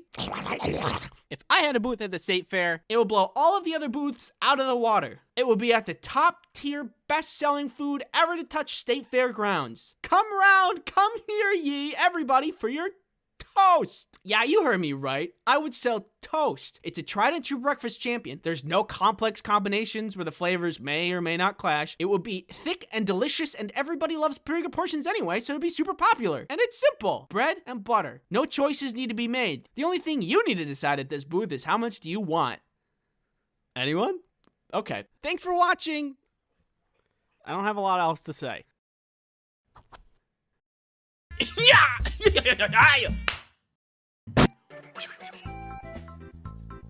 So, what was the solution?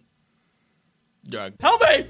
Of course! Here's a Band-Aid! No! And remember, if you want to stand up for an employee that a customer is being really rude to, repeat after me. Violence. Hey guys, what is 2 plus 2? I don't know. Probably 2. I think it could be 4. Who even made math? Yeah, it's probably just another 2. There's already 2 twos in there. Probably another 2, I bet. When will this be useful to know? Like, what am I going to do with my life anyway? When in our life will this be able to good or what is something that I need to worry about? Guys! What do you imagine it sounds like when we play 8 different trumpets randomly at the same time? Well, I wonder when we can find out.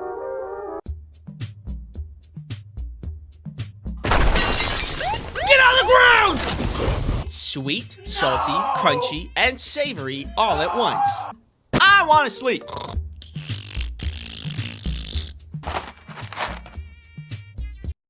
That's you.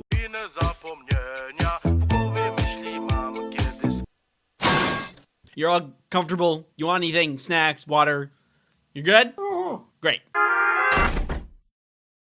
Have you guys gotten any work done at all? Where's the guy in charge here? Oh my god. 17-year-old invents easy and cheap test for common disease. 15-year-old makes popular mobile game with power of thought. 16-year-old makes ominous sphere that knows your thoughts and can tell you the future.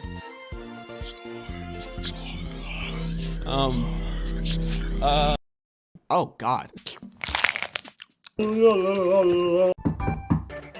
Hello? Can I come in? No, go away. I thought, there's no way this is gonna taste good. So I bought one. Oh no, I'm falling. Oh god, my ranch and the peanut butter jelly.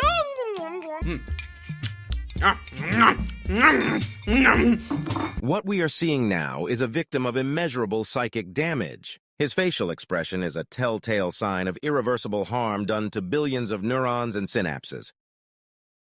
Poor guy might be dead. This one feels sticky. Woo! Sorry.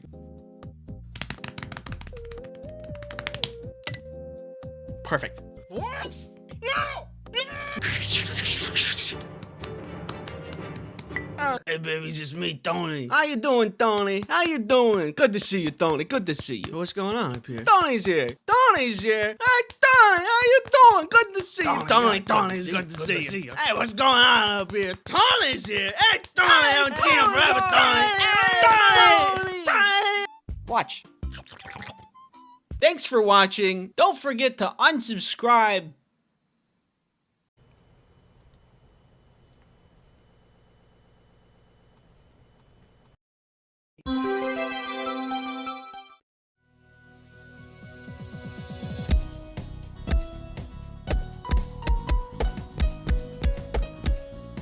Outliers. Oh, Billy, Bobby, Jimmy, Johnny got 3 kickies into the goal just last round. He's been doing pretty good this season.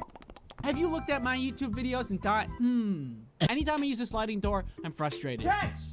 Run. Hey, does it seem really bright out here to you guys? I am speed.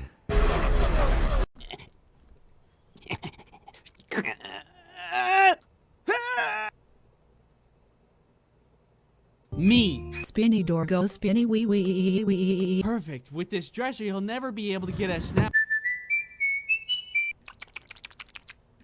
Doors are terrifying. Look like somebody who likes to eat pizza like a cookie. Here's some advice. Don't. Facts. It's not working. Facts. Half court. No. Take me out of the ball game. More like, take me home. Unstable. Do you need some ultra fresh milk? I don't care about onions. Balls. Oh, I'm sorry. Do you know all the rules and regulations for shipping overseas? Look at my eyes. Hit you and spank you. Palpable. It's potent. It's pungent. Doors? Don't worry about that. Welcome, Andy. Dog. You're mean. I want to go home. Me too. You like it? Oh yeah? Yeah? You want it? You want it? Go get it. Being generally terrifying. You need something cheap, affordable, accessible to everybody, efficient, effective. Trebuchet. Good luck sleeping. Floor, wall, roof, window, door.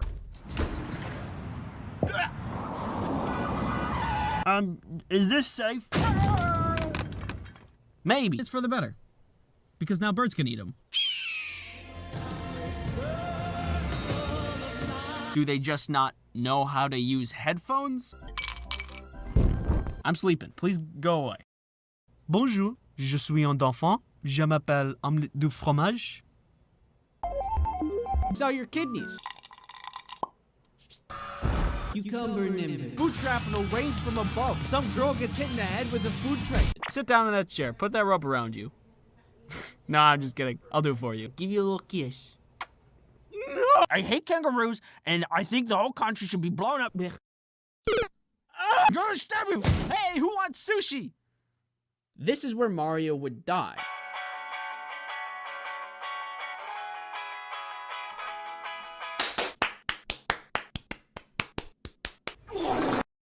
Basement. That night, I dreamt of Mario. Naturally, I dressed up as a cardboard box. Fortnite.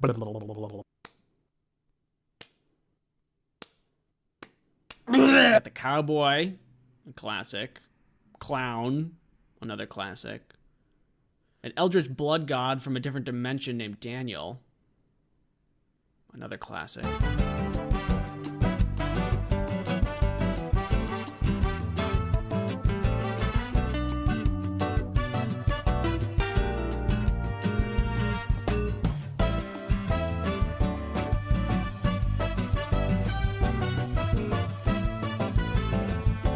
Bing, bang, boom. There you go. Huh?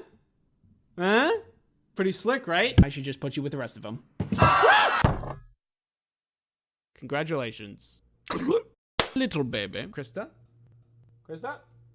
Krista? Oh my God! Stop eating the french fries. Emotional pain. I'm being an idiot.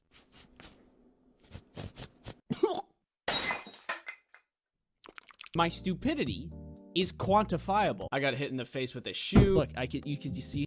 Ow. What kind of horrible creatures are you harboring just above your very head? Hey. Fun, PP. Danger. I will appear in your room tonight. Goodbye.